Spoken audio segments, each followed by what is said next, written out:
Go away as I gave you Bezos bucks so you leave me alone. Love you ever.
That's right. We're back. That's right. For the last week ever of 4 streams a week. The last time ever that Tuesday will be the first stream of the week. Or maybe another couple weeks after that. I don't know, man. But look, bro, we are switching to 5 days a week pretty soon here. Is it gonna be next week? I don't know. Is this the last ever first Tuesday of the month? First Tuesday of the year? First Tuesday of the week? I don't know, man. Yeah, I don't know. We'll see. Yeah, we'll see, bro. Relax. Okay, we might not do 5 streams next week, all right? But we might. I don't know. I'm excited. I told you guys I was gonna up my streams, and you know what? I wasn't messing around. I'm serious about it. So, welcome back. Welcome back to the stream. Welcome back to the VOD for another fantastic day. For it is indeed Tuesday. The first stream of the week.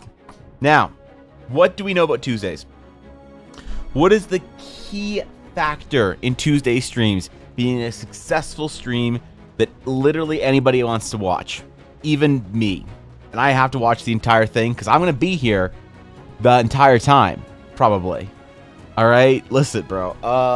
What is the main factor? The main factor is bits. You're right. Yeah. No, it's not TTS, man. Come on, god damn it. Thank you, Adriel. Thank you for 100 bits. What's up, buddy? Thank you, Syst, for the Prime. I appreciate it for 5 months. Thank you for considering me your Prime option this month. Thank you, Syst. Appreciate that. L2, likewise, my friend. I appreciate being your Prime option this month. Thank you, L2. Thanks, buddy. What's going on, guys? I appreciate 28 months. Uh-oh.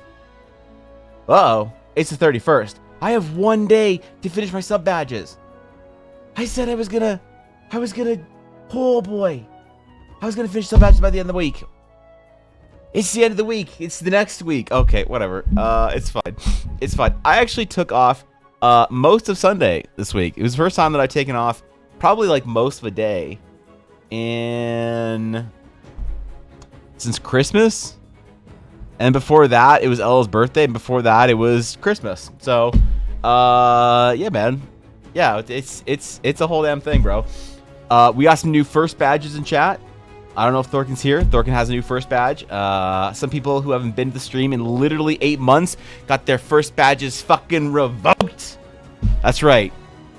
Get him out of here, man. Get him out of here. Viddy, dude, thank you for the sub to Fuck. You escaped me this time, Bizzo. But I shall have thee. She tasks me. One of these days, I shall have thee. God damn it. Thank you, Viddy, for the gift sub to Bizzo. I appreciate it. God damn it. I'm supposed to be on top of that when I see the mods badges get cleaned up, you know? Now they've been rescuffed. So thank you, Viddy. I appreciate it. So, today, there's actually a bunch of projects I want to talk about. Actually, a bunch of things I want to do. Today, I decided, what kind of stream do I want to have? What kind of stream would I find fun not only to be a part of on my end, but that I'd find fun watching? You know what I enjoy? I always enjoy streams that have multiple projects, multiple sort of things to bounce around between. And we're going to do that today, actually. I said that I was going to sort of get a couple projects done that I wanted to for the world. So today we're actually going to be doing some... Now, listen. Nobody freak out here, okay? Nobody freak out. We're going to do some mechanics writing. That's right. Listen, I know that everyone else in the D&D category thinks that I'm terrible at writing and mechanics. All right? They'll tell you. Mendari, you'll say, yo, Mendy, what do you think of Evan's mechanics? And she says, that's what I think. All right? Voivode, what does Voivode think of Evan's mechanics? Wait, Evan who? All right? That's right. Careful Cantrip. DM Dave _CC. You might say DM Dave _CC. Can Evan do any writing? Dave _CC says Evan does writing more like laming. All right. Now you see all these streamers think that I'm trash. Occasionally someone comes in and says, Evan, you can do the art and I can take care of the writing. And I say to that person, thank you. Your offer is appreciated, but unnecessary. That's right, unnecessary. Because I too can create shit besides writing. That's right. I too have a storied history. I have been writing mechanics and lore since before Faye could speak. All right? Little fucking zoomer getting around here. My ass. I've been writing mechanics and campaigns since before Blackwater D&D had even any fucking water. Before there was even a lake, a river, a stream. A trinkling of a can just dumped onto some desert, all right? I have been at this game longer than any of these fools. Good friends, but fools for the purpose of this monologue, all right? I have been doing this since eons past. So today, we are going to return. We're going to return to an earlier stage of EBA. That's right. We're going to design an entire system today. I'm committed to designing the food buff system for Eldara. It's going to happen. We're going to do that today. We're also going to enter into a new design project, okay? One I've been wanting to do for a long time. And that is to bring in sci-fi feeling alien races as playable fantasy races into D&D. And then just let it happen. And we're all going to step back and watch somebody lose their fucking mind in chat being like, that's an alien, not a fantasy race. All right? Because you know what's going to happen. You know whenever you, like if you want to enter like, any of the Mass Effect races in your D&D game, someone's going to lose their fucking mind and be like, that's too sci-fi for this shit. All right? And you know what? Fuck them, dude. That's right. That's right. That's the entire theme of the stream today. It's going to be a lot of fun. There's going to be some other projects, some warm sketches. What's going on, guys? Can my cupcake be in Eldara? It can for the right price, Steel. What's up, Clock? This is Victus. L2. Thank you for the intro again, buddy. What's up, Penguin? Old Keck W. Okay. Olge? He's 48 despite good skin. Yeah, true. Actually, one of these days I'm gonna be 40 and I'm not gonna know what to do with myself. I am 32, man. People forget about that. Yeah, Deck, I'm 32, bro. I got years on all these Zoomers, all right? I can't be cast running today. I have to go shopping. Well, listen, bro. Get your shopping done fast. Because today's gonna be a whole ass thing, man. Today's gonna be a whole ass thing. It's gonna be a lot of fun, actually. I'm hopeful, anyway. It's already scuffed. Don't rustle my... All right, fine. All right, your neckbeard's safe. Jesus. All right. Listen, just avert your gaze and, you know, look away. It's fine. We'll add an alien race in, and I don't know, bro. I don't know. Someone will lose their mind. Because you know what? It always happens where fantasy creators... Do you ever notice the fantasy creators, fantasy writers, fantasy artists, when you're like, fantasy race, they're like, all right, we're going to take hot chicks, and we're going to put ears from a different animal on them, and a tail. Like, no. No furry shit. All right, fine. We're going to take hot chicks and put horns on them. No. We can't do that today. All right, we're going to take hot chicks and instead make them blue. Boys, we got an entire campaign guide out of this. Are you kidding? Blue chicks? Holy shit. Meanwhile, the sci-fi nerds are like, wait, you guys think blue aliens are original? Man, hold my beer, bro. You get all sorts of weird shit in sci-fi, and you get good stuff in sci-fi. All right? Like, imagine you are not limited by the idea of what a fantasy race is. Imagine that you go to some desert castle. The wind at your back, tearing at the tattered rags you carry in your nomadic garb. Your camel long since died. You've been searching the desert, grasping onto your staff as you reach the desert castle. The large gates open, and as the large guards part way, you see an emissary of pale skin and two long head tails wrapped around like a scarf greet you with a Dewanawanga, right? And you're like, Dewana, what the fuck? Wait, is this just Star Wars? Did I just get Jabba's palace? Ah, fuck. All right, god damn it. Listen, man. You're going to deprive your players of Dewanawanga. Never, ever deprive your players of Dewanawanga. And if you don't have any sort of imagination for bringing fantasy races into the same stratosphere that the sci-fi race design currently are, oh boy, we're gonna open some eyes today. We're gonna open some eyes. What about hot chicks but naked and blue skin? That is just my anime fan art channel on Twitter. So you ever end a session on a huge cliffhanger just for life to get in the way? Then a few months later you go to prep and are so lost where things are going. Yeah, I that's happened to me. Well, that happened to me more than once. And here's the thing. If you don't remember it, God knows they don't remember what's going on anyway. So all you have to do, in my experience, is probably different for every group. You want a little bit of a, not necessarily advice, but a perspective from me. Just say things with authority. And if they're like, wait, but didn't we meet this person? No. What are you talking about? No, you talked to them briefly, but they didn't give you the thing. Like, but I thought they gave us the thing to go give to the guards so they get. Nope, you still haven't done that yet. Okay. You just be authoritative with it, and cursed voice stuff. Yes, exactly. Make this an Eldar friendly. A single bite of the cupcake will put the consumer into the deep comatose-like sleep. Person affected by the sleep spell must roll 1d20 every 8 hours. Wait, or else what?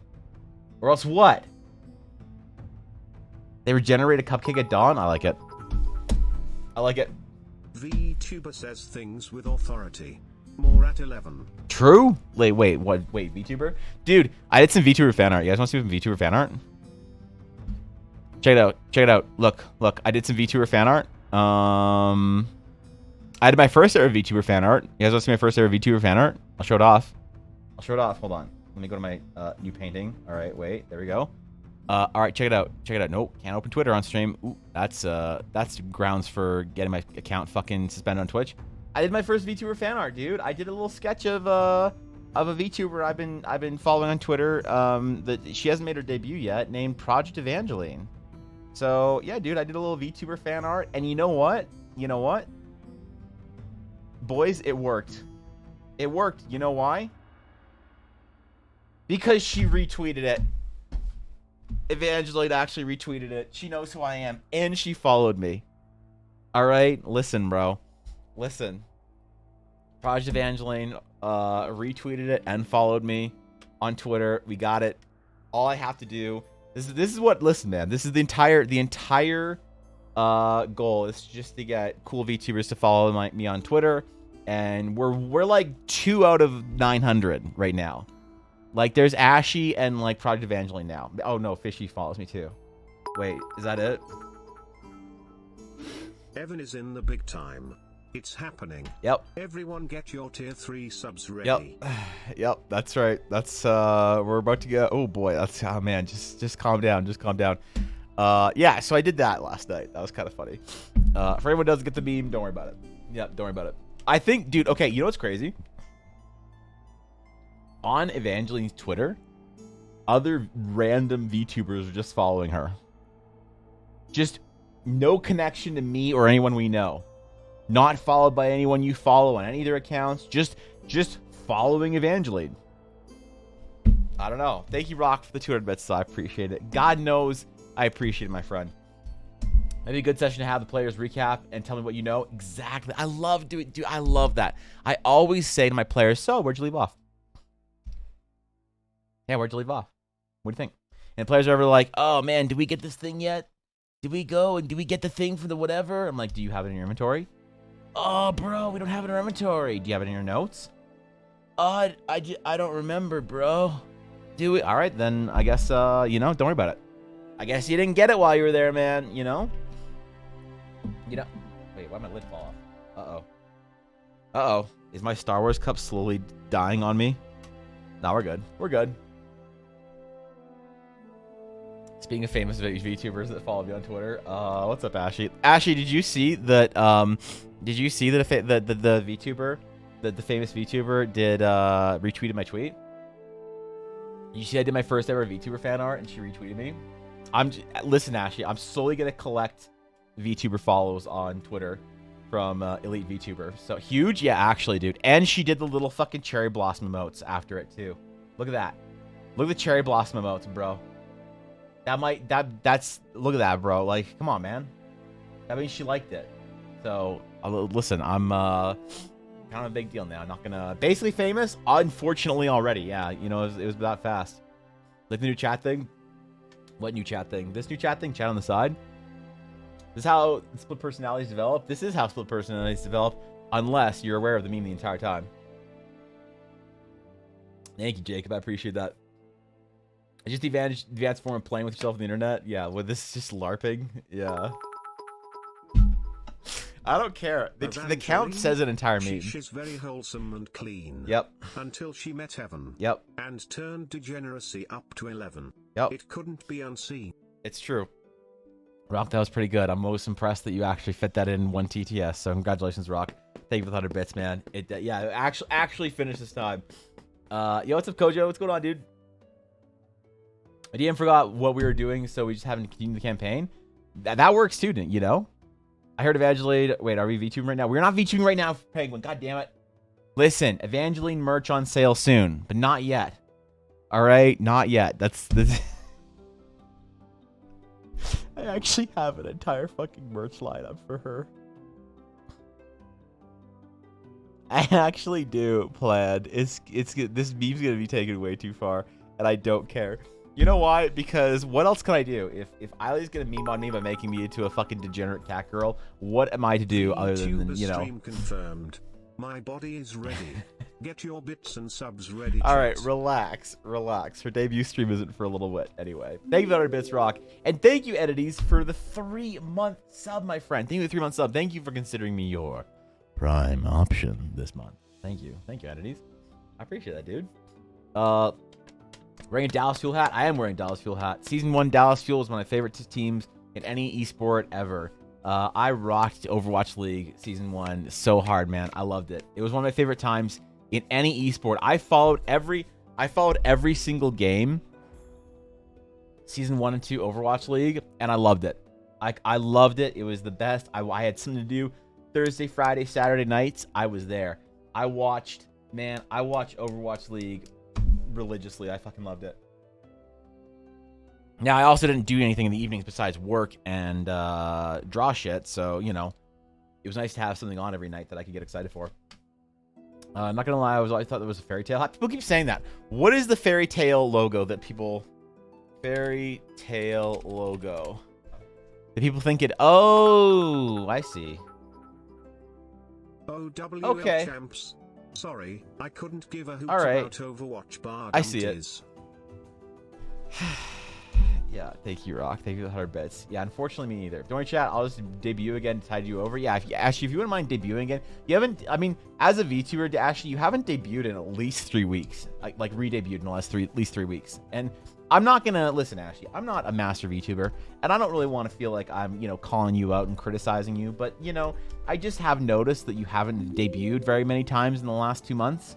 And at least, like, if you're not debuting at least 2 or 3 times in a 2-month period, like, are you even really trying as a VTuber? You know? Hey, listen, man. God damn it. Thank you, entities, for the gifted sub. To Matt Mercer. Matt Mercer. Now Matt Mercer, Amaranth, and Laura Bailey are all following my, or all sub to my Markiplier. And Markiplier. Hey, yo, Markiplier sub, man. That's huge, dude. Thank you for the gifted subs. I appreciate that, entities. You troll goblin. Thank you, dude. I appreciate it. Do you get my correction information regarding the correction information around the character slot that I got? I sent you after realizing I was dumb dyslexic. Did I? I did. I didn't. I woke up this morning and I did not respond or look at any of my messages. I just flagged them for after stream. So I saw that you sent me something else, but I have not dived into it yet. But don't worry, entities. We'll talk this week. Cause I think you were third in line. I'm pretty sure. And I'm done the first one. I'm almost done the second one. So you, my friend, will be pretty quick after that. So Dallas is the Overwatch League champs. I haven't watched any Overwatch League since season 3, to be honest. I'll be honest, man. I haven't watched Overwatch League since season 3. It lost me. It lost me. Do I have a chance to troll Matt Mercer? Yeah, you can now troll Matt fucking Mercer. There you go. You use voice mod Evangeline. I'm not going to say shit on Evangeline's channel. What do you mean? I am not going to talk whatsoever on Evangeline's channel. There's going to be 0 from me. It's just going to be a strictly art channel. I am just going to have fucking boppy Japanese J-pop music and fucking and art.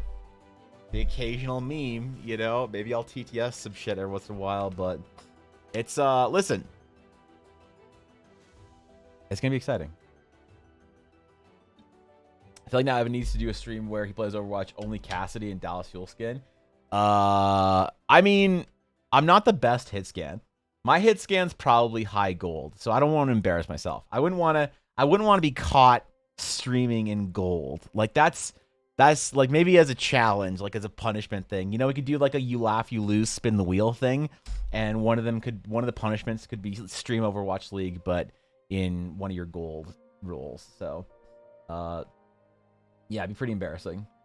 Realized you're asking me for information, but I thought you were offering to give me information, so I asked you for more information. Oh, okay, all right. I will catch up on all that today after stream.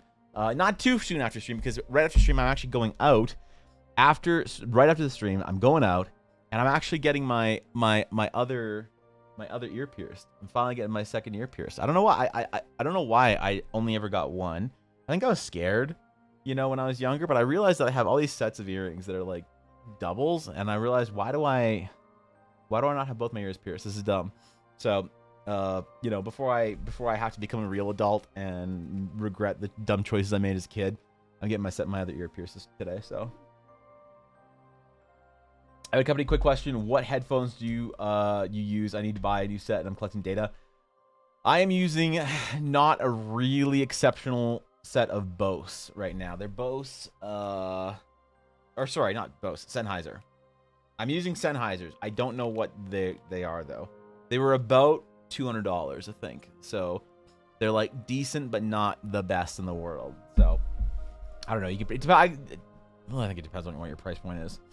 Want to play it for years, and I finally found people I know who want to play. So I'm planning to DM my first time playing. Should I find people to play with first and play as a player, or is it good to go or going straight into GMing fine? Starmoon, I would say if you are feeling up to it and you want to start the game firsthand and you want to GM it, I think you just do it.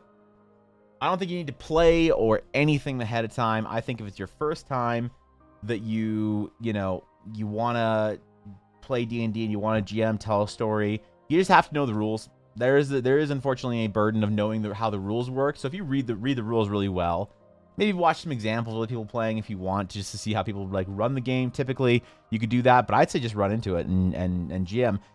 Maybe it's a good idea if you do have time to try playing in a couple of games, but definitely don't be afraid of just running in and playing on the GM side. Dallas Fuel won the Overwatch Championships last season. It's time to come back. Is it? I don't know if I'd recognize the team anymore, though. You know, I feel like I don't recognize all the players. All the players that I liked, really, they left the league, so I don't know. So I'm missing some Booba? Yeah, unfortunately. Stream Overwatch League at the same time. Wait, what? Stream and Overwatch League at the same time? That's Overwatch and League? on 2 monitors. I have enough monitors to do that. So, Edities, thank you for giving something to Critical Role. Amaranth, Matt Colville, Matt Mercer, and Critical Role are also at my channel right now. That's insane, dude. Yeah, man. Isn't Sennheiser like one of the top ones for audio quality? It is, but like, you can go really high in audio quality, Venus. Like, you can go... A $200 pair of headphones is not necessarily the top of the market. You can spend into the thousands. So, yeah, I don't know. They're good, though. I'm happy with them. A sexy 2 years. Oh, Kitty. Oh, shit. Thank you for the 2-year sub. Holy shit. That's a long-ass time. Thank you, Kitty. I appreciate it. Thank you for the 2 years. Damn it. Kitty, I said to somebody who resubbed earlier this month that I'd have the 2-year sub badge ready for for February, and I have exactly 1 day left to fix that. So hopefully in the next couple of days, you pop back in, check your sub badge should be updated. So thank you for the 2-year sub, Kitty. Thank you for sticking with me. Thank you very much for believing in me. I appreciate it. Yeah, seriously. Holy shit, dude. Price point is up to 800. Sennheiser 6X is on my list. I think this is a Cobalt question. Cobalt's a audio monkey anyway, so I had piercings in my ears since I was a year old. Got a second piercing in both ears in 2018. I'm so fucking sad that I don't think I'll be able to handle getting more with how much I have to wear headphones. That's rough, actually. You know, I was thinking of getting for the gym some of like the bone vibration headphones or whatever, because I don't like wearing in-ear headphones at the gym at all. So I don't know, man. Maybe there's some options here for us, Bizzo. I wonder if Matt Mercer will download the tokens. Yeah, I wonder if Matt knows he gets free tokens.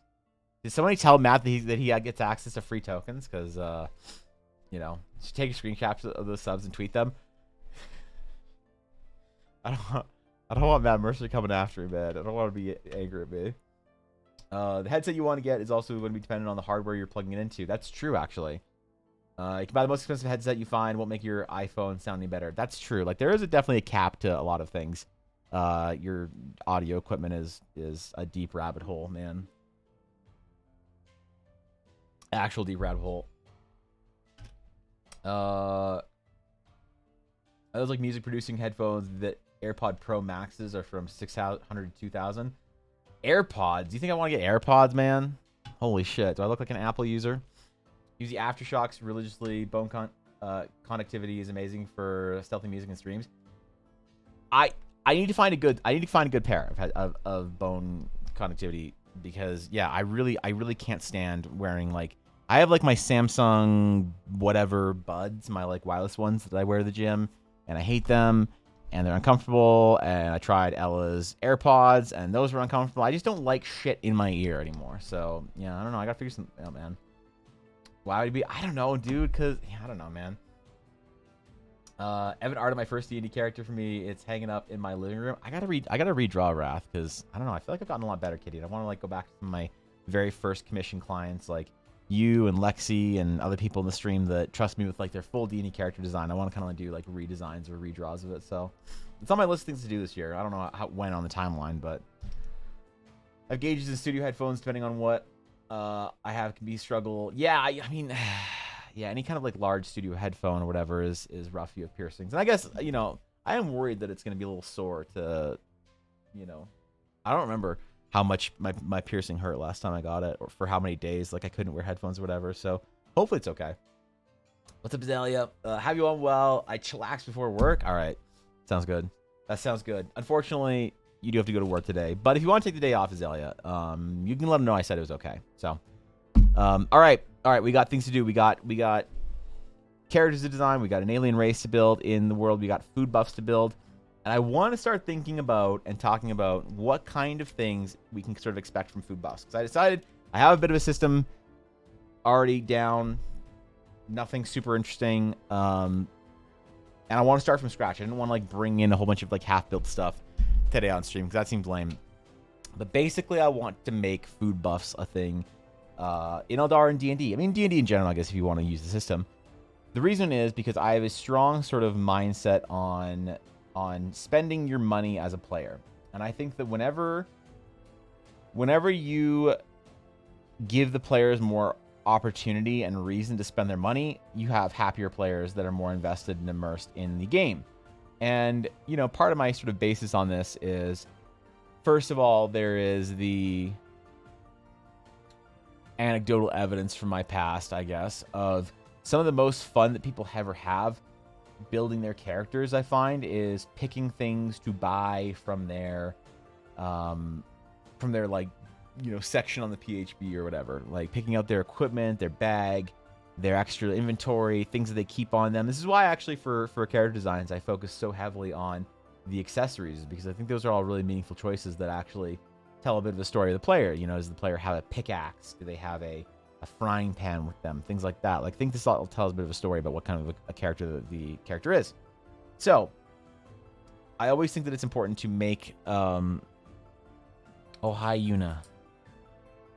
Why do you have your onesie on? Why do you look so adorable in your onesie? I'm not playing with you right now. You have to take your monkey somewhere else, Yuna. Okay, alright. Here, you can have a foot. Alright, good girl. Jesus Christ, Yuna. Yeah, I think it's important. The decisions players make to buy stuff from their, you know, buy stuff from their player's handbook or like acquire magic items is important.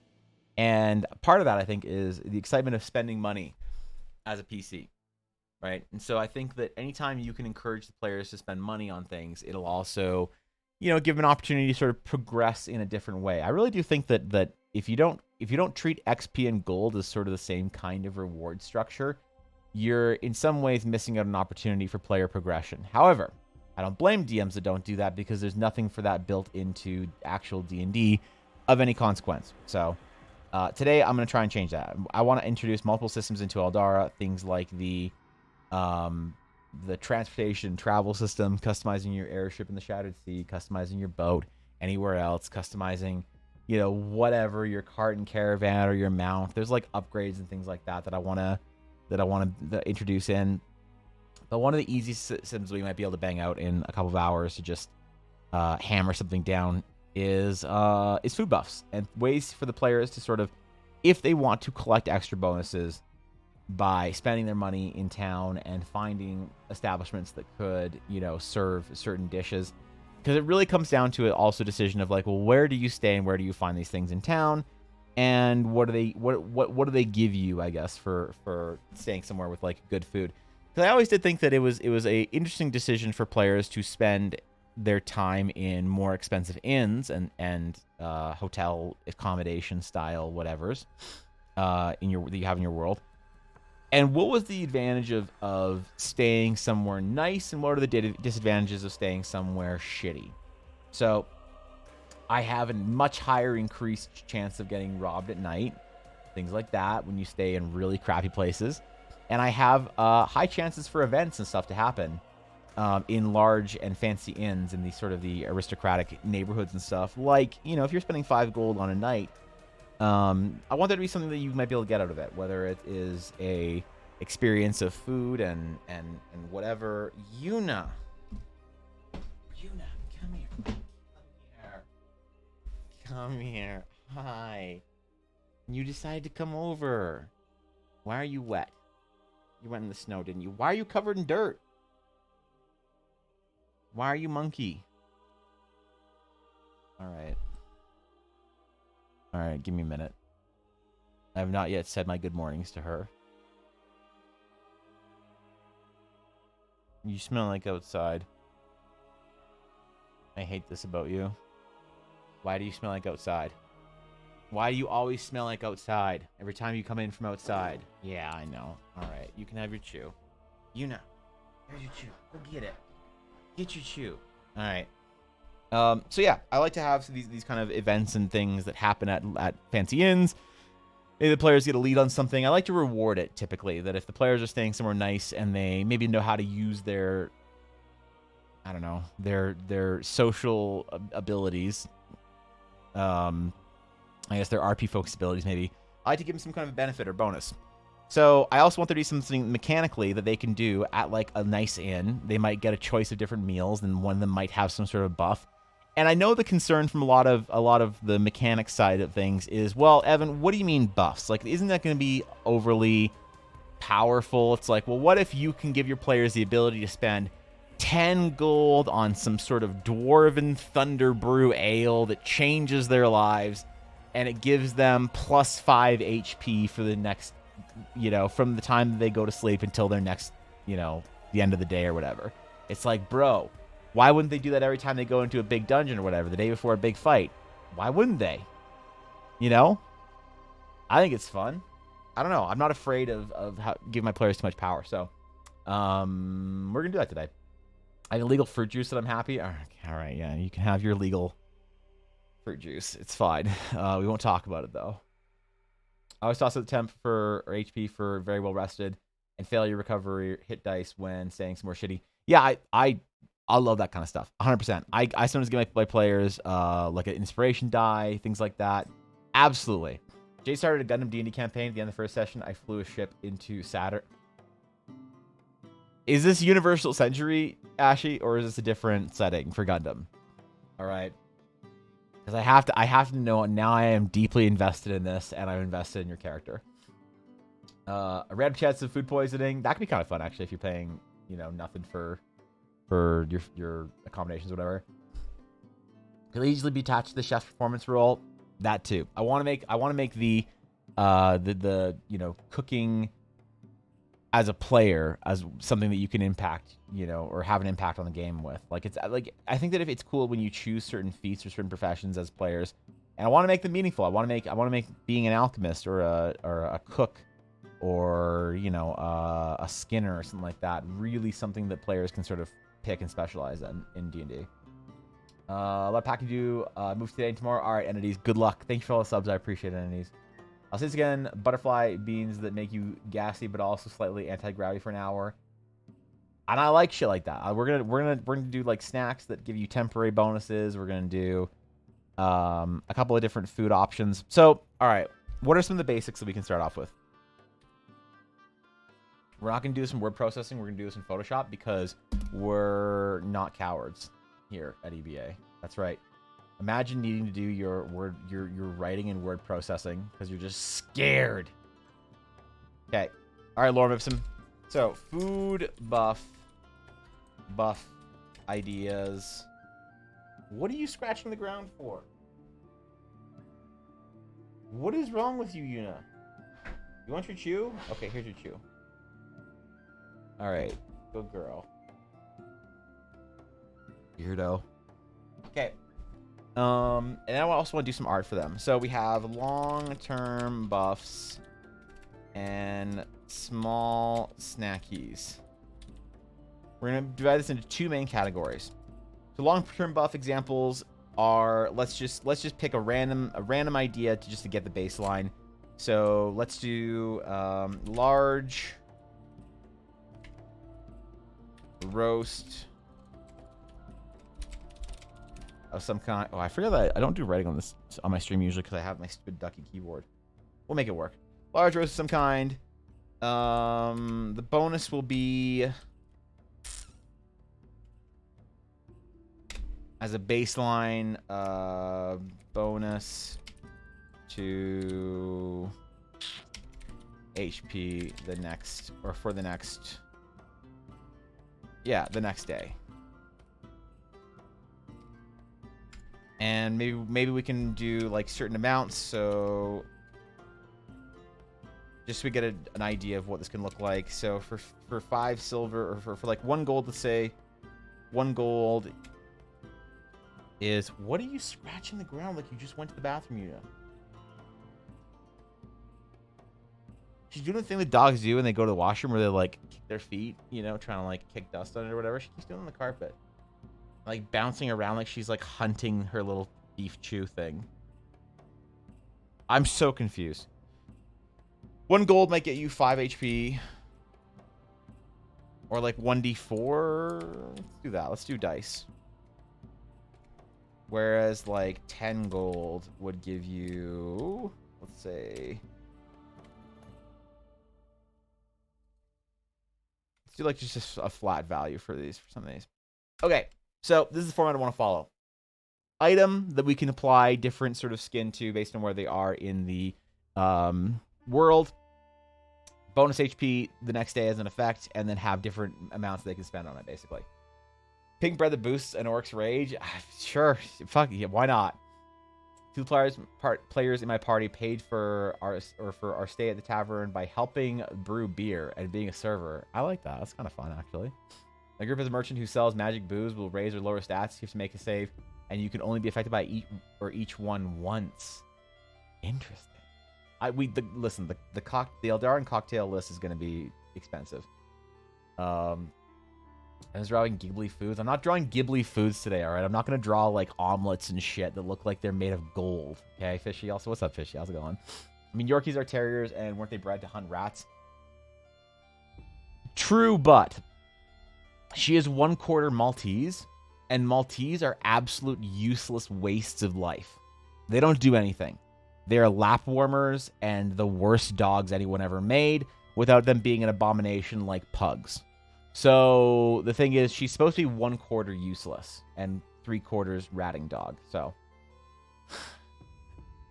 kind of greatest at setting. Everything exists in some capacity. So the boss we're fighting has led me to flying to Saturn. Was Hashmal, and we're in Zaku's and GMs. You're okay. All right. So we're not just doing strict UC. So you can have fucking seed abilities as a new type with different dive levels like the Ariel. Got it. Nice. I like it, Ashley. That's actually kind of pog, not gonna lie. If you're just you last for more than 4 hours, please notify. Okay, relax, dude. Relax. Black apples that cause the eater to have their insides decay. Wait, why are we just putting poisons on this now? Decay apples? Okay. All right. Listen, we're trying to start with the buffs, Venus. Can all these buffs be presented to us like cooking cooking kitties in Monster Hunter? The only thing I know about Monster Hunter, Steel, is that Ashy showed me this dumb video of a stupid song that this chick plays whenever you get her to make you Japanese sweets. And I couldn't stop thinking about that song for like 4 days. And now I forget the song, and I'm afraid to go look it up again. Or I'm afraid for Ashy to have it as an alert or some shit on her stream, just to ambush me with it, because then it's going to be stuck in my head for probably another week. So, thank God. Yeah, thank God. Chaos Cocktail, action to consume, will grant a single use of elemental breath weapon, 15-foot line. That's sick. I did, okay, so for I want small snackies to be things that you can have on that you can take with you. Things that you can take with you on your adventure. So things like dwarven butter pop. Hi, Yuna. Butter popcorn. Consume to gain +2 strength for 20 minutes. Shit like that. Like, and I don't know, maybe like 5 gold. All right. Elemental breath weapon cocktails. Monka. All right. Let's do our snackies first. I think our snackies might like, we'll try and get maybe about 10 of each just for our starting point here. Group meals by type. Hearty meals give +1 to con saving throws. Succulent meals give 1d10. Creamy gives an inspiration die. Sweet gives one-time dash as a bonus action. That's a great idea. So Ashley, so that helps me. That actually helps me greatly because I wanted to have 2 systems in here, Ashley. I wanted to have one that was a reliable system that you could generally know that if you got, you could find it anywhere, right? Most places. So I love the idea of the hearty, succulent, sweet, things like that. Because I want to be there a base sort of menu that's everywhere, that you know when you go to an inn. And then I want there to be things to discover that are sort of like local or regional specialties. And I want those to be the things that do weird shit. So like, so large roast of some kind. That's why, like, it could be roll beast, it could be whatever. And then have like shattered, as an example of a specialty meal. Shattered see Skyray kebabs or something like that. And then some kind or special swim speed bonus while flying. Yeah. Things like that. Gotta pick the Pookie dog from daycare. Look forward to seeing more of what y'all come up with. Thank you, Kitty. I appreciate it. Have a great rest of your day, Kitty. I'm always honored. The universe is mostly things that can either cause dangerous psychedelic versions or just kill you. That sounds like a good D&D game then. Look at stream topics for kitty meals. What the fuck? What is a kitty meal? What the fuck is this shit? Stream topics? What the fuck? Monster Hunter World All Canteen Cutscenes Iceborne Edition. It's just a meal made by a fucking cat. You were being literal. Play it. They're great. Okay. Okay. I'll play. Okay. I'll play. Listen. We'll do a couple. Okay. Wait. Hold on. We'll do a couple. All right. What is this shit? Theater mode. Boom. All right. Oh my god. This is what you want in D&D? Really? Jesus. Wait, that looks pog. Holy shit. Do you get bonuses or buffs or some shit for this? Are there... You do? Wait, is it... There's a pirate version?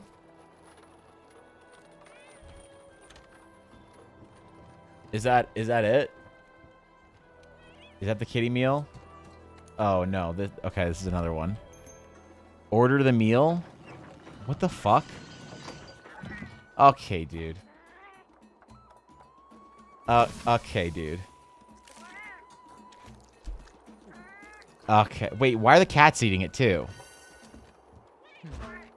The dango one? Okay.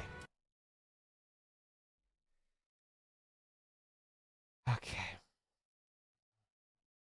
We will watch the dango one once. We will watch this video once, and then we're not going to watch it again for at least 3 weeks. All right? 3 weeks. We're not going to watch this for at least 3 weeks. Okay?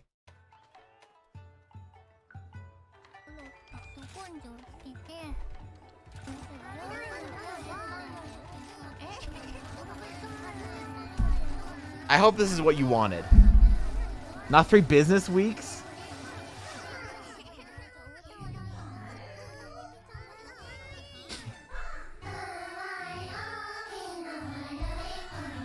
What is... This is your fault, Ashley. Damn it!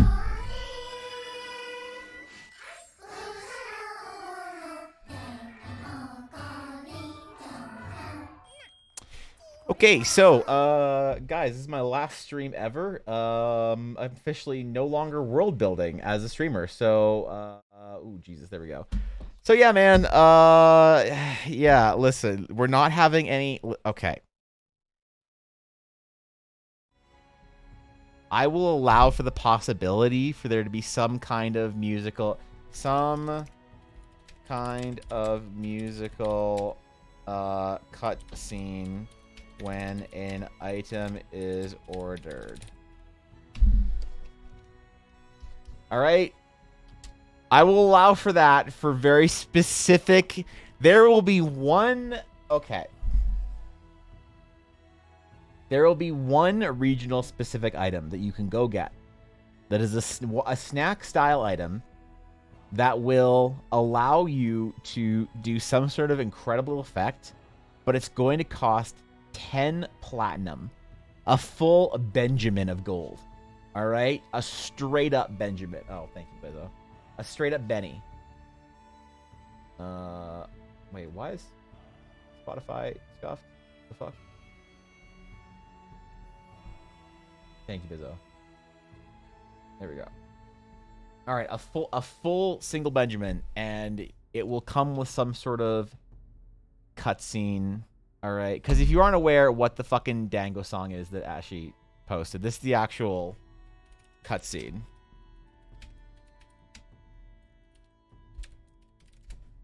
Not cursing. Cursed? Yeah, it's basically cursed. You guys ready to make Guapo and follow my stream? All right. Here it is.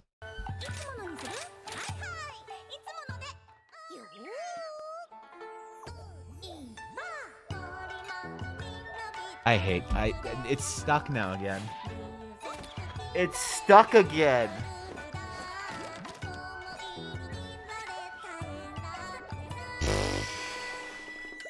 Okay, dude.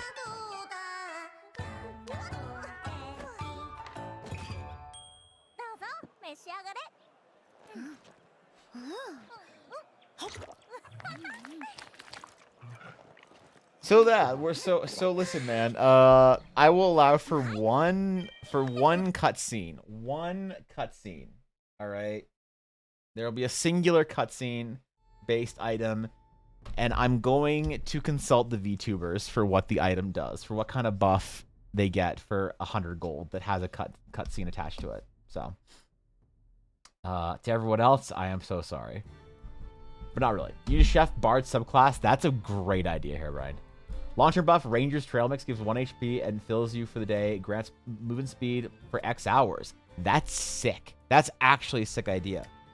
Some kind of trail mix that gives you small buffs and movement speed.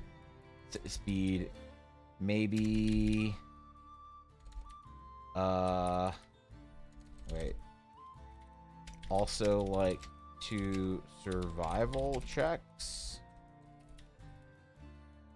Okay. Have you seen Wild Heart? I have not seen Wild Heart. What the fuck is Wild Hearts? There's a guy on Reddit who made big Monster Hunter integration for D&D. Really? That actually seems like it'd be sick, like monster hunting and stuff.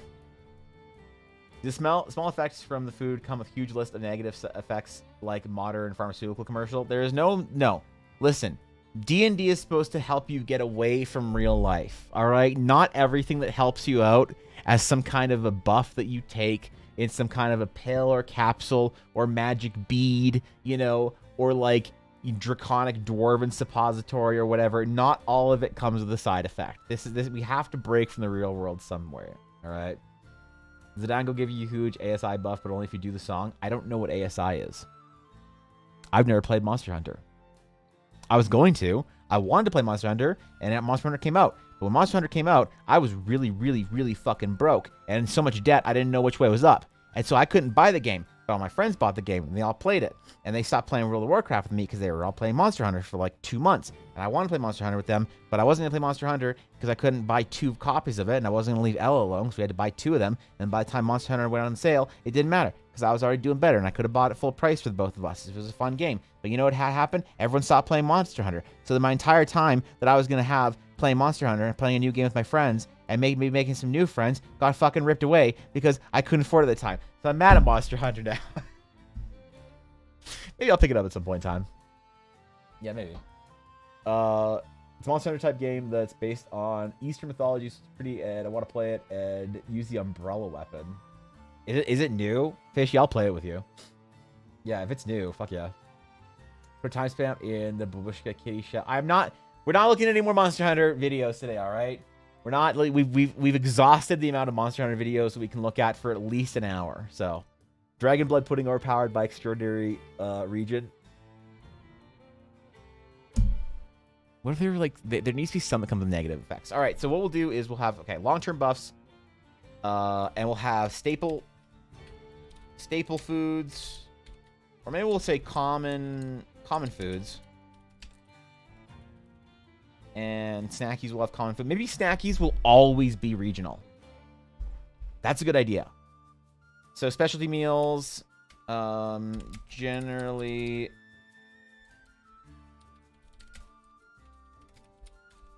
specific. Jelly region specific. So Shattered Sea, Sky Ray Kebabs, Swim Speed bonus, while flying, whatever. Sure. All right. Then we have small snackies, things you can take with you on adventures. And we'll just do a little bit of a...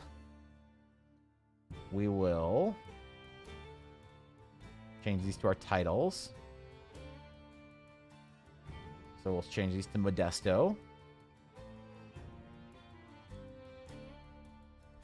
So we have long-term buffs, small snackies. So we have common foods and specialty meals.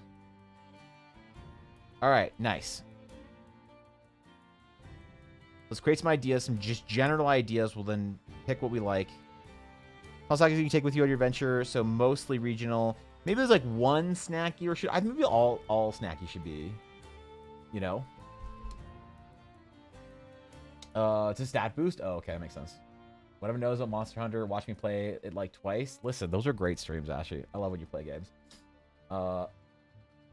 With locals who have grown up eating this food also experience the buffs, just imagining the party walking into town where everyone's been chowing down on the dwarven butter popcorn, being strength 18, even as toddlers. They're all walking around. It's like everyone in town has the gay Chad filter. You're like, why does that 3-year-old have a beard and a perfectly shaped chin? And where's that Sigma music coming from? Why can I just hear Sigma music in this town? Wait, what? Yeah, okay, this is a good point. Listen, Sierra, you make a good point. You make a good point. We do need to think about this as far as the accessibility, because maybe it is honestly a regional thing where it's like, yeah, everyone in this town is like, they have access, and it's not like maybe super easy to get because dwarven butter popcorn costs like, let's say 2 gold. And, you know, to spend 2 gold is pretty difficult, but if you have a bunch of dudes like building a house, they could all like, you know, eat some that day or whatever, and then walk around, you know, unable to get through doors because they have to go sideways through them because they're just so jacked, you know, able to just like pick up entire timbers on their shoulders and whatever. Yeah, it's actually great. That's a great little piece of lore that I didn't think about adding here, is what kind of impact having these regional specialties and general buff food would have on the world, on the story. Blackbeard ooze, acrid smelling bread pudding that tastes like licorice, grants resistance to poison, acid damage for 1d4 hours. But do we want to make it gross? Or do we want to make it appealing so that our players want to? Okay, I need to close this. I need to close this. I keep getting distracted because I keep looking on my other screen and seeing this. I just keep glancing up and seeing this. Hold on. This is I need to go back to my Twitter. It's somehow less lewd than that. Okay, good. Nice. Okay, sick. What are good overpowered recipes as loot from dungeon crawls where you can try and taste the power of the ancients? Recipe drops. Oh, shit, dude. Recipe drops. This is an entire new section. Okay, so I had wanted to do this for my general professions, but I didn't think about starting it with cooking. This is a great idea. Holy shit, you're a genius. Recipe drops and reagent, because we're fantasy like. Reagent lists. Hello, holy chat. Shit. Brian here. Did you know this streamer has a pattern and merch?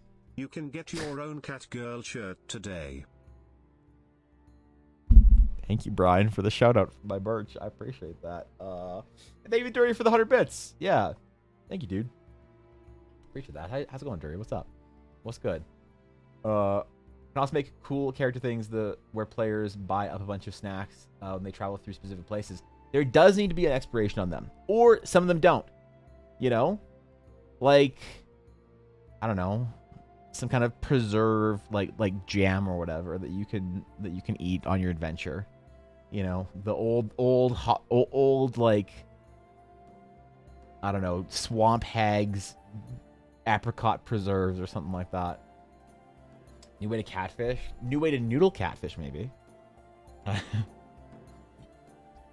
How about oat and honey bar from someplace like Nature Valley? Throw it in a monster's mouth and it's guaranteed to break 1d6 teeth. Yeah, it's too close to reality. or a way to bribe an NPC. Like, they love a local snack from the town on the other side of the mountain, but they've gotten old and can't make the journey themselves. So you get them from trying to convince them to share info or something. Especially fishy if it's expensive too. That makes it part of the fun, because if you like bring someone, it's kind of like in D&D you might bring some, like, I'm sure everyone's had this at some point in time where players have tried to impress a noble or someone. They've brought some sort of expensive alcohol. Certainly happened in my D&D game a couple times. There's a dwarven style ale that is made by the Growlhammer Paladins specifically, and it's very hard to make, and it's extremely expensive. They don't like to give it out to anyone outside the order because they like to keep it for themselves. So they do sell it. It's extremely expensive. It's like 20 gold for a cask, but it's extremely sought after, like a small sort of cask or whatever, and it's extremely sought after. So the players actually brought some dwarven ale to, like, make friends with or some Growlhammer dwarven ale to make friends with one of the local trading nobility types or whatever. And it was like a big deal because it's like 20 gold is a lot, and also it's like a prestigious thing they couldn't necessarily get access to, but they could because Ella was part of the Growlhammer and she, said that I can get this or whatever. And so that happens already, I feel like, in D&D, but with the whole food sort of system, I feel like that opens wide up. How's recipe drop? Are players going through the village and murder hoboing everything to find cookbooks? Yeah, so we're going to use MMO loot rules, Kobold, so not every wolf will drop teeth, and sometimes a Kobold will just have an epic sword, Critical mass, tourist trap that farm exotic regional beasts, sell overpriced stat buff food to adventurers. It probably doesn't even work. Hard candies can be stored easily. All right, we got some ideas, man. Someone out there feeding magically sealed scrolls the random list of animals. Look, I don't make the rules, man. I just play in the game. Oh wait, I'm literally doing that. What about being a botanist who grows forages for their own ingredients? So I want to add a couple of systems for professions to my game, and I've wanted to do this for a while because my rogue player in my last game was a poisoner, and I had her able to gather interesting items. So I want to do some kind of botanist, some kind of miner, and as far as gathering professions, I want to do botany, mining, and I was thinking about fishing, but I don't know if fishing would be kind of like just a lame addition. But I was thinking of some other kind of gatherer. Maybe fishing. Maybe like I kind of want to do like a wild like ingredients gatherer. So like merge fishing and skinning, right, into the same profession, And then, yeah, it gives you the opportunity to grab ingredients. And I want to have, okay, here's the way I'm thinking about doing this. This is a lot of work. I want to have ingredients that are basically have, like, let's say, for simplicity, let's say there's 10 categories.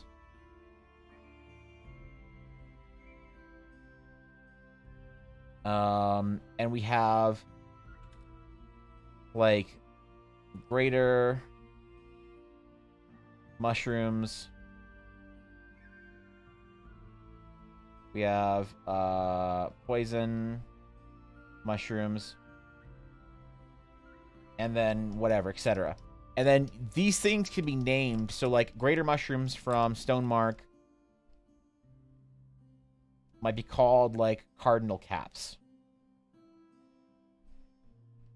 And greater mushrooms from the Shattered Sea might be called like Lavore or something like that. And you can use either of these in a recipe that calls for one greater mushroom, basically, to allow for players and, most importantly, people who run the game to have consistent recipes, but also be able to have some regionally specific things that they might have some kind of like small RP value depending on where you go. Like greater mushrooms from a different region might be sought after in Stonemark or whatever, things like that. And I wanted the same thing to be true for mining materials. The reason why I haven't done this system yet is because I need to create a intricate armor crafting system that allows you to craft armor and weapons based on the properties of different metals. And I want to have about 6 different base ones, and then obviously small enchantments and things like that. But that goes into a very deep sort of magic item crafting system that I haven't really worked on much in the last year. Carve the tooth or runes of forgotten language. Use your magic to reconstruct segment after segment. You believe it is an alchemical process. After performing it, you have a plate of cupcakes. Ah, shit. It's just baking instructions. There's going to be a dragon's fang. Yeah, that's fine. Hangover from the dwarven ale pissed everyone off. Now the party's off the bad list. Yeah, you're right. Yeah, that's... There are hangover effects to them. How do you feel about bags with subspace in it? I mean specifically towards a subspace bag where you can have room potentially live in it. There's a blacksmith can take their forge everywhere with them in a bag, or herbalist can take it, use it as a greenhouse. So, okay. One of the most unpopular opinions I think that I have, but I refuse to give up on. And you guys tell me how you feel about this. Like, actually, I want some feedback. Like, legit. Because I don't get feedback on it that often anymore, but that isn't negative.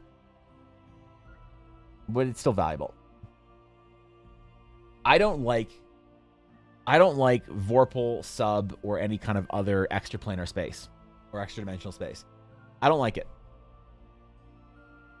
I think it ruins part of the immersion in the game for me. I like it when my party has to think about things like carrying capacity, carrying weight, storage, things like that. Thank you, Sarah, for the follow. I appreciate it. Welcome. Good to see you. I like to give my players that challenge. Because now, before, you know, anyone loses their mind because I can't believe you enforce carrying weight for coins and, like, you know, money, which I do. The reason why is because I find that I have never had a group of players that I've given sort of my system of upgrades or bags and carrying devices and carts and things like that. I've never had a group of players ever not have fun doing that system. So let me explain to you how it might work. So when you start off your playing, you're like, okay, well, if we take all this stuff with us back to town, then we're encumbered. So why would you want to do that? Why would you want to? You go to the Cobalt mine. And there's all these mining tools from the previous, you know, human inhabitants that mined the mine that you know you can take back for a couple silver here and there. But why would you? You're so encumbered. You want to, like, get a real big bag together and then put all the tools in them, all the pickaxes and shovels and everything else, and the scrap metal, maybe some scrap ore you found around here. You really want to take all that back to town, dude? You're going to be encumbered, okay? So you do that. Why would you want to? I want to make selling things like that give you actual decent money. So you're like, okay, well, if we bring all this entire bag back, we might get 5 gold for it. And 5 gold goes a long way when you're at level 1, right? Excuse me. I'm kind of dying for a second here.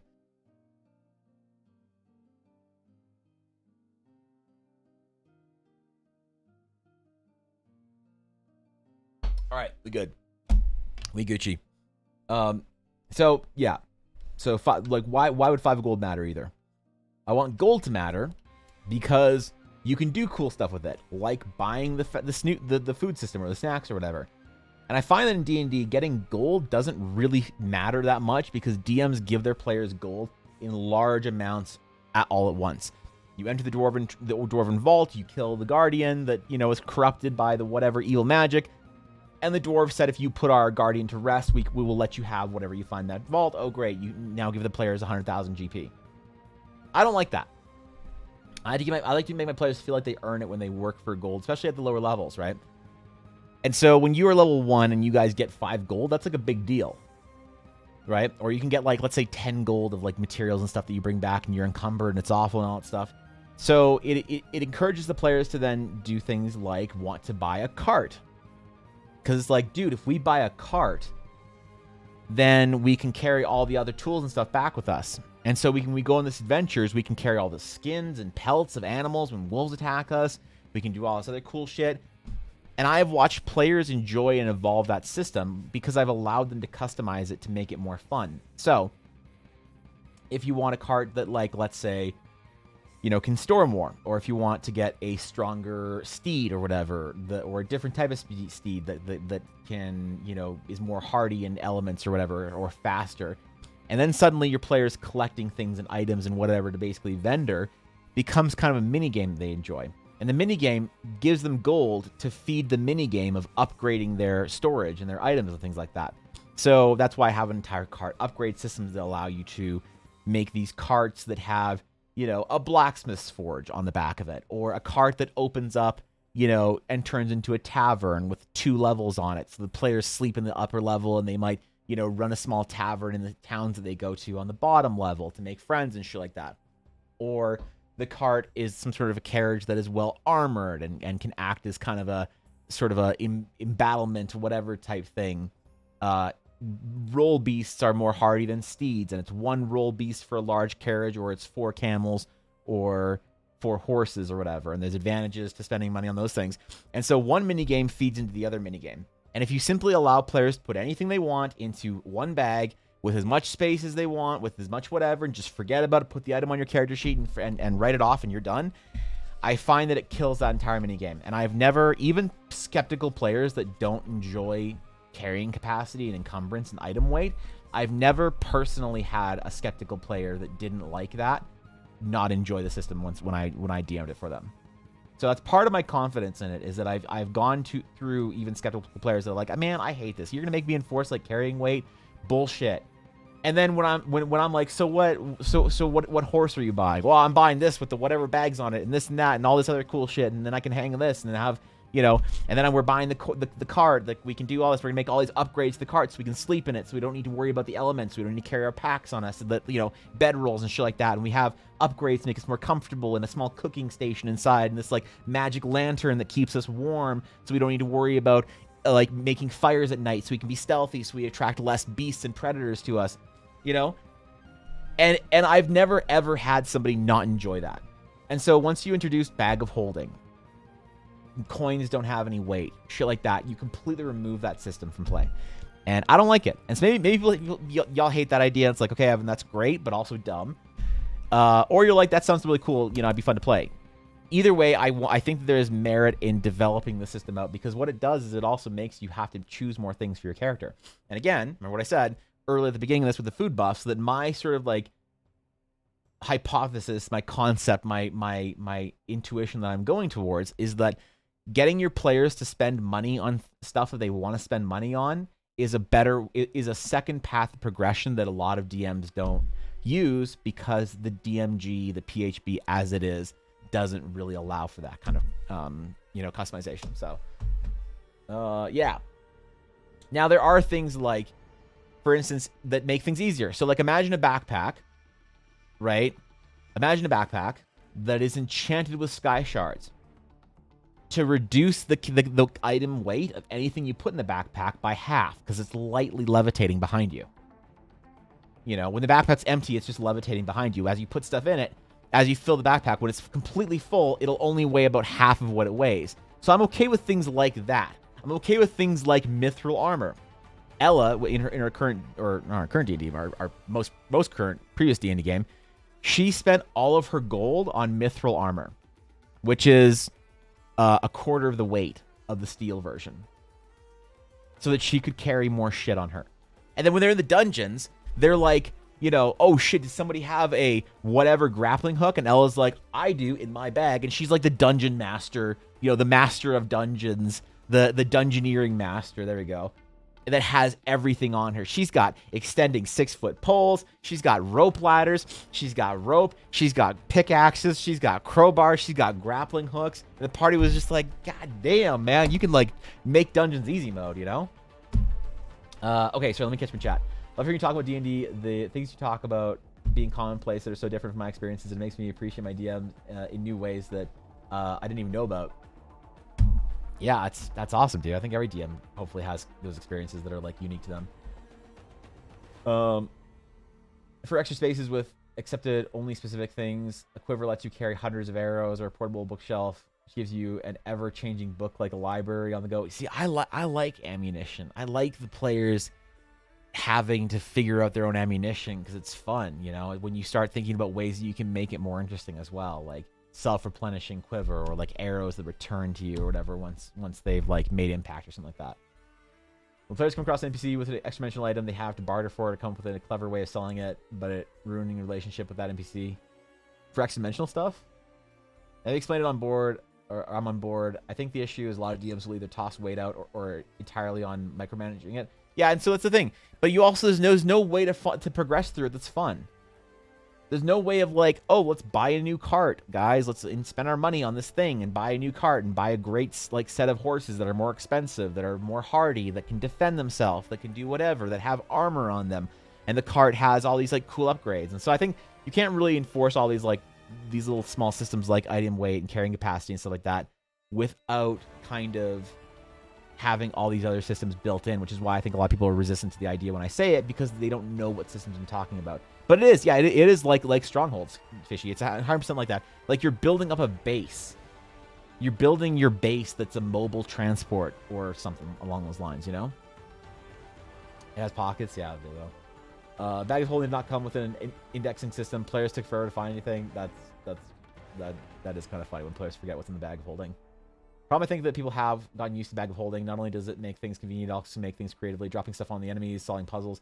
Yeah, and I agree. There's a lot of you do lose the extra dimensional space, like the portable hole traps and all that kind of stuff. But I do think that it's just not fun to me. It's just kind of like a missed opportunity, you know, Wispy, like to do all this other cool progression stuff that feels kind of like video gamey. Wife's purse. What's up, Lady Matsuda? My main group of players is just so predisposed to no carry DX. Every other campaign they've done starts with a bag of holding already in the player's inventory. They just turbo focus. How do we get one if you don't give them one? Yeah, and that. The thing is, it makes me sad because once you're not considering these things about how your player exists in the world, I find that it removes you a bit from the immersion.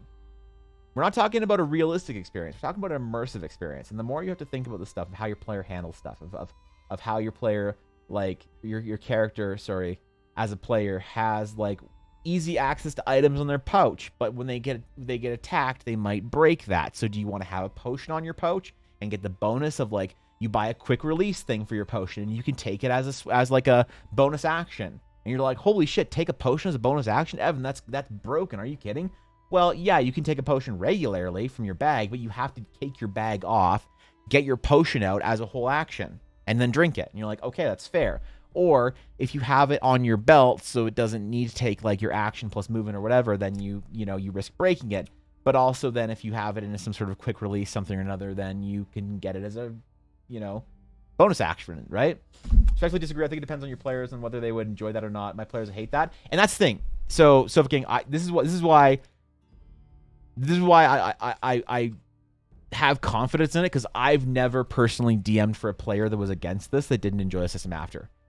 And so that's why I think it's worth developing. So the idea is that I hand this to you and I'm like, hey, here's how you do, here's how I handle encumbrance and items and upgrades and all this kind of shit. And the idea is that if you were like, okay, I'm gonna try this, and like, guys, we're gonna try this shit out, you could show your players who normally hate this, and they could be like, carrying weight and all that kind of stuff. They roll their eyes and they're like, whatever. And you're like, yeah, but you can get this like, cool bags and like carts and shit and whatever that they don't just solve the problem. This is like mechanic designs in games. They shouldn't solve a problem that you artificially create. They should do that, but also allow them for bonuses and upgrades, right? So the idea is not to show them a system where they're like, I have to deal with something I don't want to deal with, and I have to play your dumb mini game to then fix the problem that you just created for no reason. If you show it to them as, so here's a system that'll allow you to upgrade carts and airships and things like that. So you could have a mobile base basically where you can have, you could have a giant, like basically like D&D RV, 3-carriage RV, or like RV fucking caravan that you have like 2 NPCs with you. And so you have a blacksmith that can repair your gear and a camp cook that also, acts as a chef and a bartender. So when you go into small towns or whatever, they like open up the cart and they start selling to the locals. And then at the end of your time in town, you can make money, and they'll be like, here you go, boss. Here, we made like 85 gold in town over the last week, and we spent 50 on materials or whatever, or 40 on materials. So here's 45 free gold. And the player's like, wait, but that would pay off, like, do the math. That would that would pay off the cart in like, probably 3 weeks of being in towns. So we can start making gold on top of that. Like, oh shit. And so ideally, this system is not just to solve a problem that you create artificially for your players. It's to make it a challenge that's satisfying to overcome, but also allow for benefits that you have, down the line or whatever. So, my station on implementing magic items is way up in chat. Sorry, shit. Extra dimensional items. Fuck. I'm sorry, Viddy. I'm sorry I missed it. You're convincing me I'm going to try enforcing carrying capacity next campaign. Well, Zibsy, the problem is you need to have some way for them to overcome carrying capacity and item weights and things like that, and for it to be fun to like overachieve on that system. You can't just have them have the very base level of like, this is going to suck, and you can do things so that it doesn't suck. You know? It's like, that's a little lame. That's not a very good mechanic, I think, design. If we talk about like even like video game design, it's like creating a problem in like an MMO that your players have to overcome to be back at baseline isn't fun. But if they can do that and achieve more and whatever, that's why like player gear is a very enlightening system when you think about MMOs, an item level. So why do you create, why do you go for better items in games like World of Warcraft, Final Fantasy, Black Desert, whatever? Pick your Lost Ark, doesn't matter. Why is item level progression so appealing? Because it's not just like, well, okay, you need a basic item level of like, let's say, you know, 380 to get into heroic raids, and then you need the basic item level of like 400 to get into mythic raids currently. So it's like, well, I'm just playing the game to get more item levels so I can go do the thing that I want, and then what happens? What happens when I get the 400 item level? Then I go to the mythic raid. Why do I go and do the mythic raid? Okay, you beat the mythic fight. Hooray, no one cares. Oh shit, you get bigger items. And you're like, PogChamp, I get big item level items? Holy shit, dude, that's a lot of fun. Except what the fuck do I do with my higher item level now?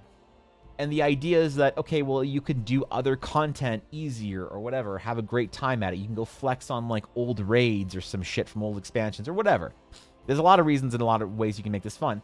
So the progression system does not just have to be, it can't just be, you have to grind up item level so that you can get to mythic raids. And they're like, great. Why wouldn't you just let me in the mythic raid? You have to like have something that allows you to then overachieve that system. That's a bonus. Well, they're having them manage holding things, but players hate it. Yeah, and I totally get it. A lot of players hate that shit. Inventory management is always just bogged down with everything, makes it slow and less fun. Yeah, and so how do we make it fun is like a whole... Because I think when inventory management is fun, you feel like... okay, you know why I think it's fun? Because some of the most fun that I see players have is when they are selecting their items that they have in their inventory. They're planning it. They're like, I'm going to carry rope in case we need it for climbing, and I'm going to carry, a grappling hook, maybe an extra grappling hook so we can leave one if we need to go down somewhere so we don't have to like, try and dislodge it. And I'm going to carry a tent for all of us. Can someone carry my bedroll because I'll carry a big nice tent that'll keep us warm, and you all carry can someone carry my bedroll for me? Okay, great. And you have players picking and through the system and playing this system basically. And it seems a shame that ends at player creation. This is my entire vibe. I have a deep feeling that this is a part of the game that is not being tapped, which is why I'm trying to develop a system to try and tap it, because every time I have introduced it in some way, players have had a lot of fun. It's like one of the things that I've gotten compliments on as a DM, is that all the stuff of simply existing in the world is a lot of fun. That I make being a player in the world fun. And I really love that. It's a really important compliment to me that I've okay, this is clearly something people like. So I got to try and develop systems for this to actually be a thing. So I get a tavern house traveling based on top of a giant pig and have a wanted board with wanted posters of me and my 6 compatriots. Yeah, I would be mad if you didn't. As long as there's eventually to makes the card indestructible and make it so it can go to any terrain. So I'm tired of having to spend all my gold just trying to keep a cart for 2 sessions before I can take it anywhere or it gets destroyed. Yeah, and totally. I mean, that's also that sounds like a weird kind of maybe a lost opportunity for DMs. I like to keep players in areas for a long time. I like to make it a meaningful travel. When my players crossed the Relic Coast, it took them 2 months of play, and they fucking loved it because they saw all sorts of adventures and crazy shit on their way. Definitely I do think that if you're going to play the game like this, you are playing a more patient style of D&D. It's not like day 1, start the game. Day 2, the bad guy, dumps my mom. Day 3, the bad guy swipes left on my party member's mom on Tinder. Day 4, we're at his castle. We're ready to kill him. It's all right, slow down. Relax. Relax, guys. Relax. For a horizontal progression or a vertical, yeah, it's how do I introduce both horizontal and vertical into D&D in ways that are meaningful, We started playing a game that enforces carrying capacity when normally I ignore it. I'm enjoying it so far, except there's another player who gets everyone else to carry their shit for them. Yeah, and that's 6. That's an awesome opportunity to stop playing with the player. I don't know. That sucks. Still understand the system of that game. Neither do I. Yeah. Perfect combat design problem at the moment over inventory issues for my games. That's a noble task.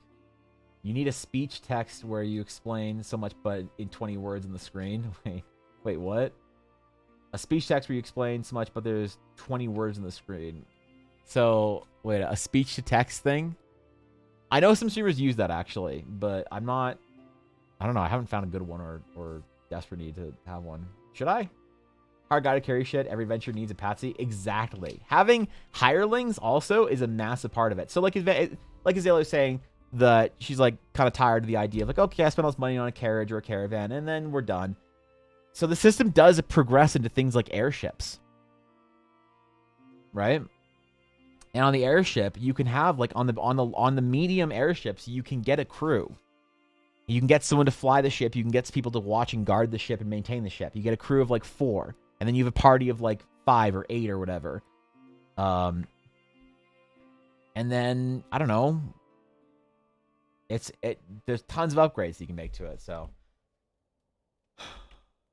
one of my early DMs was getting annoyed with us because we waited 3 in-game days because he railroaded us into getting upgrades while we were level 1, but wanted us to hurry up and leave.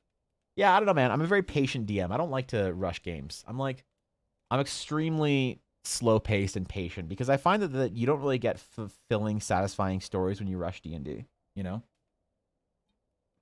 You can click the coconuts. Yeah, that's the first mount option is your passy that just clicks the coconuts behind you. 3-5. Passy is hilarious. 18 strength, 300 pounds max load. Can lift 600 pounds at 5th round movement. Can push and drag 1,500 pounds and carry 6 sets of full plate armor and still run 60 feet. Yeah, but like back in 3.5, 18 strength meant something. Like in D&D 5th Ed, what strength do you think a guy like Hathor Bjornsson would have in relation to other people, to like just humans in general? You think of like the strongest people alive, you know, dudes that can bench or that can deadlift 1,000 pounds and whatever. You're like, oh my god, that guy'd have like 20 something strength. That's not the way it was in 3.5. In 3.5, 18 strength was you were the strongest, baddest bro on the entire realm.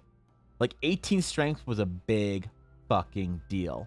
So if you had 18 strength, yeah, you could lift 600 pounds, you know, push drag 1,500 pounds. Yeah, totally. That totally makes sense with the strength requirements and stuff. So probably 22, yeah, maybe. All right, so in addition to this whole system, because nobody asked about carrying capacity, I don't know why we're talking about it. The foods, the whole idea of gaining buffs based on the money you spend on fun things you can introduce in your game.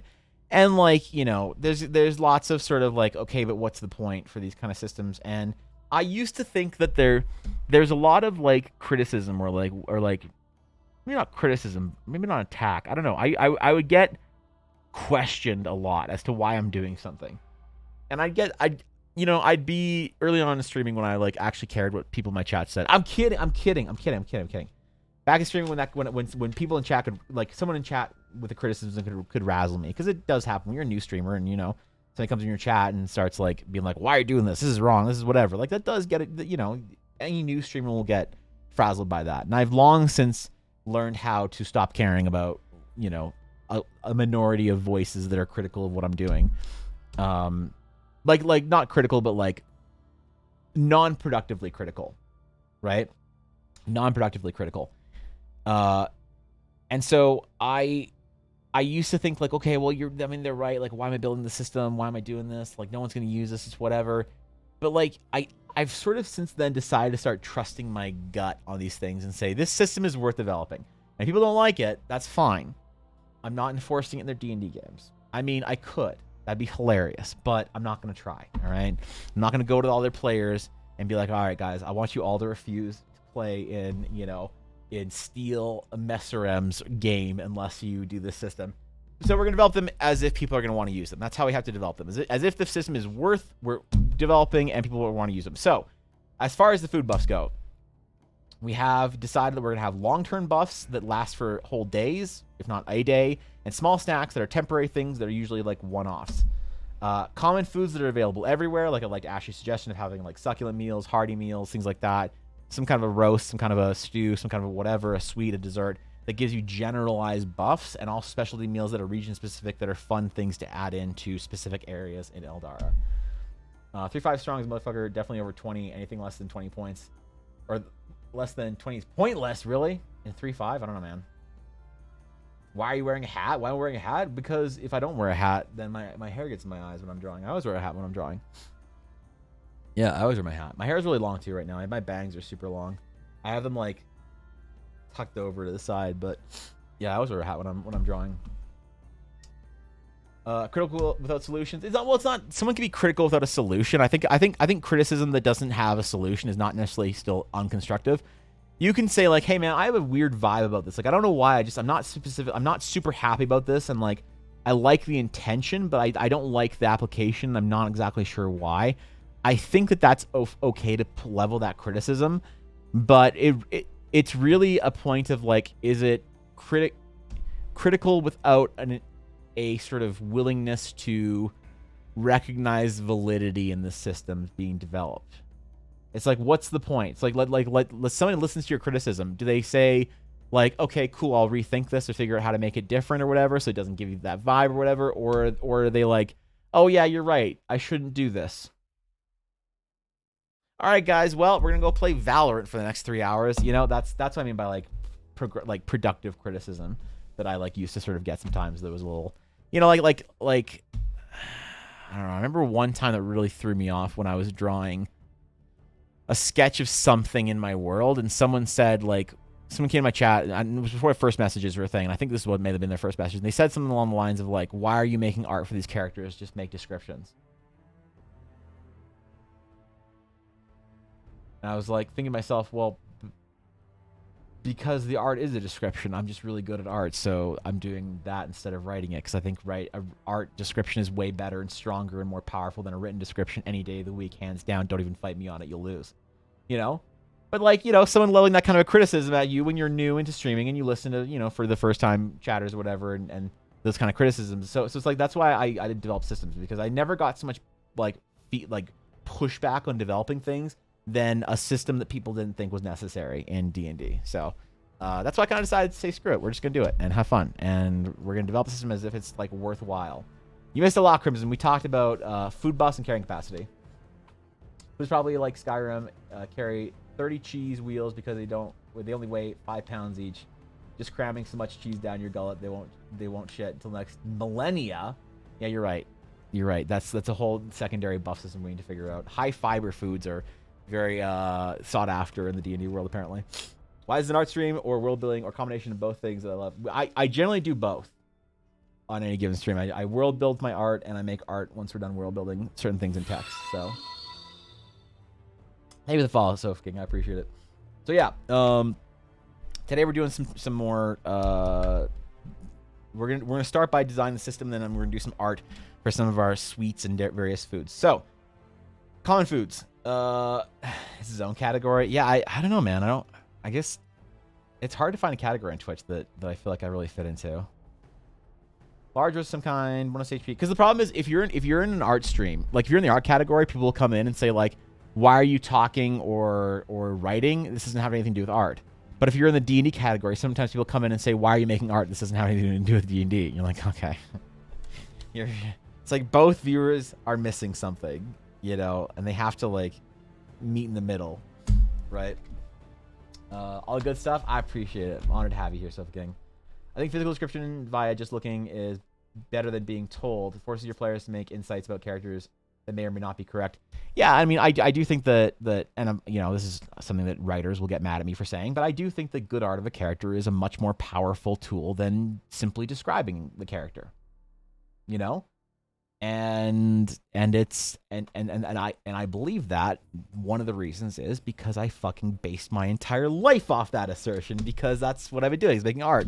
Because if I'm going to tell stories, I'm going to make art of the things. Because I think that a painting that is a really well-crafted painting that will give your players a sense of scale and mood and tone of an area that they come into is more powerful than just a simple description.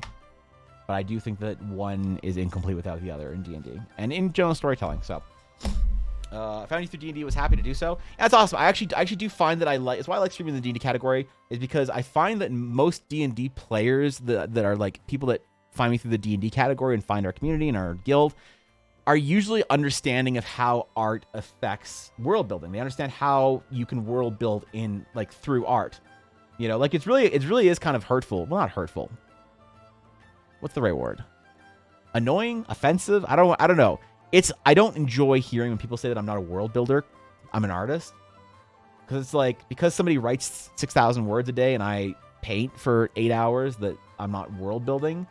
You know, ideally when you see, you know, like concept sketches of shit in the world, when you see, I don't know, like different airships and sky rays and medallions and places and whatever else and full on character paintings and I don't know, Riven and Sariel, when I talk about characters, it's like, you know, and I'm building the idea and stories behind these characters and then painting them or sketching them even.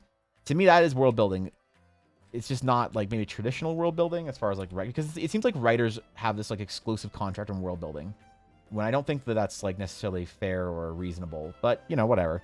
And I find that most D&D players are understanding of how that works, of how you world build through art. But I find a lot of art streaming sort of like viewership don't understand why you would do anything on your art stream besides paint. Why talking about art and figuring out how to make your subject interesting before you paint it is like a worthwhile conversation. So that's why I really like streaming the D&D category because of that. Because I find that most people I tend to get along with in the D&D category over art. So good combination both is peak character description though. Yeah, maybe. Disappointing, Garth. That's a great word for it. It all flows together. Writing, design, art. I mean, it's all creative stuff. I think if someone's being a dick about it, they're gatekeeping their issue. Yeah, that's kind of the way I view it. Is that like somebody comes in and they're like mad about like me doing art. This isn't a D&D stream. You're making art, or this isn't an art stream. You're talking about your D&D game. It's like, okay, like clearly they have an issue that they need to figure out. You know. All right, the guy in the upper left is a funky little fella. Yeah, Salacious B. Crumb, the best Star Wars character. So, specialty, large roast of some kind. So let's do like 5. Some kind of stew. What are common medieval meals that we might find in a fantasy realm? Like that you'd find everywhere. You'd find a variation from the elven cities to the great and grand shattered sea to the like not like necessarily like, oh well, there's, you know, beef everywhere, so they're always gonna have, you know, beef Wellington. It's like, okay, all right, relax, bro. But I mean, like stews, breads, roasts. What's something that you can find across all different like cultures of cooking? You know, bread. Yeah, I think breads are like a big thing. Pheasant's delicious, dude. Potato stew. Larger groups. So yeah, like stews, like roast game bird.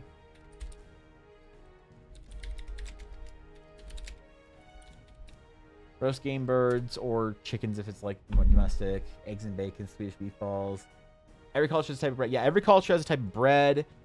Every culture tends to have a type of bird.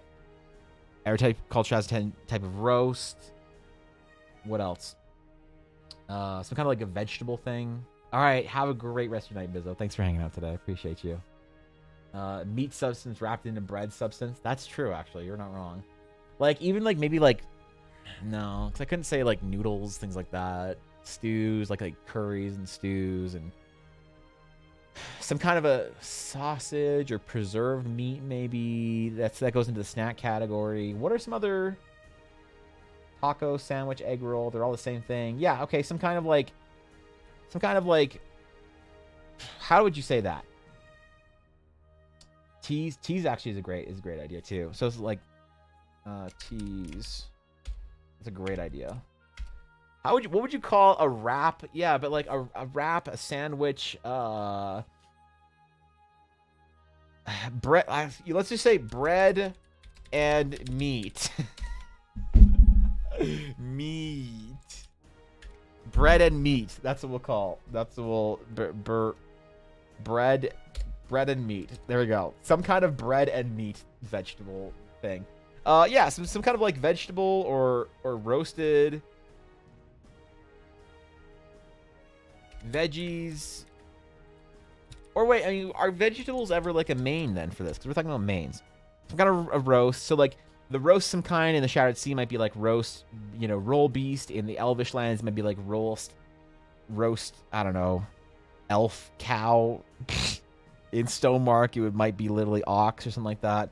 Some kind of stew. There might be some kind of a curry or a soup or a stew or a hoagie. Yeah, technically pizza is considered a sandwich in culinary terms, and there will be pizza somewhere in this world, 100%. Panini. Check the Heroes Feast cookbook. It's based on traditions. I actually do have the Heroes Feast cookbook somewhere in my house, downstairs. Oh, I know where it is. I don't want to go get it right now, but I do have it. I have that one. I have the Star Wars Galaxy's Edge one and the World of Warcraft one that I really like those. Culture of the region holds animals sacred. They might have a vegetable-based diet. That's true. So, but is that like a common thing that like you can find the vegetable dish in England and the vegetable dish in Japan and the vegetable dish in Africa? And it's like a common sort of like thing. So I can't think of that, as a large broad category, because like bread and meat could be sandwich, noodles, like taco, wrap, noodles, right? Some kind of a stew would be like stew, curry. I don't know, I can't think of other good examples. Breads might be like babka. I spelled babka in English. Like rye with butter / oil, dried veggies inside. Different examples. Roast game birds could be things like, just bird in oven, go burr. Teas, various herbs, tea leaves, Elvish BS. But I didn't call it meat and bread. I assume you're making a new Tinder. Yeah, you're right. You're right. You saw through me, Rob, of course. Like steaming, boiling, frying, pan cooking, roasting, smoking. Yeah, okay. Grains, doughs, juices, dairies, meats, soups, veggies, preserves, going to cooking styles. Yeah, okay.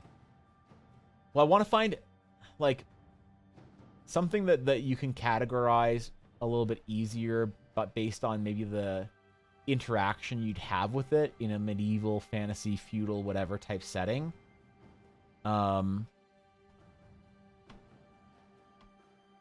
So we can apply just a general, like, everywhere has, like, generally, like, these 4 or 5 different things, and then you can, like, have those have the same effects, so you can always get those effects wherever you're going.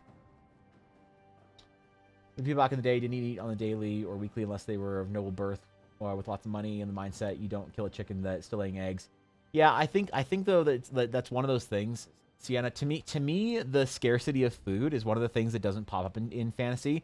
Just like the sort of like sewage treatment of medieval England or medieval Europe or dynastic China or whatever. You don't worry about like disease. You don't worry about sanitary, and you don't worry about scarcity in medieval fantasy, I find, because it's one of those things that doesn't necessarily resonate with people. It interrupts their sort of like quaint immersive experience of like, oh, wouldn't it be nice if I was in Minecraft? It's like, yeah, man, isn't that a great idea? You can build a house and mine your things and create your tools all on your own. Oh, and then you get, you get some sort of disease and die when you're 14. It's like, it's not the kind of like, it's not commonly accepted sort of thing. So I'm not, so yeah, you're right, but I'm not like thinking about true medieval foods and true like, Dark Ages foods and things like that, because I find that it's one of those things that doesn't really, it's not something that a lot of players like to interact with, so I don't want to like maybe focus on the system. For inspiration, maybe in Swedish we have word to eat mellanmål. In English it would be to eat between meals. Is anything cut fruits or light pancakes or sandwiches or a bowl of muesli with yogurt? That's interesting, actually. So like some kind of light snack. Have you stole your sweet roll? Yeah, unfortunately.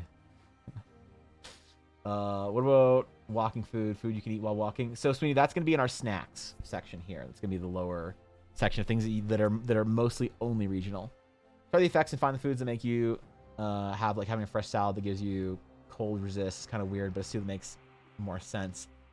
I guess I want to do both at the same time. So, yeah, let's look at the effects. All right, so effects, common effects, I want to have bonus to HP, bonus to strength / agility, bonus to skills, bonus to what else? These are just these are the things you can find everywhere. If you're like, okay, Evan, what about the tomato that gives you like +5 flirting range, so that you can AoE flirt with the countess and the count at the same time when you're a bard. It's like, okay, we'll do that. Relax. But for this, I just want to think about the basic things you can find everywhere. You know, corn, banana leaves, beans. That sounds very good, actually.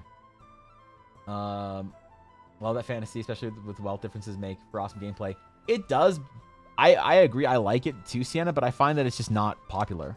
Nobody wants to have a character and it's like, all right, you get into the new town and the quaint surroundings. You see a little river and a bridge over it with children playing on top of it. You see a long street of shops and stalls and all sorts of people of all kinds, and backgrounds walking through, dragon folk and the short kin and elvish, and you see all people doing their daily tasks, and they're going about. The blacksmith is hammering some horseshoes, and the wife of the butcher is currently sort of knitting some smock or whatever on the porch, and the flower merchant is arranging his sort of assortment for the day's market. And also it smells like human feces and cow dung, and the overwhelming stench of the city makes all your characters feel the immense need to immediately vomit, because this is fucking fantasy, bitch. Like, all right, relax. Like, let's be aware of the general reason why we like fantasy, okay? So although it is fun to think about things like that are immersive like that, I do find that there are certain things that players are fine to just idealize about the past and not necessarily go into, Strong European sewage system. The Romans built basically most European new major cities, and it still works. Sure, that's true. They did that. Doesn't mean it doesn't still, smell like human feces in 17th century France or 21st century France. Oh shit, I'm not talking shit about France. I'm sorry. It was an easy target, okay? I say you don't want a bowl of wolf stew. I'm fine with a bowl of wolf stew, man. Pancakes, porridge, soup, spreads with all barleys be common. Soup especially because it's just water and whatever we put into it. Yeah, so that's kind of like in the stew category. Soups and stews. Like basically thing in liquid, like brewed vegetables or meat or whatever. So yeah, soups and stews are one. Breads and grains maybe is like a different bread/grains. These are not, and don't forget, let's not get super stuck into like just what are the main categories, because not everything has to fall in these categories. This is just the basic thing that you can have on the menu at any inn you go to in the world, is they'll have typically these like 5 things at the very least. The fleur tomato, yeah, exactly. Sorry, Victus, you already knew. You knew. Mushrooms are found everywhere. Same with both the Count and the Countess. Damn, bro, you're freaking the sheets. Listen, dude, it's bards have different rule sets for them. You said bard, I feel like freaking the sheets is implied, unfortunately. Bonus how many miles you can run in that day. Actually, that's really cool. Yeah, movement speed. Bonus to movement speed.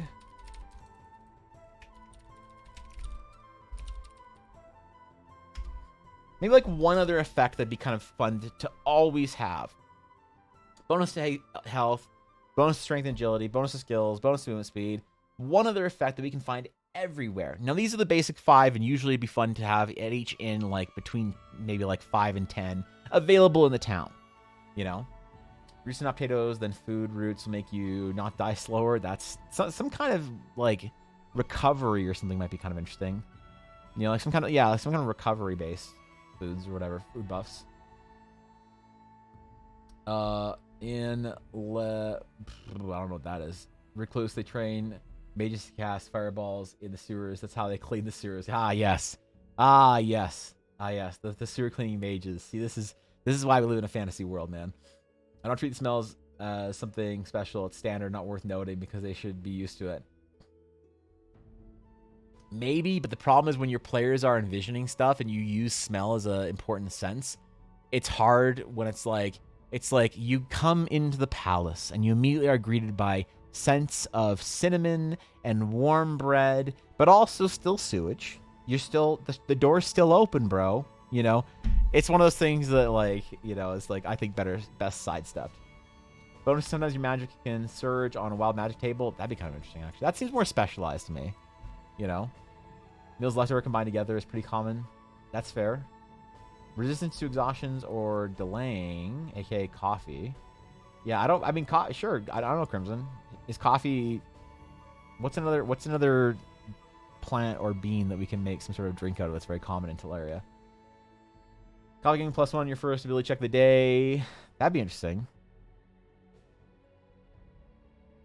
Constitution roll, see if you get scurvy. Yeah, okay. So you don't have on the list is preserved things, like pickled things. That's actually good. That's like, well, okay, is that part of the main... like, what are some examples of preserved things? Like Europe would have had pickled items. Eastern Europe would have had it. I mean, pickled vegetables are a big part of Eastern European culture, man. I know. Asian cultures would have had pickled things. Would they? How old is, like, tsukemono and stuff in Japan? I don't know if there's a Chinese or, like, Korean or Vietnamese or Southeast Asian or islands or whatever. Salt preserve is kind of a worldwide salt. Yeah, so I think you know what, you're right. So, like, preserved. Let's just say this. Let's say preserved, not just like pickling or like canning or jarring, but let's just say preserved. But that changes so drastically when you have, yeah, fuck it, whatever. Pickled, salted. Listens to chat about their D&D characters, or mummification, which is the same thing. You know. You can preserve anything with the right tools and root cellar. True.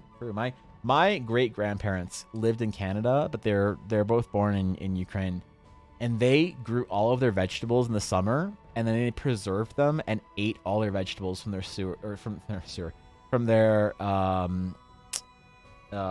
cellar. Jesus. Through the winter. It was really cool, actually. You know, one of the reasons my grandpa always said that he lived to be 98 was because he ate pickled beets and drank vodka all winter. So, I don't know. Pickled meats, jam, kimchi, jerky. And I don't think that, like, preserved fruits necessarily fall into this category in general, but yeah. You know, fuck it, they can, whatever, screw it. If you're anything about the tools, advantage on con saving throws from chicken noodle soup style foods, thought to be remedies, and they make a con save against an illness. I don't know if poisons and diseases and illnesses are, maybe that is like, no, that seems more specialized to me. This is like super general buff things. It's like a bonus to strength, a bonus to your aggressive ability scores for physical stuff. The only thing I can think of is like a bonus to mind shit, man. Like your int / wisdom / charisma. So yeah, I don't know. Fuck it. Dude.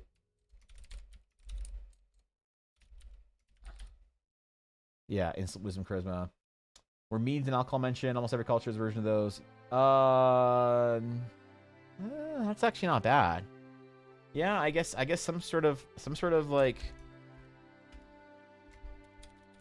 fermented happy drink, and everything's just kvass from Latvia or Lithuania. Everything just tastes like kvass. So category, even though it's a wide one, if you wanted, you could say wet and dry preserved. Yeah, I do feel like that there is a general, I don't know, differences like in vibe of what you'd get. Like I want it to be recognizably like, you know what? Okay, you know what it needs to do? it needs to have, no matter what thing you intuitively place in that category, it needs to somehow reinforce the idea of the bonus to it. Does that make sense?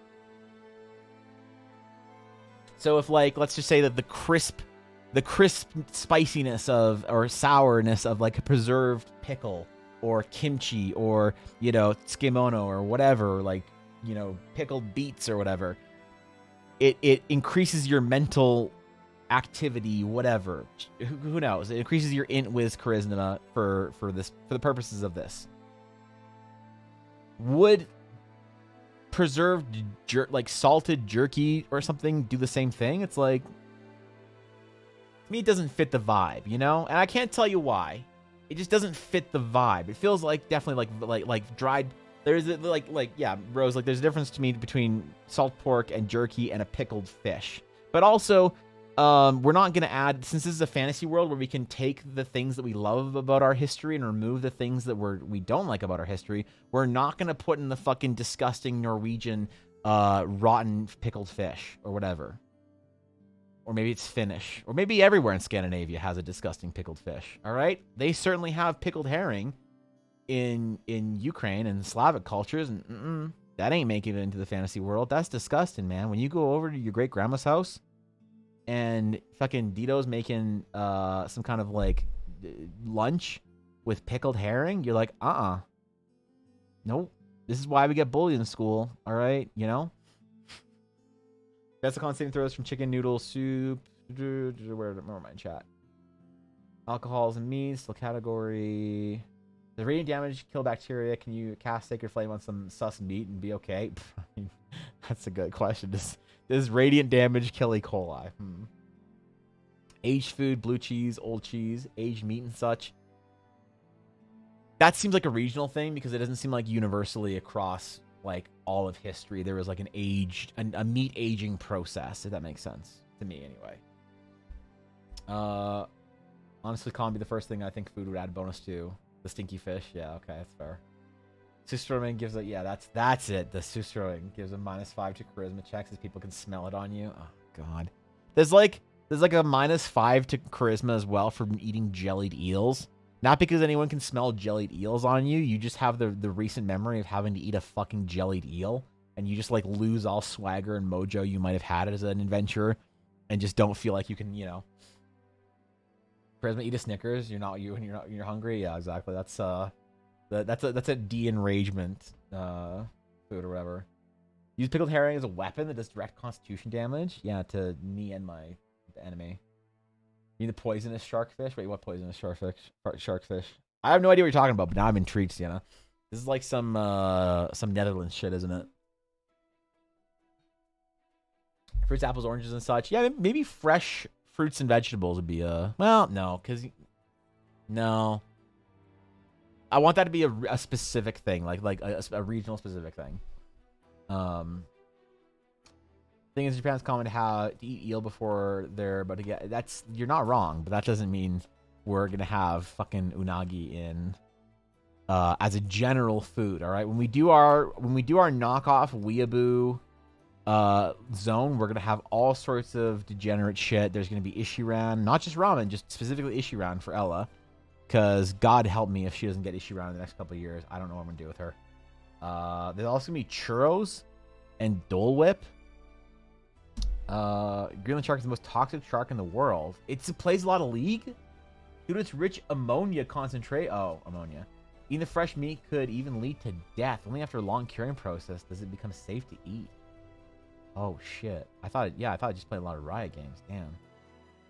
What about Strogania? I don't know what that is. That sounds like Slavic, and I have no idea. Like some Romanian shit. I think it's just for fermented herring. Okay, fair.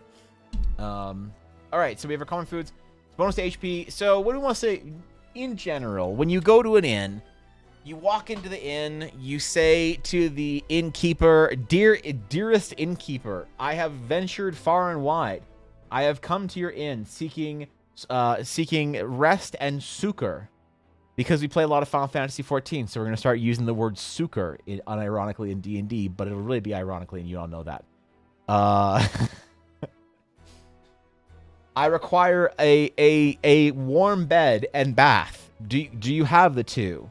And the little innkeeper can waddle over and take your gold and lead you to your room with a large key and a small candle lit in the dark night, where you can hang up your stinky gear, where you can take your warm bath, and while your bath is being drawn, you go downstairs and you decide that you are going to eat some food that will enhance your HP the next day. And what basic category of item that you could find in an elvish inn, in a traditional English town, in a sort of Middle Eastern village, of all places across the world, could you find one single style of dish that is the least recognizable and say, oh, they kind of have that in every culture, to be the thing that would just give you bonus HP? Because I think that I like the large roast of some kind.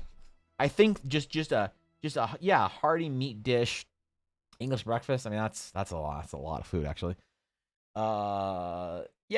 English breakfast, roast, the hearty meat. I think we're thinking like protein and something hearty and savory and whatever, substantial. So let's do our roast meat dish. And that can look different depending wherever you are, what inn you're at, whatever, Eggs, bacon, meats, potatoes. Oh shit. So what if it was like roast meat dish and root vegetables? Nah, well, did everywhere have root vegetables? They're like commonplace for their diet. I think so, right? Mostly across the entire world. But some places no. All right, roast meat dish. A bonus to your fortitude, strength, agility, and let's not do con because I don't want to fuck with con. So you have roast meat dish, that some kind of whatever, something that increases your bonus to strength and agility. I think some kind of stews / soups, I think is a great example here. For something that might increase your physical ability and capabilities. However, something, I mean, that or our breads and grains, but that's fine. Something that increases your intellect, wisdom, that sharpens the mind. Something maybe... Ooh. Should we put teas here or some kind of preserve? Yeah, I think maybe teas would go here.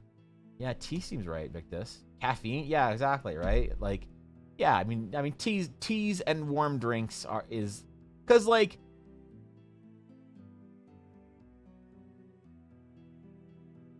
is coffee technically a kind of tea? Cuz you can make tea from a lot of things, right? So is coffee technically a type of, like, under the category of tea? I can't stand coffee, bro. I don't drink it ever. I make Ella coffee. Coffee's not a tea. Well, I mean, it's obviously not a tea, but like, if you can have a herbal tea, if you can have, right?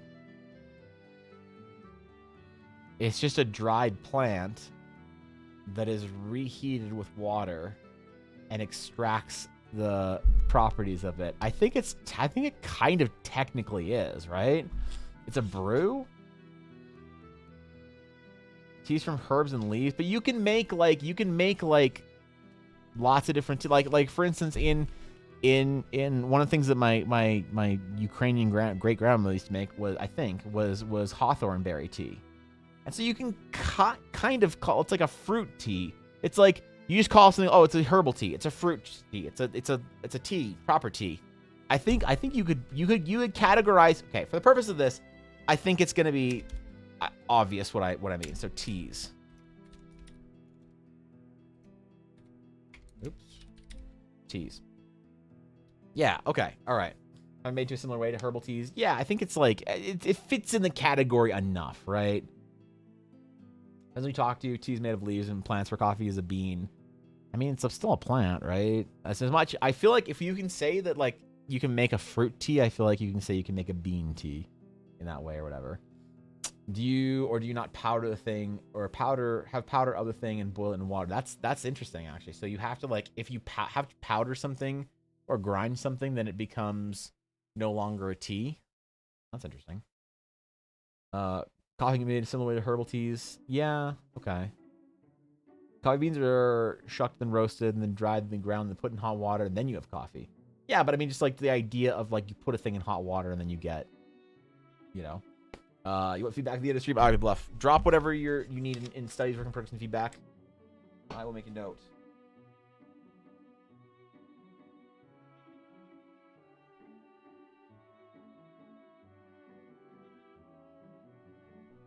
Alright.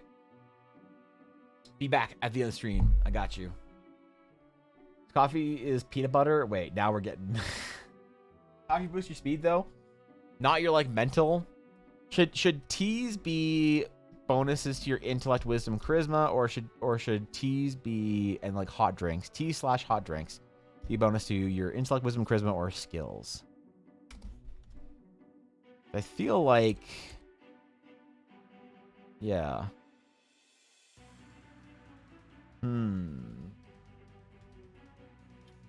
Be a tincture? Wait, what? Google tells me it's a tea. I don't know these words. This is the first time I've ever seen these words. If you put water and you have a tea, that means pasta water is tea.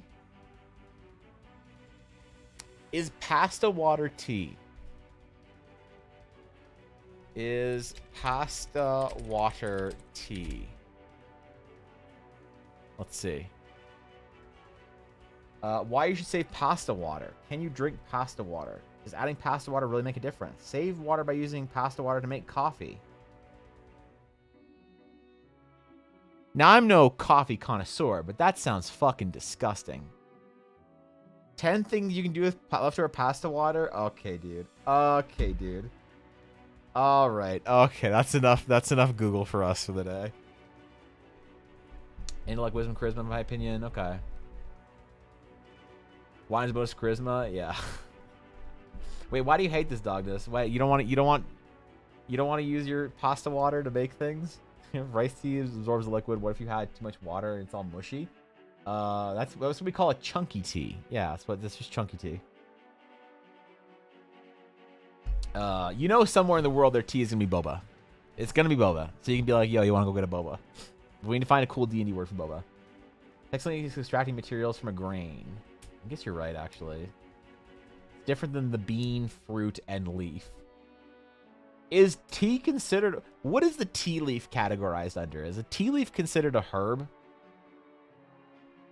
Okay, no, hold on. We'll Google one more time. Is tea... Or are tea leaves considered... Leaves? Oops. Are tea leaves considered herbs?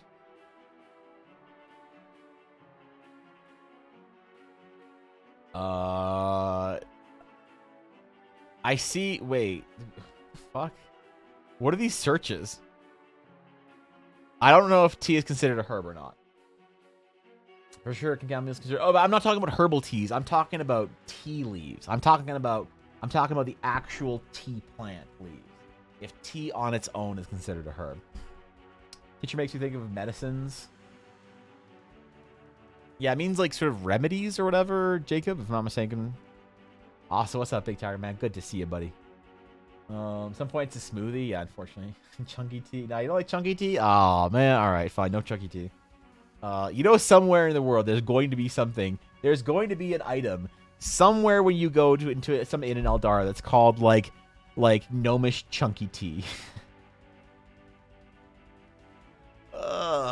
Okay, man. All right. It's like you explain to your players. They're like, I try it. What's it like? It's kind of like a bitter, warm cottage cheese that you're drinking. Yeah. Dasani fits for coffees and teas. But the thing is anyone going to know what that word means? Yeah, is a single person gonna know what that word means? So I think I'm okay with teas, and if somebody wants to get mad because the tea that's available in whatever location is a coffee, then good, we'll just farm for Twitter on. Yeah. Concentrated herbal extracts made by soaking the bark, berries, and leaves or dried fresh of roots or more plants in alcohol or vinegar. Unless you make a coffee with alcohol or vinegar, it's not a tincture. Making coffee with vodka. How to make coffee with vodka? Coffee vodka.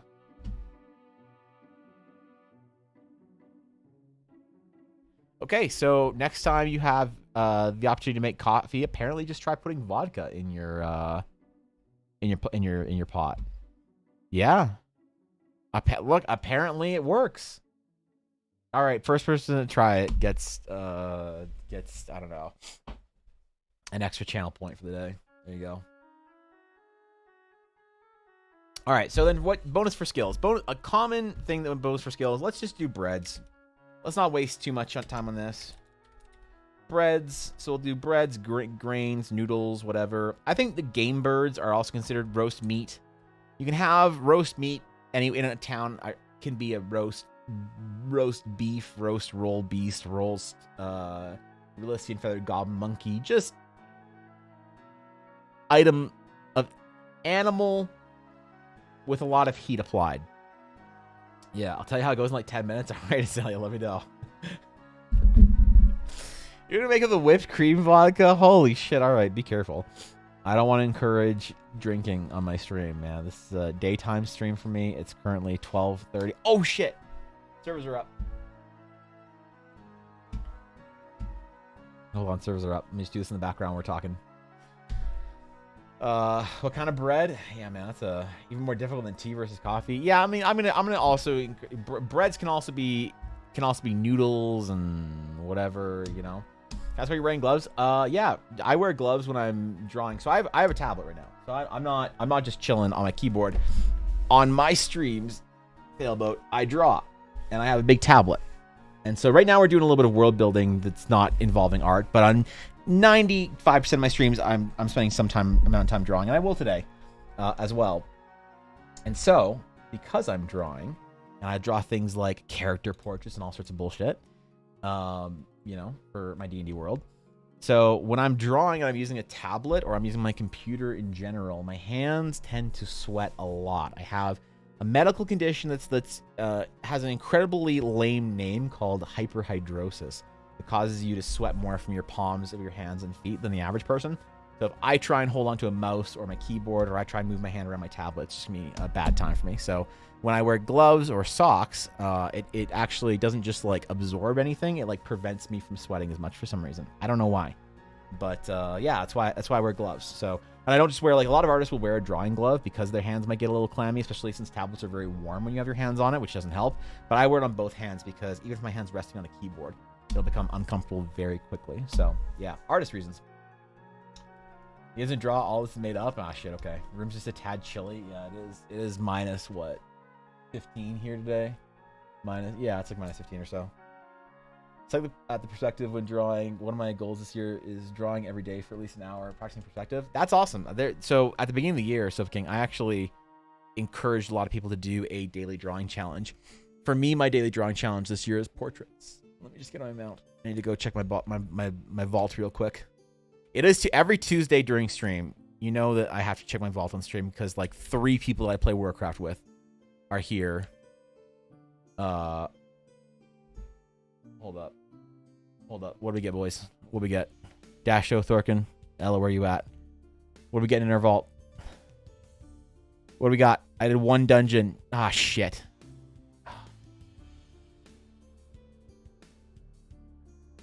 That's literally useless. All right, I get my 2 tokens. Oh, that hurts. Lower item level and non-set piece. Okay. All right. Well, rip. There it is. So everyone draw that dude. Everyone draw dudes. Come on, man. I drew a dude once. Pretty neat. I'm sweaty hands, feet gang too, and should probably wear gloves to keep my keyboard from getting gross. But I just clean them more often. Nice to know the info and want to say your character portraits are impressive. Thank you, dude. I appreciate it, Philbo. That's extremely nice of you to say. Yeah, I don't know. I used to be really embarrassed about it, but I suppose it's not something that really matter, you know. So, and I buy these. I usually replace them every like 3 or 4 weeks. So I go to the grocery store in the winter and buy their like $1 pair of shitty gloves. And I buy like 20, 30 pairs every winter to get me through and have extras and whatnot until the next winter. And I always get weird looks from cashiers when I'm doing it. So I'm reading 1 book a month so far. Doing pretty well. Just finished A Priest by Matt Colville. Oh shit, Matt Colville actually a good writer. I've heard that his books are decent, man. I haven't ever taken the time to read any. All right, so breads boost movement speed are, let's do things like, let's do,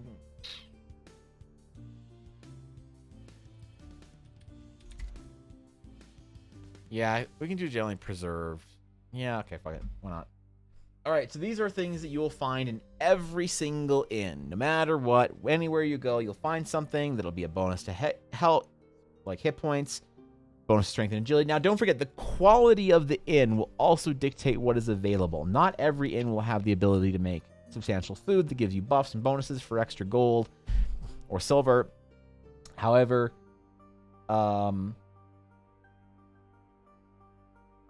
fancier establishments or specialized eateries will have the option for this. Maybe like part of the reason why you'd stay at a fancy, inn or better accommodations is that they'd have access to like higher level, maybe there is like a 100 gold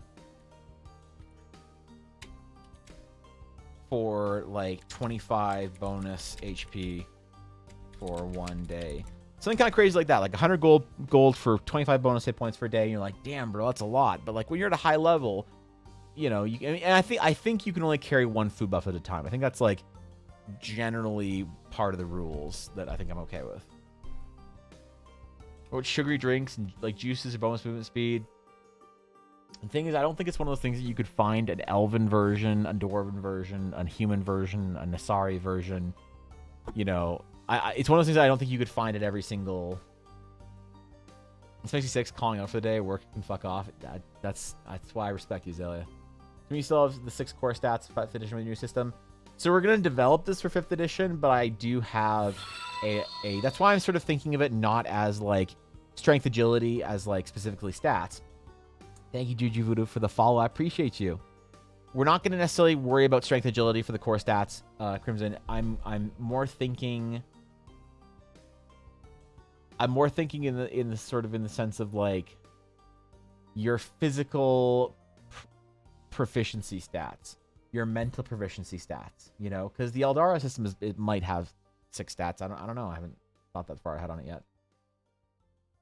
Hesitant at first, but yeah, I enjoyed it a lot. A lot of DM tips. I always say reading books helps with DMing and world building, and I agree. Yeah, I think it's invaluable. Sugar high more affects your mind than your body, but I think that'd be more specific to the area. Yeah, I don't know. Something you can find everywhere,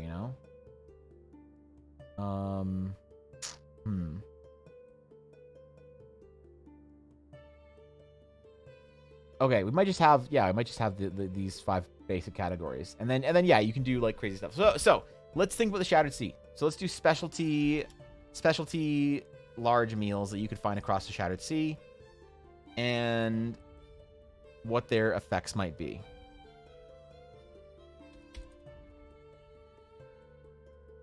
Oh yeah, some kind of musical cutscene. I forgot. Okay, bonus movement speed. So let's do in the Shattered Sea. So, roast meat dish. Let's do it as. What would the common roast meat be in the Shattered Sea? Probably some sort of game bird or fish. Because there's not a whole lot of pasture space in the Shattered Sea. It's floating islands. There's a lot of birds, a lot of fish, a lot of things like that. So what do we want to have this be more iconic as? A roasted game bird of some variety, or a roasted fish? I'm feeling game birds right now for the basic bread and butter kind of thing here. Pastas? Yeah, I think that's a good idea. We'll do some kind of noodle dish or whatever. Let's do, for the Shattered Sea, let's do some kind of like both birds. Well, yeah, I mean, there are also flying fish in the Shattered Sea. I'm just not trying to figure if I want to feed the like sort of presumption of like what a flying area region looks like, or if I want to try something to like push people into understanding that there's like different shit going on there with like the fish and like flying fish. Let's do okay, some kind of Some kind of shattered sea bird. Not Canadian geese.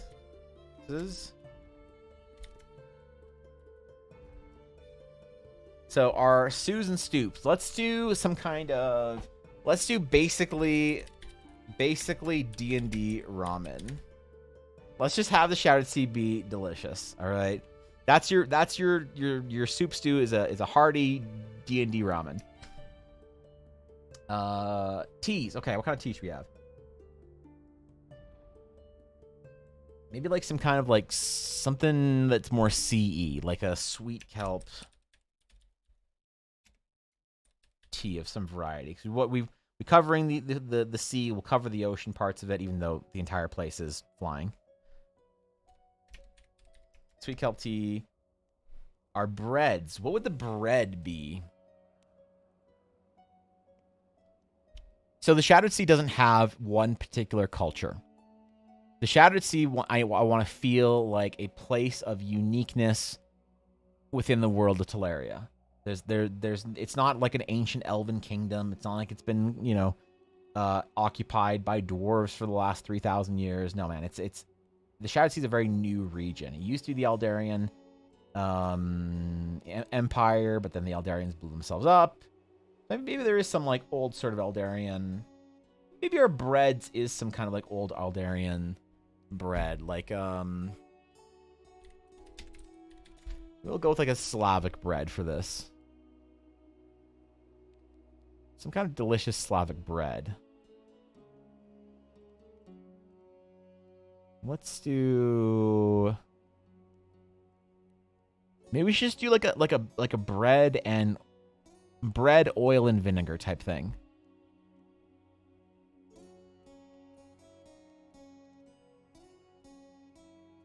There's lots of different breads to choose from. Pasca? Oh, Pasca. Pasca bread, bro. Slightly sweet to it. Oh, man. That's... Okay, let's do like a Pasca bread. Any mosses unique to the Shattered Sea? Mosses? I mean, yeah, why not? Fuck it. Dawn bowl would be better than ramen for a good meal. You think? But for like our stews and soups, this isn't like a bowl-based meal. This is like a soups and stews. And spicy food, Shattered Sea as a climate form. That's actually a good point. Okay, bread. Let's do some kind of like bread with oil and vinegar. That's like a common thing you can find in every inn. It's just like sort of a traditional thing, Yeah, probably not mentioned. That's why that's why I wasn't thinking like dairy, because they don't have a lot of like pasture space like this. So you're on the right track, I think. That's why they wouldn't have butter. But things like oils and vinegars and things like that, yeah, why not? So like just like that. That's something maybe you can just find in most restaurants and eateries and inns. Is they'll serve you some bread with oil and vinegar. Rice be good though because it grows in moistures and layers. Would it though? Because don't you need a lot of flat space to grow to grow rice crops? That's why I wasn't thinking rice for the Shattered Sea. Or some kind of like vertical grain plant. Like a rice tree. All right, bonus new are preserved. So what preserved kind of preserved food, some kind of pickle or some kind of like a common side. As long as there's a lot of water, they can have places to grow rice. Yeah, there's not a lot of land. Farming space is kind of is not abundant in the Shattered Sea. They grow along mountainsides. Yeah, there are a lot of mountains in this sort of west of the Shattered Sea. Terraces. It's just straight up salt. Something unique that there's so many climates you could mix cold climate, high altitude food with hot climate food. Yeah, something So this is a common side dish, but you can also find it as a full dish in the Shattered Sea. Some kind of preserved vegetable, preserved meat, preserved fruit. I think we do a fruit, some kind of preserved or candied fruit of some kind. Let's do something kind of like fully made up, not even something that's reasonably grown. Like,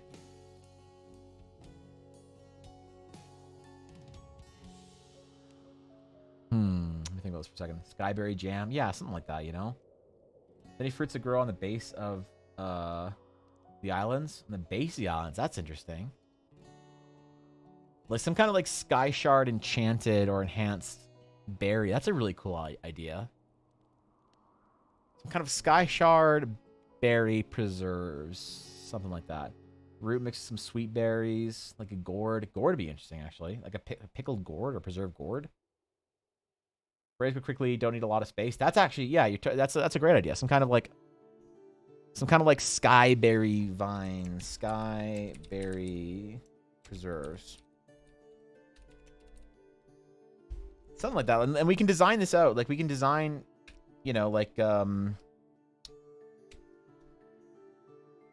imagine something like this, you know, our cloud vine. Like a plant that doesn't necessarily exist, that we don't have a reference to. Something like cloud vine that like, oh, okay, what about this? What about this? What if cloud vine on the inside of the balloons, you open it up and berries grow on the inside along the vines, right? So if you have our cross section of a vine going across, you know, with like, I don't know, thistles and flowers and all sorts of shit, that you have some kind of berries growing on the inside in like clusters or whatever, just kind of like floating in the balloon. And you can harvest the cloud vines, and you open them up, and there's like, you know, there's all these delicious berries in there or whatever, and maybe like some kind of like a sweet, you know, a sweet nectar or syrup kind of pool at the bottom of the cloud vine or something like that. Sounds very good. Okay, yeah, that's good. Cloud vine berry jam, fuck it. And then they can grow on the bottom of islands and shit like that.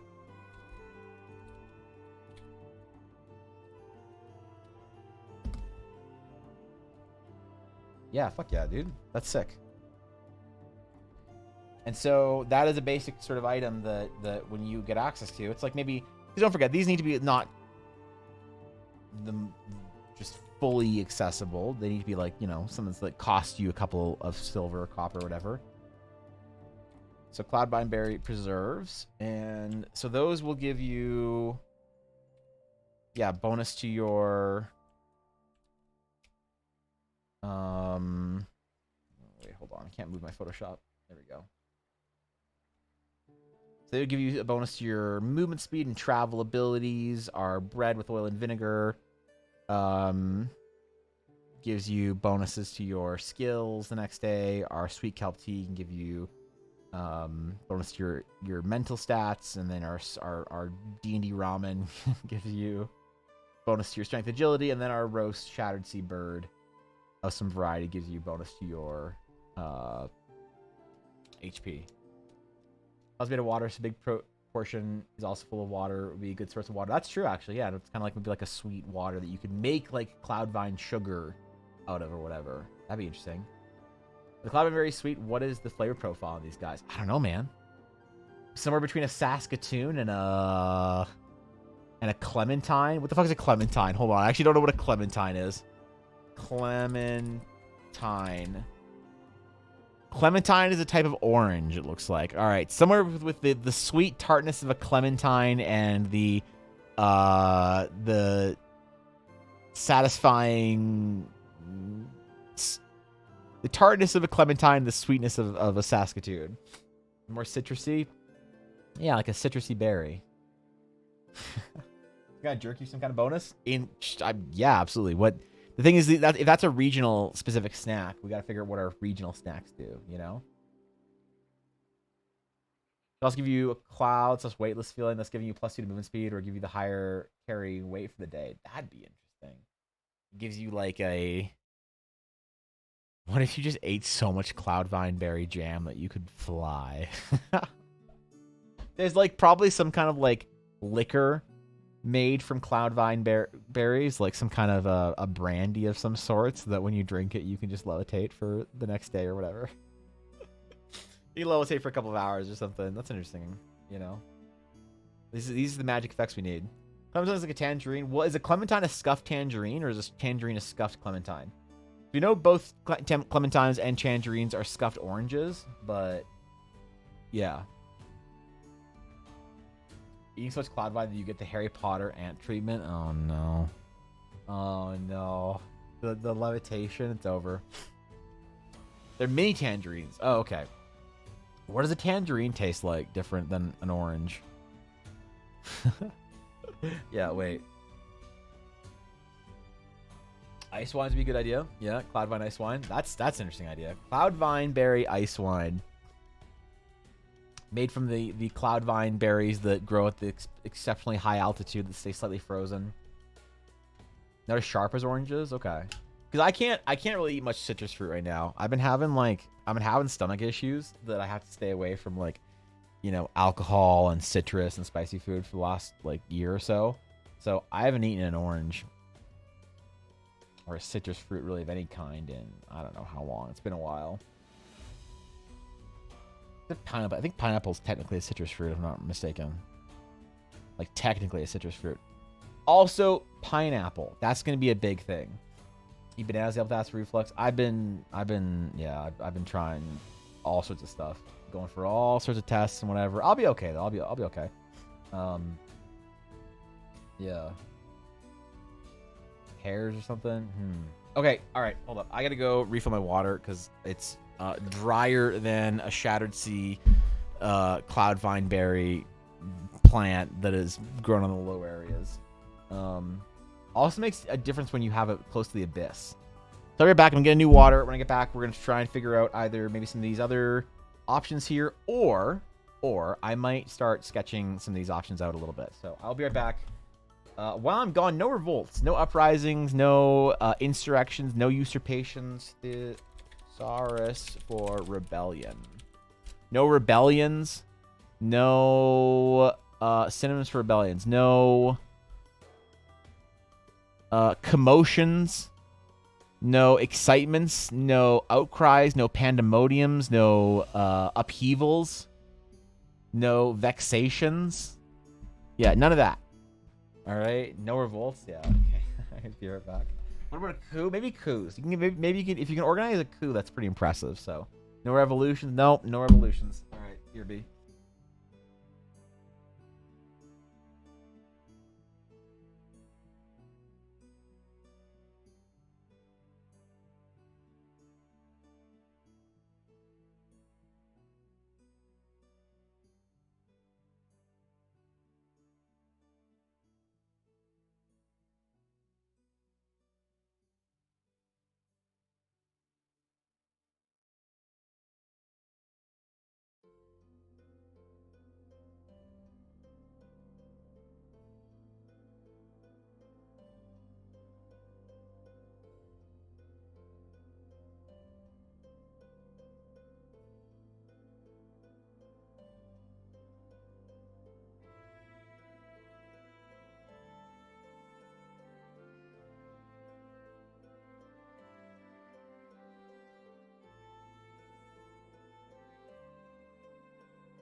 All right, we good. We Gucci. Okay. So, let us do the Shattered Sea stuff specifically. Guapo, thank you for the gift sub to Eiley. I appreciate it. Guapo, if only all the mods were as handsome as you. Oh, wait.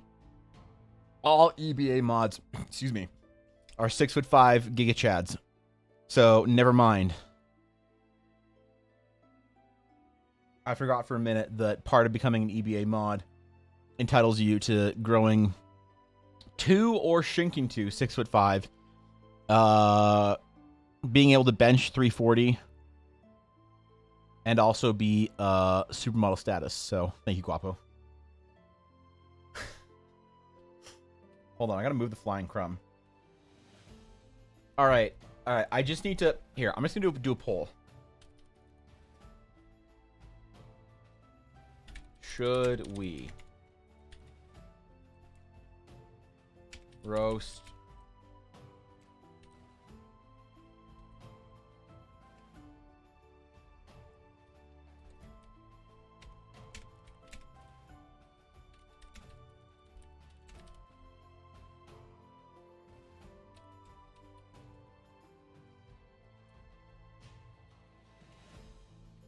all right. Okay, you guys vote. So I'm gonna make specifically a Shattered Sea section here. So our general sort of document of ideas, and then Shattered Sea.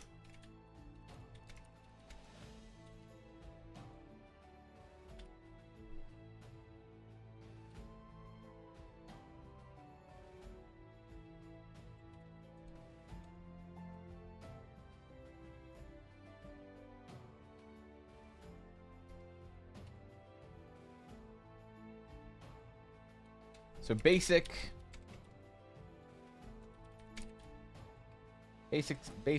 dishes or meals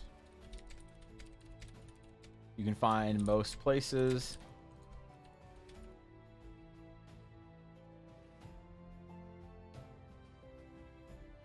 So actually, let's just call it large meals. Large meals, some kind of Shattered Sea bird. We have some kind, or basically D&D ramen, sweet kelp tea, bread with oil and vinegar, cloudberry preserves. What else do we need? Belts, Modesto.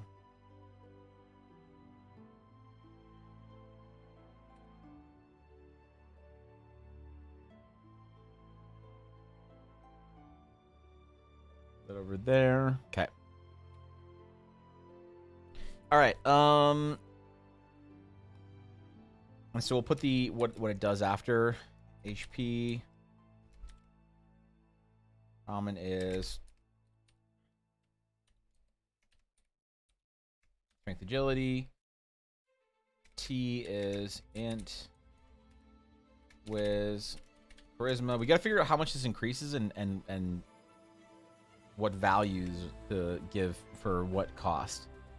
Bread's and vigor are skills, and Cloudvine Berry preserves are movement speed. Okay, so now we need some other interesting things. Roasted nuts. How do we D&Dify it, Dorkin? Kind of thick, spicy seafood stew. I need some Shattered Sea gumbo.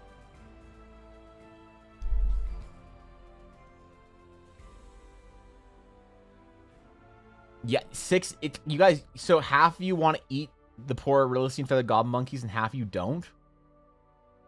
Well, half of you are monsters. That's all I'm gonna say. Dragon roasted cashews. I say no. Yeah, all right.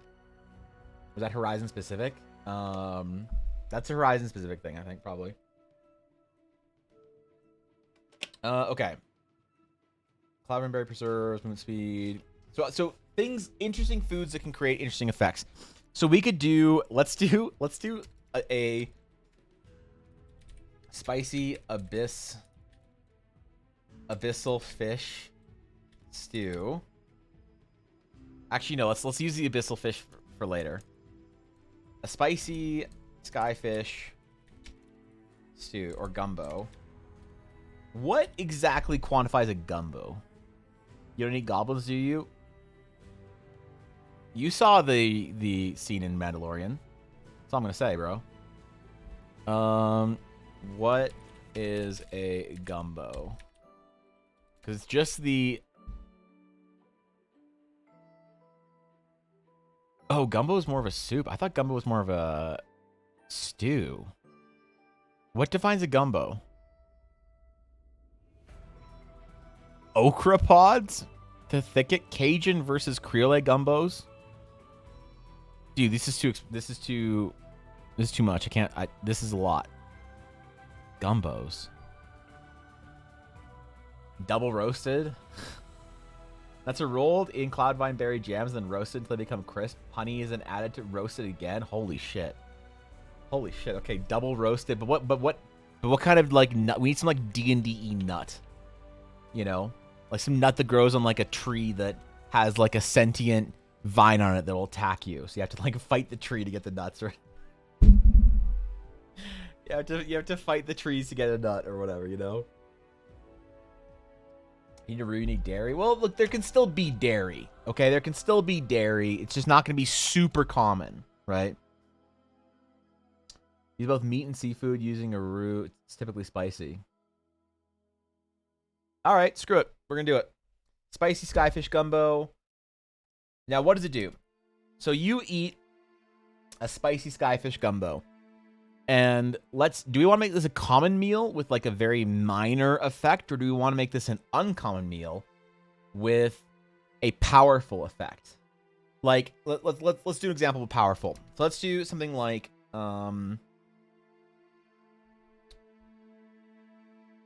let's do grilled feral pineapple fruit, and it will grant or bonus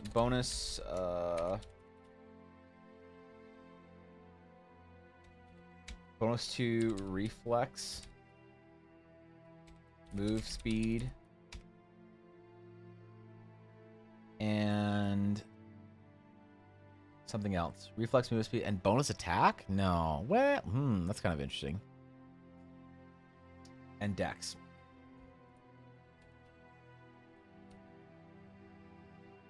But I guess it's just reflex defense anyway. Alright, so bonus to dex.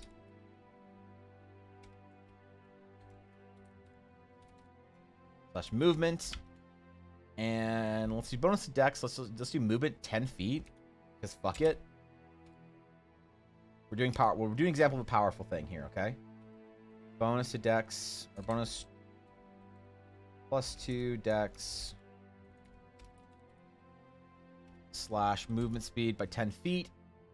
And it is straight up 120 gold. Straight up 120 gold. Now, to find feral pineapple fruit is a very rare endeavor.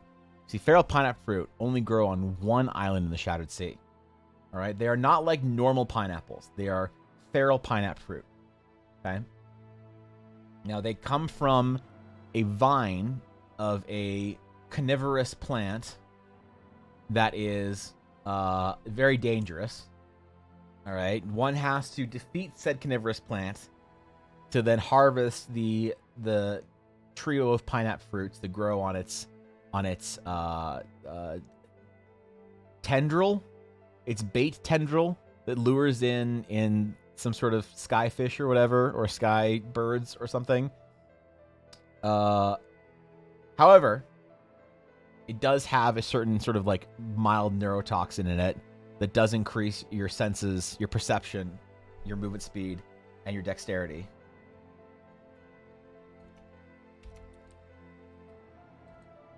Do +5 perception. Yeah, there we go. All right. So this is an example of an expensive meal that one could get. One can find pineapples in Teleria. Where did my pen go? But to find a feral pineapple fruit grilled, which is the main way people eat it, yeah, it like super heightens. It's basically a cocaine fruit. But you know what? We're not going to worry about that. Only true masters can make top tier gumbo. I've never made a gumbo before. Yeah, and Bluff is like somewhere from the south, right? I have a better idea on how nuts grow. What if they can only grow on the back of Rasishi? They only grow on in a some sort of a grove or whatever on the mountains in the back of Rasishi. That's interesting. That's a cool idea for some sort of nut that grows in the back of Rasishi. Now it needs to be like this needs to be a special item then. It can't be like a somewhat common food then. We need some kind of roast nut dish that is D&D-ified that's somewhat available. Their toxin create only positive effects. It's really is it really toxin or is it a stimulant? Classified as a toxin, but it is unfortunately considered a stimulant in this case. So for a spicy skyfish gumbo. So it's a common dish that is easily accessible. So I want it to be something. What is a fun effect that doesn't necessarily affect combat or the game too much in any way? Doesn't give you any sort of massive abilities, but kind of has something that you could see being a bonus that the villagers could gain without it like completely changing or breaking their ability to live in a medieval sort of fantasy universe. Skyfish gumbo might increase your resistance to something, to cold. No.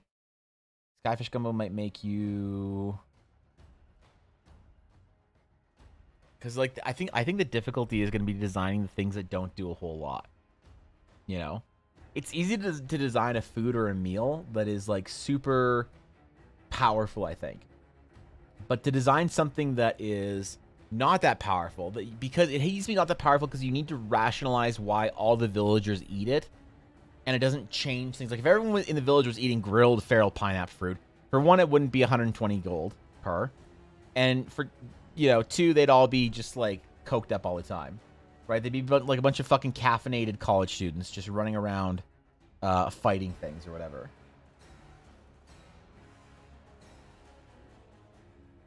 So an effect that you could see like being a benefit to the village. Regional based bonus to charisma checks. You can go among the gumbo folks that don't eat gumbo. Yeah, they all know. Yeah, they just know. Have empower your next attack ability, charisma, puzzle solver. Empowering a single ability. Or a single roll.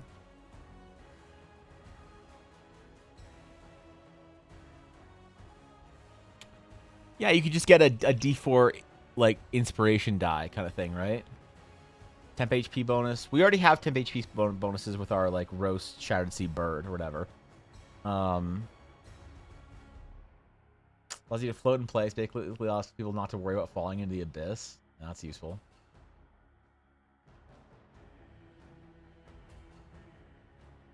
Brown Bruiser use nut pods to make bludgeoning attacks. That's interesting. I like the idea of it being like an inspiration die.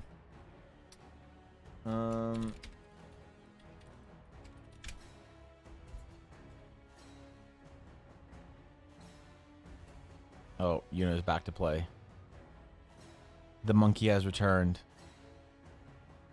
And she's like scratching the floor again, doing that weird dog thing. I think she is here for... She is here for Choose. Oh, okay. She was there for Choose.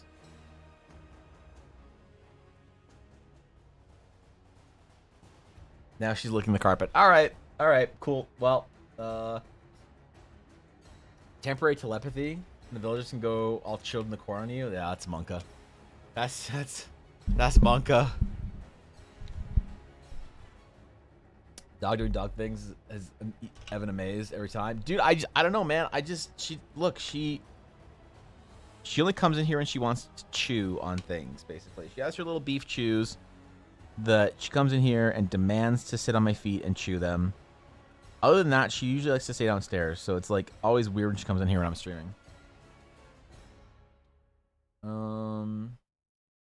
Body, have the soul of the greatest gumbo chef, temporarily making you immune to bullshit. Yeah, there you go. Inspiration could work.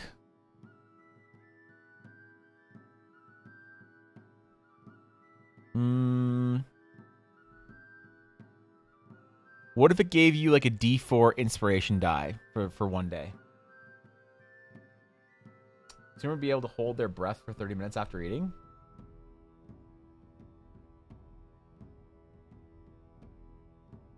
That seems really powerful.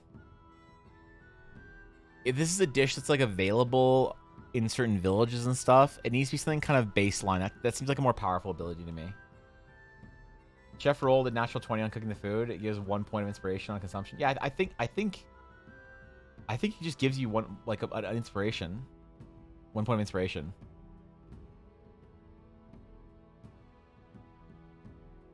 That's fine, right? Yeah.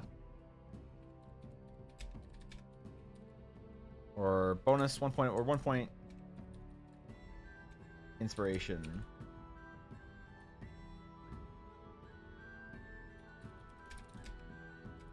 For one day. That's not bad. What's up, Steph? Can you say hello before I go back down? Listen. Steph, if you want to take the rest of the day off, all right, I got you. Just let me know. Might make it so that the additive to the gumbo is a special effect, spicy, resistance to fire, extra sausage, inspiration, etc. They can get modular. That'd be cool to make it different dishes, but look, we do need to sort of keep it somewhat manageable so that we can have different food systems for different regions, right?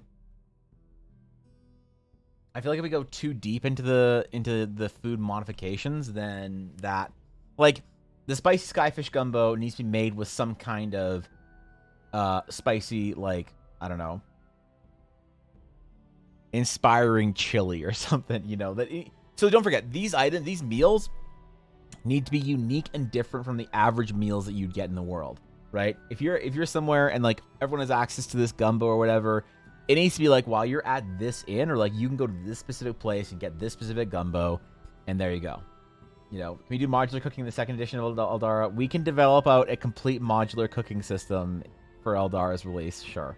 This is the general one for getting us started, though. All the buffs for a whole day or duration dependent. I think giving them for a day, for 24 hours, is like, it's just a good.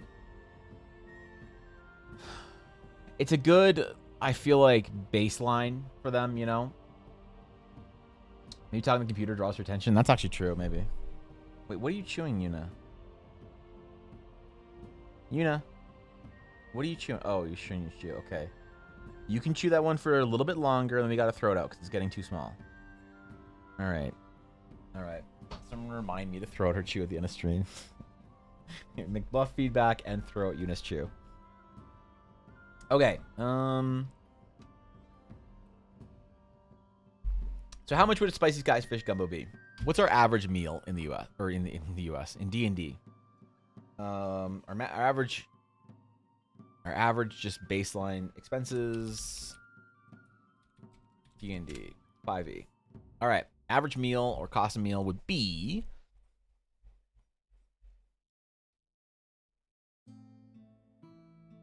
bread loaf, 2 copper piece, in stay per night, meals. So a day's worth of meal. Let's just say that we're going to base our meals off of them being a day's worth of food. So squalid is 3 copper, poor is 6 copper, modest is 3 silver. So 3 silver of worth of food per day. Does that seem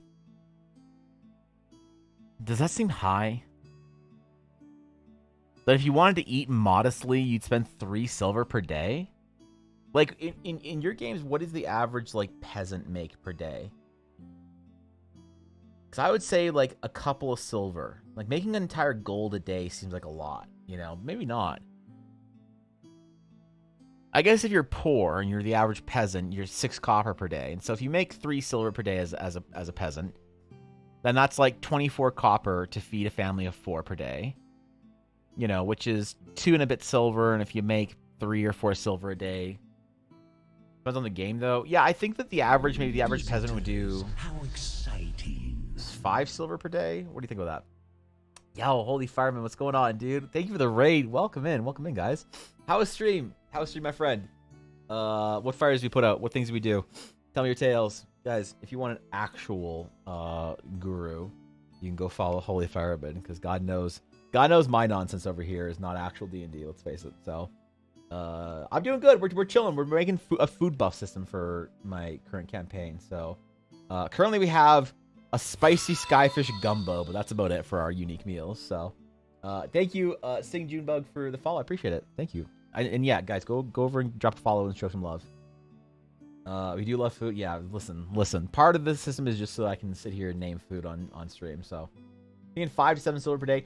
So if the average peasant, your average, like, you know, not a peasant living in awful conditions, but a peasant that gets by, would be able to support a family modestly, or in a poor state for, because,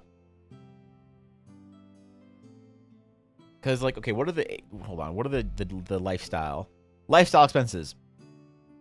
Poor is 2 silver per day. So poor being 2 silver per day means that your average poor peasant would make on average around 8 silver per day to between the family. Right? Everyone's food descriptions are always the highlight of the session. That's look. That's some like DMing from the heart. All right, that's some serious DMing from the heart. I always find that my players, if I'm not making them hungry after D&D, why have I even tried to play D&D with them? You know, if I can't, I have made my players stop playing and go make bacon or some shit. I had my players, actually one of my players, stop playing D&D and like BRB going to order some movie theater popcorn. So when I talked about Dwarven Forge butter. So listen, that's an important, these are priorities that Fireman and I agree with in D&D. Can't make your players hungry or cry, why bother? Exactly. You know, you just go play a video game, right? That's lifestyle expenses, including lodging if it's PHP. Yeah, but how much is your lodging if you like own your house or whatever, or rent? Because I suppose it'd be less than that. So yeah, I think your average poor peasants could probably get by on 5. They probably make 5 silver a day. Because like giving somebody a silver as a tip or something would be like handing over, you know, a 20 or something, right? Like somebody has to have done like an average cash conversion to D&D. Is a gold piece a Benjamin? It might be. It might be that a full gold piece is it's kind of like a copper per dollar kind of thing. That might be an easy way to think about it. A gold is 100-ish USD. 100-ish USD though. That's the thing. Like 100 USD, a full Benjamin is like Thorkin in Canada. That's like, if you had 100 USD in Canada, bro, you could buy a hockey team. You could buy the Quebec Nordiques. You could, you could franchise a Tim Hortons. You could buy an island in the Northwest Territories. I mean, they'll give you one for free if you want. So, you know, copper's $1, 10 copper is a silver, 10 silver is a gold. So yeah, okay. So if you're modest, like your average modest household is going to eat, a modest meal is 3 silver pieces. That's $30. I guess if you were a modest family, you wouldn't eat modestly every meal. That makes sense. And maybe that also implies that you can sort of like attach a child onto each of those meals, basically. So you have basically be buying for 2, but feeding 4. That makes sense. Okay, so yeah, so you might say that your average modest or your average poor peasant makes 5 silver a day, so about $50. Your modest peasant makes maybe like, I mean, it's a big difference between poor at 6 copper pieces and poor at 6 copper pieces and modest at 3 silver pieces. That's a massive jump. Like that is a big jump, right? And then comfortable is only 5 silver pieces. Like I gotta think about this. Chunk of meat for a few silver, make a meal that you can eat over a few days. Yeah, okay, that makes sense. Different D&D setting. They don't have to pay for Netflix or new microwaves. They all spend their money on shelter, food. So they don't have Netflix, but they do have a feudal lord taxing them. Okay. Oh wait, we have feudal lords taxing us. Sorry, I forgot. Oh yeah, and I guess Netflix, crime syndicates shaking you down. Okay, yeah, so it's about the same thing. Your average healing potion is 5k, and reward for cleaning a farm of pests is 10k. Why isn't everyone adventure? Yeah, I guess adventuring's, dangerous work then, right? Both parents would most likely work, making the gold combined can feed 4 to 6 people, or 4 for 6 to 8 silver per day. Yeah, so like giving a silver as a tip is like not a bad thing. You got a silver as a tip, and that's like okay. So what would be? So we're thinking about this as far as like a meal of this spicy skyfish gumbo, which is really what we're trying to get at here, right? Meal of spicy skyfish gumbo that gives you a point of inspiration today. It is a hearty meal that inspires you for the next day and makes you feel like what's a meal that you can think of that like really gives you energy because it's so good or whatever, luxurious or uncommon, something that's like, man, that was good shit, like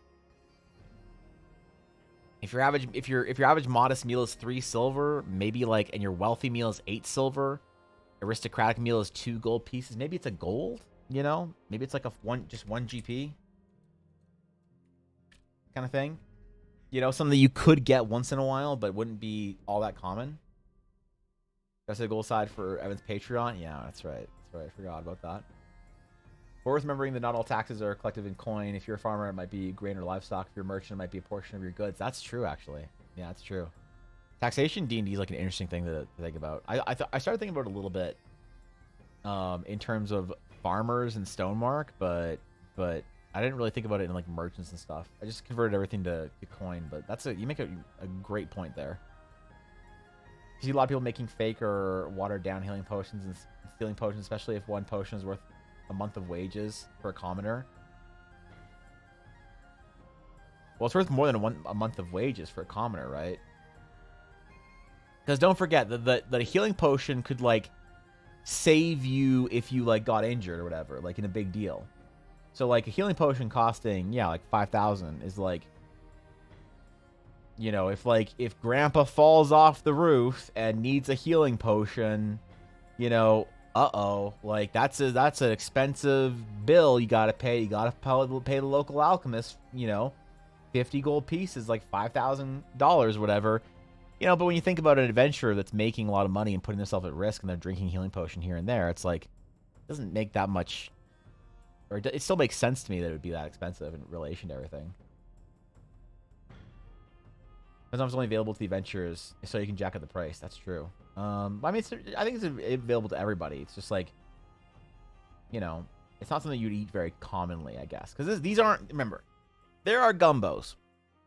Gumbo can be a thing. Sure, why not? But this is a unique gumbo. A unique gumbo that will give you 1 point of inspiration for the day. It's like a special kind of thing. It's like when you go and you're going out for tonkatsu in Roppongi and you get the chance to get the regular pork, or you can get the wagyu ass looking buta pork, and they're like, oh shit bro, this is like 4,000 yen. And you're like, man, 4,000 yen, that's like $40 in Canadian. Man, do I want that? Okay, why not? It's a big deal, right? So it's like, it's accessible. It's the special version of it. So maybe there's another addition we can make to the spiciness of the spicy skyfish gumbo, like some kind of special chili or whatever that you can use to spice the gumbo. Some kind of particular goshu.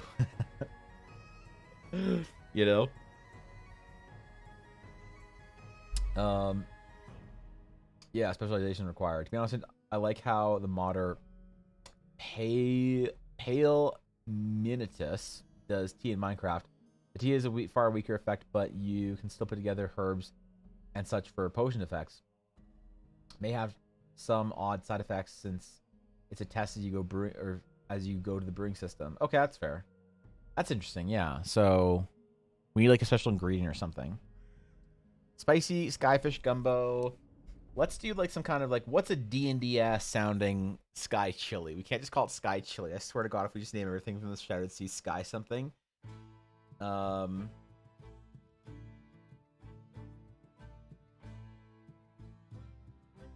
Some kind of cool chili that's used in the skyfish gumbo. Dragon's breath chili.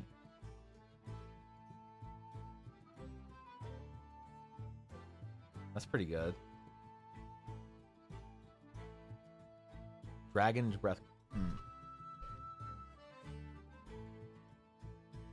Why am I sneezing today? I gotta reach for my mute button. Holy shit. I got it on point today. Crackling chili. How can chili be cool? Yeah, okay, good point. Crackling chili, that's cool. I feel like something to carry the name dragon needs to be a fancier. So we could do like a dragon's breath chili something or another that's a more expensive ingredient. Because I feel like dragon's breath chili would have to be some... maybe not, actually. Thunder chili. Holy shit. Wait! The crackling chilies can be electric. And as you eat it, there's like a buzz to it. Holy shit. Thunder chili gumbo.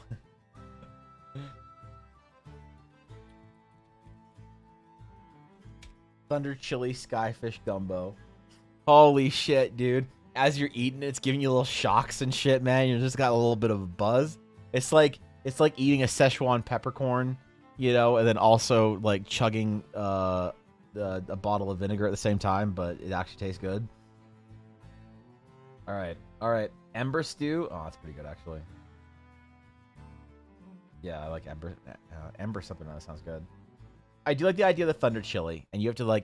The reason why they're expensive is because they don't grow very, very commonly, and you have to harvest them like carefully, or else they'll shock you. If I get inspiration, makes your synapses fire like crazy. Yeah, it just literally gives you a fucking jolt. All right, it's like drinking an entire chug of Mr. Pibb. All right, so thunder chili skyfish gumbo. I like it. Let's figure out what our D&D ramen. Actually, let's do that later. So we've got an example of a very expensive local cuisine. Our grilled feral pineapple fruit, +2 dex, movement speed by 10 feet, which is a lot when you think about it in D&D. +5 perception for 120 gold points. 120 GP. Something mid, like what would be effective that we could charge like 10 GP for? You know, something like... design the effect first. Let's go backwards. So the effect might be something that like maybe would underwater. How much is the underwater breathing potion? Hold up. D&D underwater breathing potion. Potion water breathing. 1 hour. Who asks? Potion common. I need some merchant lists for this, bro. Underwater breathing and swim speed. Would that be good for 10 gold? How much? Up to passive skills? 500 gold each.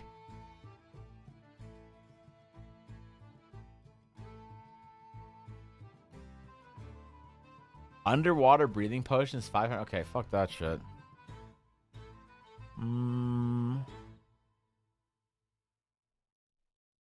What's an interesting potion spell that we can do for like around 10 gold? So it's like out of the range of most commoners, basically. It's out of the range of most commoners. You probably couldn't... Oh, we probably need to make our grilled feral pineapple fruit a lot more.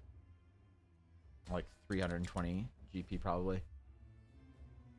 You like lightning simulation. The chili numbs your body, and on the first hit you take before your next rest, you move like a D4 or D6. That'd be interesting. Something that like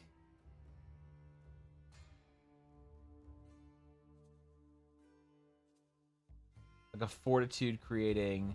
So we like using the thunder chilies again. That's interesting. For a secondary dish of some variety, give you a food buff. Okay, so like reduces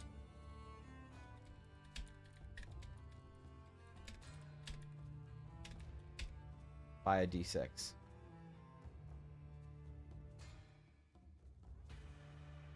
And so for about 10 gold, that seems like it'd be more expensive though. Maybe like 25 GP. That's not bad, I think. I think 25 GP for that. Thunder Chili Puffs, crunchy, and it bites back, but it tastes great. Thunder Chili Puffs. What's like the best way to eat a chili? Like just like grilled. Is it just grilled Thunder Chili? That's it. It's just straight up is just grilled Thunder Chili. No, it needs to be part of a dish, I think, probably for this. Maybe like the feral pineapple fruit.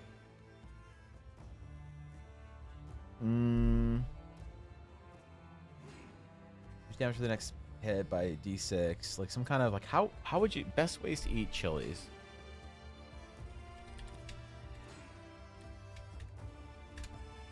Let's see.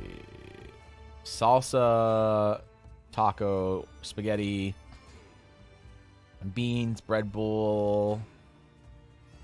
Boiled? Who the fuck eats boiled chili? Boiled chilies? Let's see. Unique ways, outside of the box ways to eat chilies. Nachos, hot dogs, taco, salsa, salad, spaghetti, casseroles. Some kind of dish that could use a lot of thunder chili in it. Stuffed thunder chilies? Okay, stuffed thunder chilies.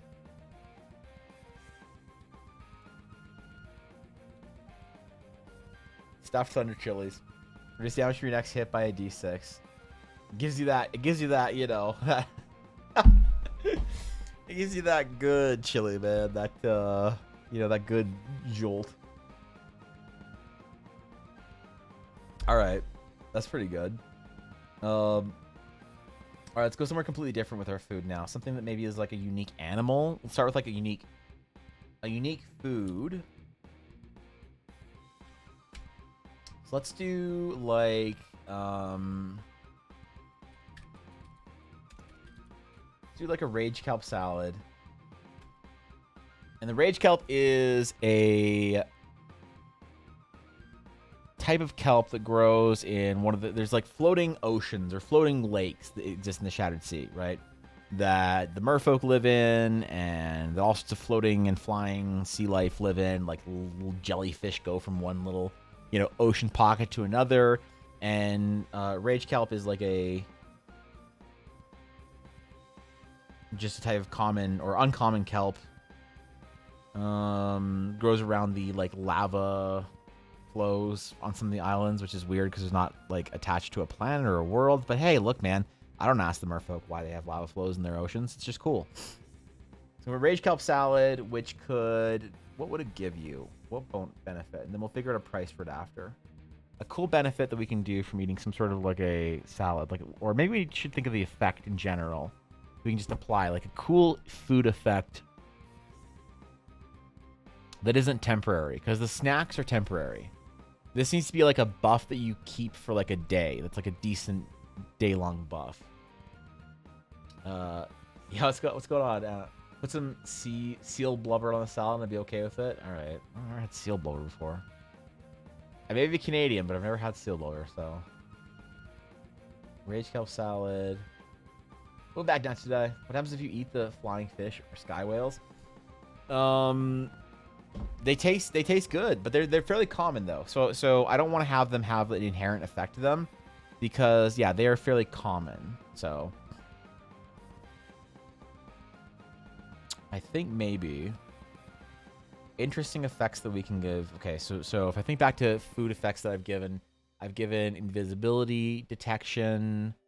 I've given the ability to sort of see spirits.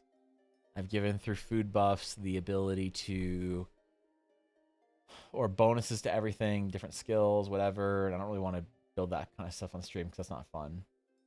Interesting effect that's like kind of like a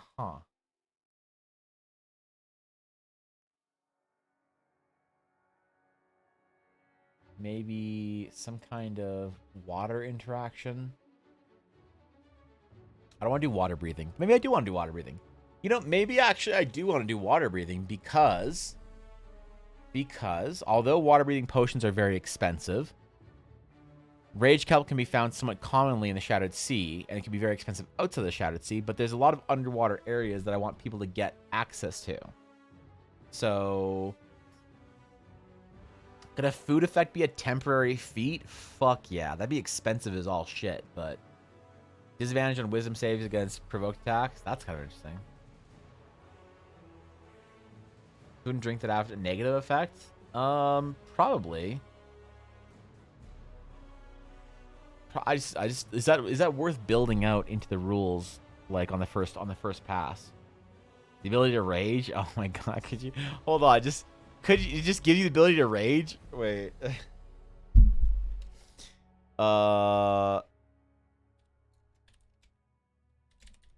Is that's a really powerful thing though, right?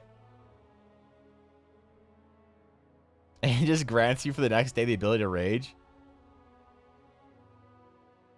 What does that actually look like? Let's be as broken as we can for other classes. So you get the following benefits: you wearing heavy armor, you disadvantage on strength checks, or advantage on strength checks and saving throws. When you make a melee weapon attack using strength, you get a +2 bonus to that. Okay, cool. So, you know, you have to, right? You have resistance to bludgeoning, piercing, and slashing damage. That's super broken. You could eat this without having like imagine raging with heavy armor. Or like with medium armor. And you get resistance to all this damage and shit. You're able to cast spells you can't cast or concentrate while raging. Rage lasts for 1 minute. Ends early if you're knocked out unconscious. Once you have raged the maximum number of times for your barbarian level, you must finish a long rest before you can rage again. So I think I'm gonna bench this for a second because I want the ability to rage. I want it to be for a snack. I'm thinking about large meals here. Maybe we just do develop. Grants. Yeah, fuck it. We'll do this as a snack. Rage Kelp. How could you prepare a vegetable or a snack or something that would let you Rage Kelp wrap? Grants the ability to rage for the next hour. And that could be like 100 GP or something. Alright. I love that. That's gonna be our first snackies.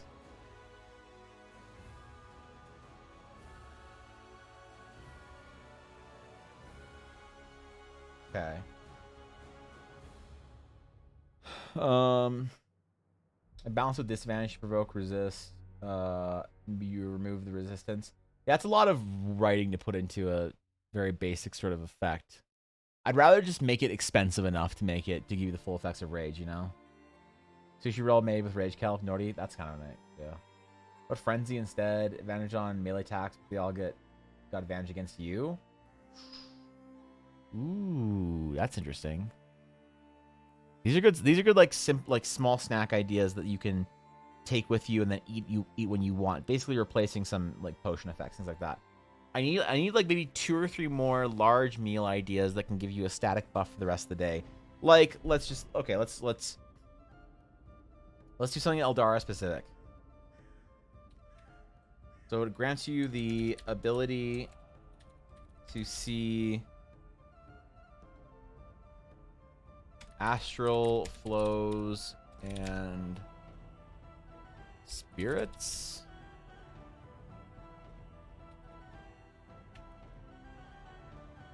Lesser spirits.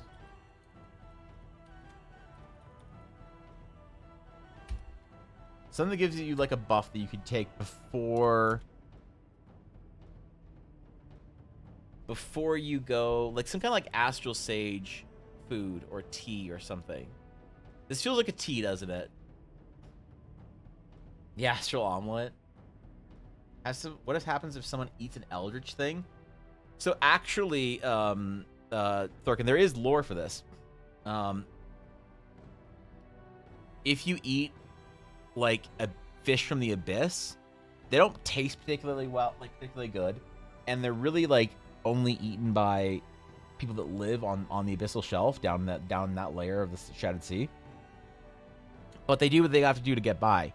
The thing is that as you consume it, you basically roll the dice every time.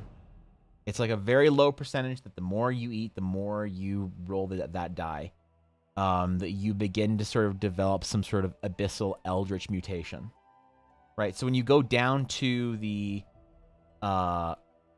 like lowest levels of lowest towns, you might be walking through the village, which is like very much a Duskwood, like Darkshire, depressing, dreary, like Cthulhian, Lovecraftian horror seaside town kind of vibe. Everybody's like on guard and miserable and whatever. And you might see people with these eldritch sort of like mutations. So you might see like, you know, an old woman with like half of her face covered and there's like a glowing light where her eye is or something, you know, underneath the shawl, and like you see like, I don't know, black fish scales appearing on her skin or something like that coming out from underneath, just like seeping out.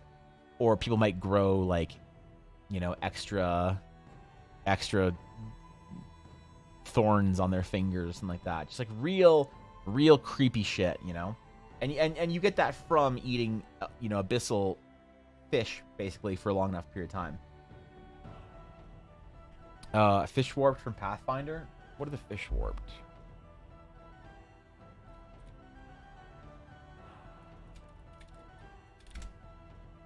So I've played more Pathfinder in the last 10 years than I have D&D, but I also don't use Pathfinder's like basic stuff. I don't use any of their races or any of that shit either, so... Yeah, it's pretty good. That's some Monka Eldritch shit. And every once in a while, somebody gets too warped, too mutated, they lose their mind and go on a rampage, and then you have these people like the Duskwatch Paladins that like in that specific town will go out and like kill the, you know, the people who have sort of gotten too close to their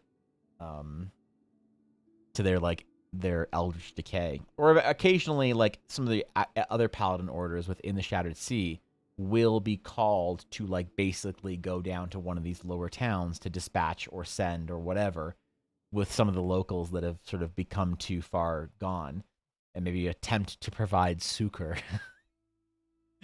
for those who are beginning to get mutated. But they do it as a service. They don't get paid for it. It's kind of like just like they see it as a moral obligation every once in a while. Thistle bladder rack stew could give you breathing or water walking. That's super dangerous. Man, you roll a D1000 and have like a couple of different effects of potential mutations. Ooh.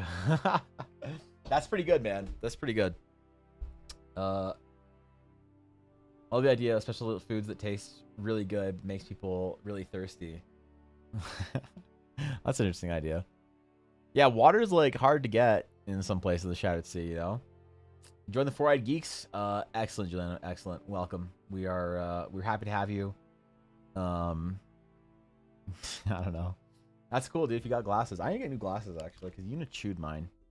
She chewed the shit out of the ends of my glasses. So I need to get some new glasses soon. Maybe I'll do that in the next week or so. I don't know. My like coverage for glasses is up in like February or end of February, so I need to go spend it now if I'm gonna spend it this year.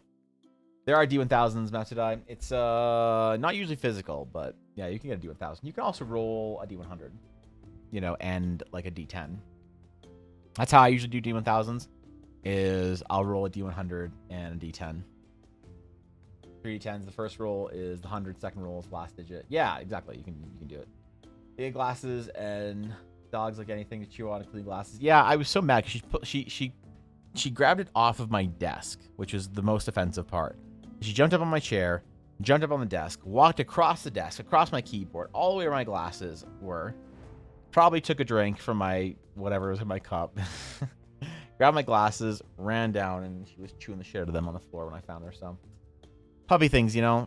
Apparently this is her teenage phase. So the vet says when puppies are around her age, which is like about 9 months, they say that that's the teenage phase where they stop listening to you and they start trying to see how much they can get away with. So her training was going well, but definitely did get a setback during the puppy phase. So Previous food, spiritual aspects. Absolutely, that's what I'm trying to figure out right now. Actually, like we're trying to the food buff that I'm trying to figure out is the ability to see astral flows and lesser spirits. Some kind of like maybe like a bread made with astral sage magics or something like that. I don't know. You shoot your dog isn't a cat. She does seem very cat-like sometimes. Yo, what's up, Pharaoh? What's going on, man? Good to see you, buddy. Didn't exist. I set out an adventuring group to find it for me. Yeah, okay. Some sort of fancy herb. Maybe a blessing or a curse with the food. Yeah, like astral blessed bread or something like that. Or what's like a common monastic monk thing that can be just like blessed by some astral sages in some way?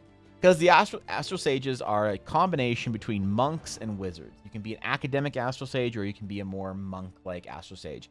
You can form your powers through a connection to the astral aura via your spirit and alignment with your sort of your own kind of like a loose chakra-based kind of faith with the astral flow above with all the stars and everything. Or you can study it and use like your astral atlas to sort of like mechanically and mathematically use the astral aura. So it needs to be something that can come from the origins of astral sages. Some kind of like a biscuit or cracker or something, you know, vegetable-based food. Astral brew, that's pretty good. Rice cakes. And we're doing some food buffs right now, Pharaoh. We're trying to figure out food buffs for the world. More of a simple food. Yeah, like a simple food that you can get access to. Like I'm thinking like a flatbread almost, you know? Or like something that's very easy to make and just like offer itself as like a container for the blessing, more or less. So you're basically paying for the blessing, but the blessing comes in the form of this food, or it's something so that opens up your senses, like a tea or like something. I don't know, man. Lambus bread. Yeah, kind of. Astral golden rice. Holy shit. That sounds delicious. Gives 1 radiant damage and 5-foot glow to the consumer. That's fucking sick. I am absolutely doing something that gives you radiant power damage. And maybe like resistance to radiant damages or something like as well. It's a shot. Come on, man. Astral brandy. You want me to make astral brandy? That you drink the astral brandy? How does an astral sage go about making distilling and making astral brandy that they can consume to commune with the astral flow easier? You know, you ate the golden rice again, didn't you? Dude's glow in the corner. I didn't. Yeah, that would suck if you had to go on like a stealth mission and you're just like glowing. God damn it, man. Why have to keep eating the astral rice? Tea is good as more ceremonial too. I do like the vibes of tea. Some kind of root tea or whatever.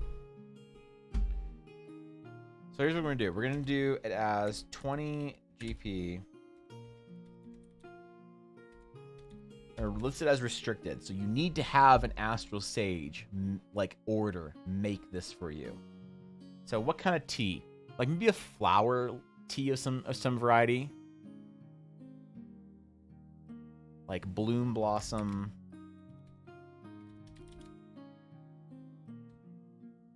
No, those are too like flowery. Astral sages. What would they name a plant or something? Make some sort of like flower tea or whatever. Leaf flower on top of the tea. It needs to be something more D&D. It needs to be, yeah, there needs to be something like astral. We can call it like an astral lily. How do you say astral lily without it being called astral lily, basically? You know? Astral jasmine tea. Maybe the tree was blessed by a spirit. That's actually kind of an interesting idea. Or some mushroom tea. Fermented rice over 50 years, crafted by the astral drunken master. Astral sake. Yeah, there you go. Or is it astral soju? I can think of the name. Astral soju gets you fucked up a lot faster than you think, man. You're seeing a whole lot more in the astral aura pretty soon. Celestial petal tea. Jesus Christ. Okay. All right. That's good, but that just made me think of using the word Eldara. Eldar and Lily. Eldar. Eldarin Lily Tea, Eldarin Petal Tea. Eldarin Petal Tea, Eldarin Lily Tea, Eldarin Blossom, Eldarin Blossom Tea. Yeah, okay, that's kind of cool. Astral Kombucha. Listen, I don't want to charge like I want to have it cost 20 GP, not fucking 85 GP, and you can only get it from a man with a beard in California. This needs to be accessible to our players. The ass lily. Ah, yes, the ass lily. Yeah, the least of the astral, lesser of the astral flowers, the ass lily. Sorry, my bad. Thanks for reminding me what priorities we have here for D&D. Listen, this is important.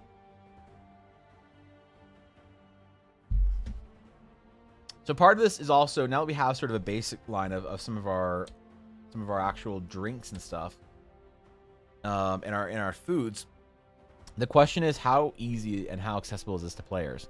I think we make it as easy and accessible as we want as game masters running in Eldara or running in your own games. I mean, you can use your. The idea is that, look, I need to think about how to create value for the individual game master beyond just creating Eldara as a setting.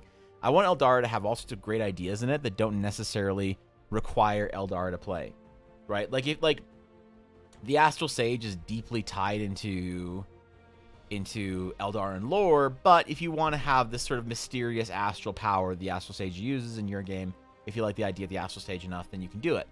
But the Astral Sage is very tied and connected to Eldarin lore and Telerian lore in this case.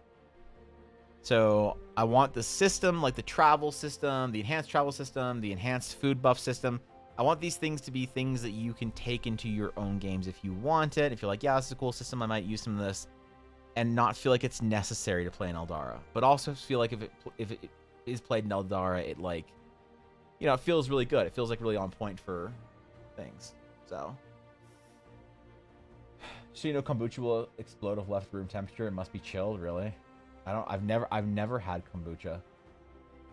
I've never tried it. I saw a video about kombucha, and there was this like Pokemon growing on top of it, and they called it like the mother cluster or something, and I was like, I'm good, man. I get vinegars and shit like that, but I do not need a Pokemon on the top of my drink. All right, I'm good, I'm fine. Also, I've never made enough money to afford kombucha before, so maybe one day when I sell the Eldarin project to Disney for a couple billion, I'll be able to afford a kombucha. It's always so expensive when I go to the grocery store. I look at it, it's like kombucha. It's like $9 for a thing, man. It's like $9, bro. I'm like $9 for a small bottle, bro. What the fuck is this shit? Also, I've never met a person that I liked that advocated for kombucha. I have people that I like that drink kombucha, but I've never met somebody that tried desperately to get me to drink kombucha that I liked. You know? Like, I have a friend that's just like, yo, man, what you drinking tonight? I just got a kombucha. It's like, sick, cool. Right? But you know that guy. Like, that guy that you knew in, like, high school or whatever. It was just like, yo, man, you try this kombucha. It's this cool local grow. Bro, you should try this shit. I'm like, I haven't talked to you in 10 years. Why are you messaging me about kombucha? You know what I'm talking about. There's a time in my life where everyone around had their own kombucha mushroom at home, wobbling the glass, really. You know some crazy people that, damn, bro. Which is very 50-50. It's good for you, but it's very strong. It's a drink that'll punch you. Like, I drink a little bit of, like, I drink gross shit for my health. I drink every day a little bit of apple cider vinegar because it helps my stomach, you know, and I feel better when I do. I do lots of things that I don't like. I go to the gym. I hate that. I never became, you know, last year I lost 50-something pounds. I didn't do that by enjoying my time in the gym, bro. I hated it the entire time. I still hate it. Yo, what's up, Ginger? Thank you for the follow. I appreciate it. Cheers, my friend. Honored to have you. You know? So, I don't know, man. If kombucha is really good for you, maybe I'll try it at some point in time, but that's expensive, bro. I enjoy peach mango kombucha. Try. Is it sweet? Yeah, if you use the bite of apple cider vinegar, then kombucha won't bug you too much. I don't enjoy drinking apple cider vinegar. I mix a little bit of it into a water glass with my, and I have it right before dinner. I have it with my like some probiotics and stuff. It just, you know, keeps me feeling good, right? And keeps things the right pH balance. It's good. Not for everybody. I get it. So maybe I've never begun to crave or enjoy kombucha, or sorry, apple cider vinegar. So my girlfriend made me drink Lemsip. What the fuck is Lemsip? When I had sinus problems when visiting her. What the fuck is that shit? That's like some jelly deal stuff and bluff. Realize I honestly haven't talked to anyone from high school since the graduation ceremony 15 years ago. Yeah, it's weird how time passes and you just sort of like. There was a reunion, but I don't know. It was like the 10-year reunion, and it was when I was 28 years old. Or no, sorry, 27 years old, because I graduated when I was 17. I was 27 years old, and it's like a friend of mine sent me a message. She's like, Evan, I'm coming into town. And I'm like, that's crazy, dude. Wow. She's like, I'm coming to the high school reunion. Would you like to go with me? And I was like, I did not know there was a high school reunion. She's like, oh yeah. Yeah, if you're like listed as an alumni on Facebook or some shit. She's like, yeah, you get all this information. She's like, do you want to come with me to the 10-year high school reunion? And I was like, I can't think of anything less that I'd like to do. There's not many things. I'd rather go to a raid in Pug LFG. I'd rather play D&D with the Gremlins. All right, you know the Gremlins. I'd rather clean my house that night. There were so many things I'd rather do than go to my high school reunion. So I don't know. I don't know if they hold like more of them than just the 10-year, but maybe.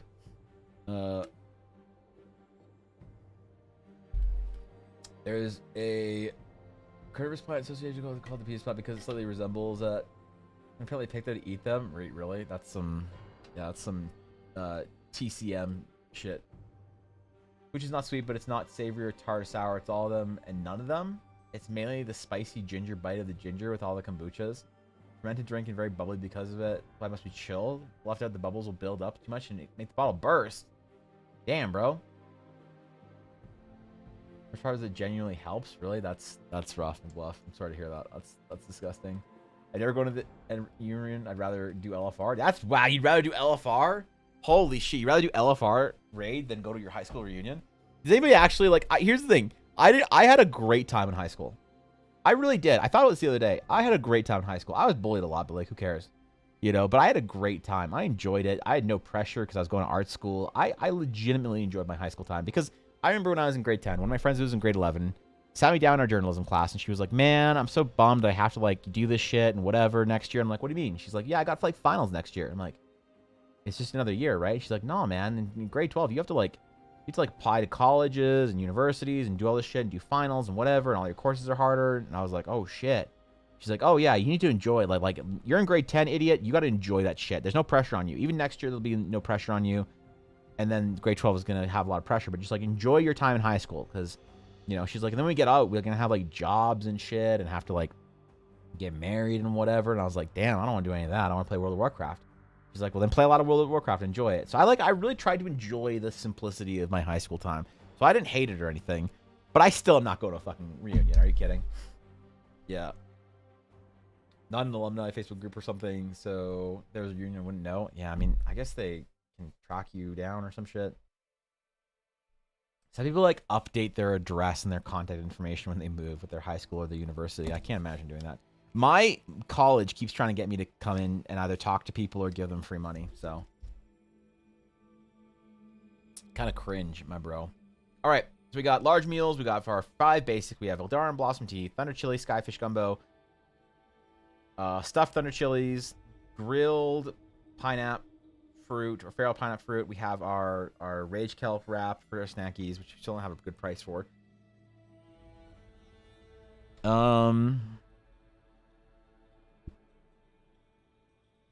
What would be a good amount of items to have regionally? Because I think part of it also is going to be anytime I develop a town or something, I might have a specific food for that town. I'm thinking about just general regional stuff that you can get in most places in the Shattered Sea. At least in big cities and big towns. There's pressure. Yeah, true. I read about high schools. I spent too much time on LOL. Wait, LOL ruined your high school education? That's rough. Yeah, that's rough. Sorry to hear that. That's for me it was Diablo 2 and World of Warcraft. Thank you, Jay. Big heart for the follow. I appreciate it. Welcome. Cheers, Jay. 50 gold for the Rage Kelp. Give the people the ability to rage once a day for 50 gold. It's not bad, actually. Yeah. Because, like, also, the Rage Kelp wrap would only keep for a certain amount of time. So you would, like, get it in town, go out on the adventure. You need to eat it, like, later that day kind of thing. Or, like, the next day or whatever. So, yeah, that's okay. Like, the thing about potions, I think, is a big portion of their cost. Is the fact that you buy the potion, it's good forever. Like, potion expiry doesn't really happen in D&D. Or at least, if it does, a lot of GMs only cover it, you know? University was a lot of pressure. Yeah, I don't know. I did not. I also had a really bad time at university for lots of reasons. But, yeah. High school is pretty chill. You like 3 items for big cities, and those could be seasonal. That'd be interesting, too. Season. Oh, my God. I didn't think about seasonal foods. Oh, geez. How does Shattered Sea seasons work?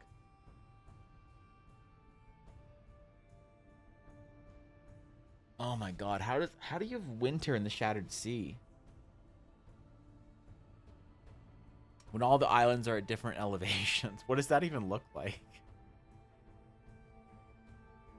More rain for certain areas, more snow for other islands if they're higher, I guess, or lower, or further north or something.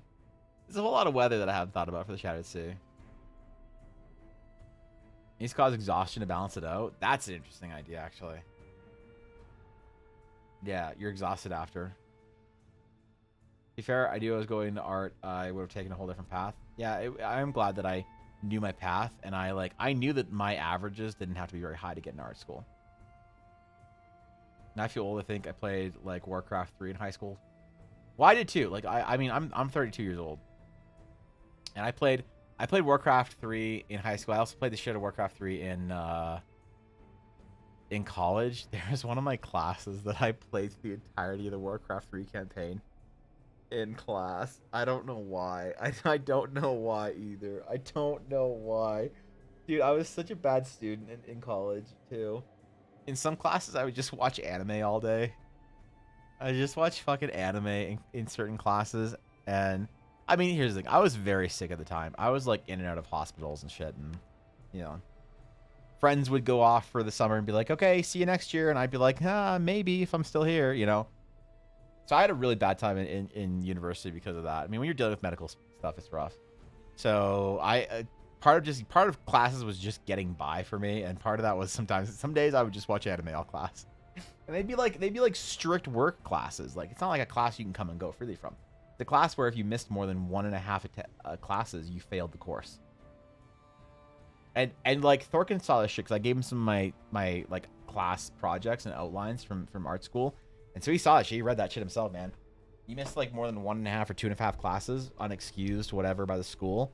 You were dead. You failed the course entirely. So it was like a hard discipline class, and I'd just sit in the corner, you know, with my computer turned to the wall watching anime. And oh boy, did I watch a lot of anime. Damn, bro. I watched so much anime in school. All right. So we can think about region specifically. Like Horizon has it's like nuts and stuff like that, or like it's drink. Oh, the coconut drink. I forgot about that one. Less crops in general. It's colder. Yeah. Shattered Sea has no season. It's close to the equator. There are rain and snow seasons though.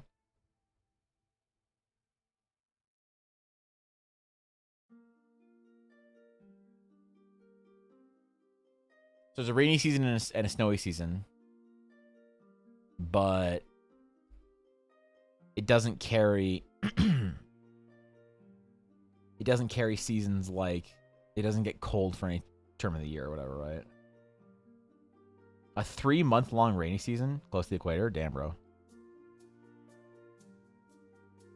Okay, so yeah, so maybe it doesn't have necessarily super seasonal crops for us to play with.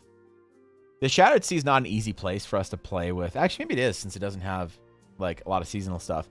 It's a unique place to start this food system because these dishes are going to be available mostly year round, I think.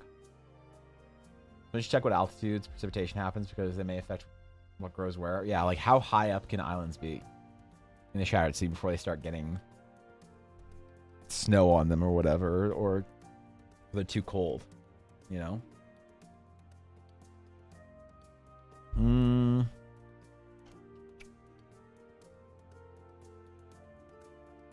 I feel like we talked about this once, but we didn't really get anywhere with trying to figure out. Realistic do you want to be with your climate? I want to be realistic enough to imply a level of believability that provides the best for immersion, but doesn't get in the way of like interesting concepts and storytelling. You know, realism in fantasy to me is only a tool for immersion, and most of the time that immersion is achieved at not very far into the realism sort of spectrum with everything. It's kind of like a bell curve. You know, the way I see realism is kind of like you have here is like anime BS, and over here is like historical. And so there's a certain like amount of people that get into the game or whatever. And most people sort of like fit in this category. So it's like once it's realistic enough to get most people to buy into it, you don't really have to be all that more realistic for them. Like they've achieved immersion. This bell curve represents how much realism you need to have for people to sort of achieve immersion. So you're gonna have people over here in this category that unless you have like climate correct seasons and whatever and all this, you know, your oceans and your space and all this other shit's like working in a realistic way, they aren't gonna feel like they could ever get immersed. But also fuck them. You know, like you can't, you know, because the problem is as you go across this chart, you lose cool, right? Like cool, it's like an inverted graph. Like, I don't know. Realism. How do I make this?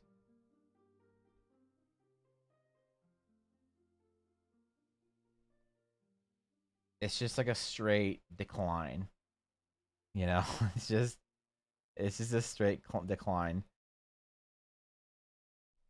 So it's like, how far do you need to go? Like, what percentage of players need to go all the way to this point in the graph to feel like they can? At what point can you achieve immersion? It's like some people and some, you know, players and whatever, they can, as long as the world has an up and a down, there can be like flying space goats and anime chicks and whatever. They're like, all right, I'm down. You know, I'll believe it. I'm immersed. And it's like, all right, cool, man. I guess we're good. But some people will ask like, well, you know, how does this work? Or like, you know, how does that work? I think Star Wars is a good example where Star Wars sort of hits. Like, it's like mostly, they find a way to like keep it as cool as possible while being realistic. So they get like most of the players base. They get the vast majority of people interested in it. And then like the people down here, it's like, this is Star Wars and this is like Star Trek, you know? The fucking nerds, like my older brother, they were just like, well, warp fields are more realistic than hyperspace travel because when you use that kind of engine to use these quantum mechanic principles, and it's like, all right, man, I get it. You're an engineer. Shut up. Like, I get our parents love you more than me because you're the successful engineer and I'm the artist, but not many people need, like, I'm not going to make stories for this crowd because I'm never going to be smart enough to, you know, it's like, why with my maps? My maps aren't realistic. Because I don't think I'm good enough to like cartographize. I'm not good enough to cartographize a map properly. So I don't feel like maps need to be realistic and representative of anything. They need to be generally representative of regions and areas and where things are. And they need to inspire storytelling so that when you tell your players, look, man, you're in the city of Lecteru. And they're like, oh, I see it. Lecteru's right here, bro. I see it. That's us. That's us. You know, not the US, but us. And you're like, man, you need to go to the city of Lastereth. All right. Future. Us. They get the map to not figure out, well, if this exact quadrant is how many whatever kilometers and we're traveling at X kilometers per day, this journey is going to take whatever. That's not what the point of the map is. The point of the map is that you're like, oh shit, which way do we want to go? Do we want to like fly up to Fairwood and see if Rasishi's up there, and then go to Grand Crest, and or like, oh, maybe we want to go to Highwind and then see what the fuck's going on in the Maelstrom, and then go to Grand Crest and see. That's the point of the map for me. I'm never going to cartographize anything properly enough, so I'm not going to try. And that's how I feel about the realism as far as the world goes. It's like, how realistic do we need to be to create a sense of immersion for the majority of people that are going to need realism to help them get immersed? And then at what point can we say, well, the rest is just kind of, just becoming historical, and we can't have floating islands and shit like that. So that's believable and leaving some of the imagination, not things explanations. Yeah, totally. With Shattered Sea rose and fell to cover the certain precipitations, lower islands get more rainfall, but may not have always visible or easy to travel. Well, that is a disadvantage. Like if the lower islands are very much, they're a lot colder typically, because they, some of them, depending on where they are. If they're closer to the abyss, they're naturally colder. There's an unnatural chill that comes from the abyss. Yeah, I don't know. I don't know how to really describe it, but it needs to be believable enough to be immersive. In short, I truly wouldn't worry about seasons for the Shattered Sea. It's pretty much static, with a few months being more rainy and a tiny bit more chilly than usual. All right, fair enough. Easy. We're not going to worry about it too much then. Next time somebody whines about a map, show them a picture of a historical medieval map, and you make them shut up real quick. So, listen, Macho, you are absolutely right. Like, I have had very few, thankfully, but a couple of people complain about maps in my stream. It'll be like the very first message somebody will say in my stream is just like, this doesn't seem right. This map isn't actually useful. I'm like, all right, relax, chill, Yo, thank you, Connor Two Guns, for the follow. I appreciate it. Thank you, Connor. Welcome. Good to see you. And yeah, it's like occasionally someone will come in when I'm working on a map and complain, or like try and make themselves sound smart by trying to point out all the reasons I'm doing it wrong. And there's like lots of ways, I think, like, you can kind of complain about complaints, if that makes sense, for the realistic depictions of your maps. You're like, I don't think anyone in the ancient world or the medieval world was doing like a particularly good job with their cartography, bro. But in general, I think that it's easier to just tell people that, that I'm not worried about it. And from a storytelling perspective, that's not what I'm, that's not like useful to me, I guess, is to have the map feel like super realistic. The map is supposed to evoke a feeling. When you see this map, I want you to feel adventurous. When you see this map, I want you to feel like it is a prop for the in-game world. Like, this map is rolled out on a table, and it's made with old parchment and inks and ochres and colors, and it has the scribbles and scrawls of little forests all over it, and names of places like Dormroth Temple and Orindar and Casello Palace and whatever. It's supposed to inspire adventure. It's not supposed to be an actual tool, which I think is the problem with a lot of people see maps as tools, So, what are you making your D&D story about? Oh, Jesus. I don't really have a story right now that's outside of the main campaign. It's more, I'm more trying to build the world, I guess, and we're thinking of linear narrative a little bit later. I know some things I do D&D only recently learned how to play. Yeah, no, absolutely. Well, Connor, first of all, welcome to the hobby. It's a lot of fun to play, so we're glad you're here. My entire sort of idea here is to build a world that I can play in, and then be able to write the stories once I have sort of the basic ways the world works. So yeah, that's kind of what we're doing right now. We're building some mechanics in today for things like local foods and local dishes. Not a whole lot of art going on, but that's fine. What's okay? Good to see you, dude. And Schmeck, the legend. But yeah, so I'm not super bummed about the maps not being realistic tools, because I think probably anyone who thinks they can do like a realistic cartography tool in a map is limiting themselves a little bit too much in some ways. Like, let's say you can fully map out a region properly and whatever, and you have all the proper tools and the proper, I don't know, whatever you need for cartography. I don't want to map out every single corner of the world. So why the world map is not going to get completed anytime soon. Like, as far as like individual maps you can zoom in on, the world map is going to be unfinished until I finish a couple more maps, because these are all finished maps I made of regions. I'm probably going to add in another 2 maps ish in here of specific regions, and then I'm going to fill the entire world map in.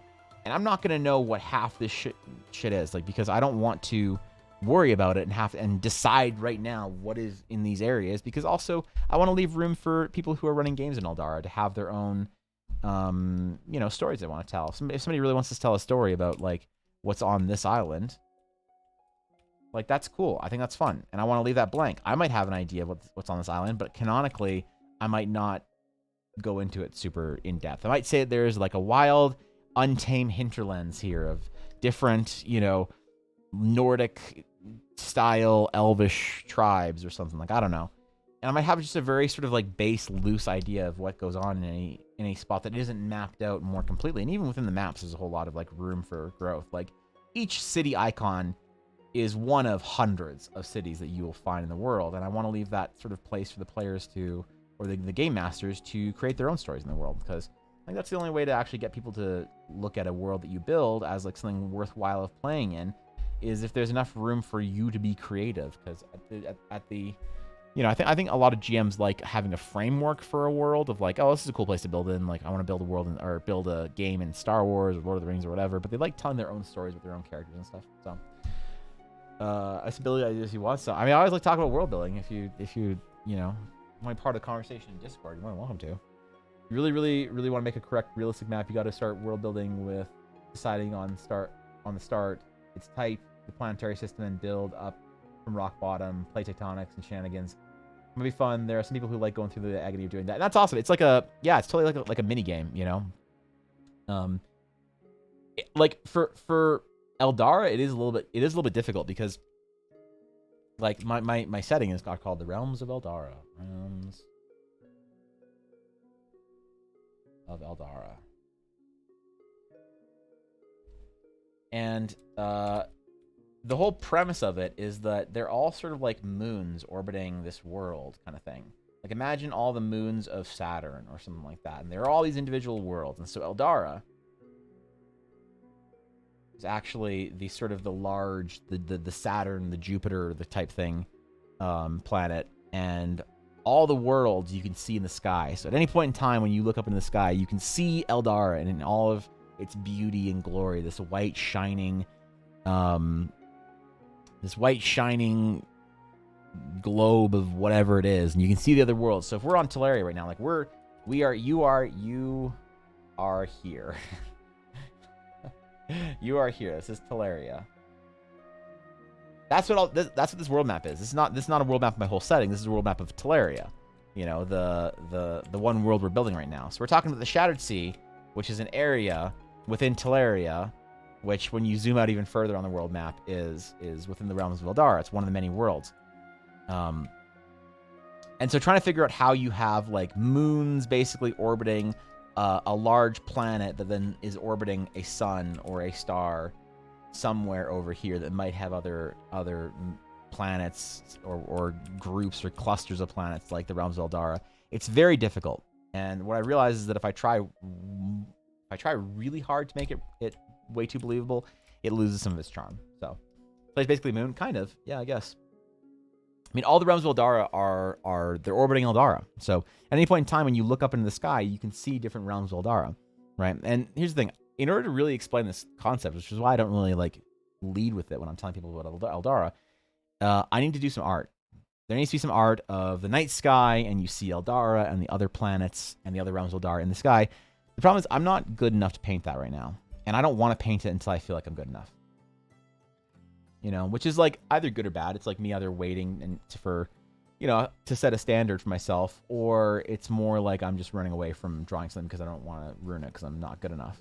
And I could be accused of either, but I think that I'm happy waiting, because I think that right now it's like hard to explain this grand scale of the Realms of Eldara when you don't have a whole lot for it. We're really building one world right now, Teleria, and it's this one little area that you can build and play on and have some fun with, hopefully, if you want to play a game in Teleria.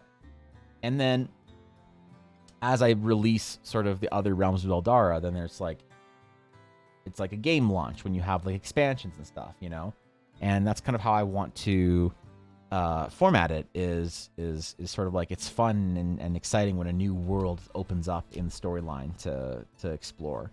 So I have a couple of worlds that I'm sort of like loosely designing in the background, because once I do release the very first like Kickstarter or whatever it is, the first sort of like formal release for Eldara, I want to have the first basically book be like the Realms of Eldara, playing in the Realms of Eldara, and this one's focusing on Teleria and then one other world.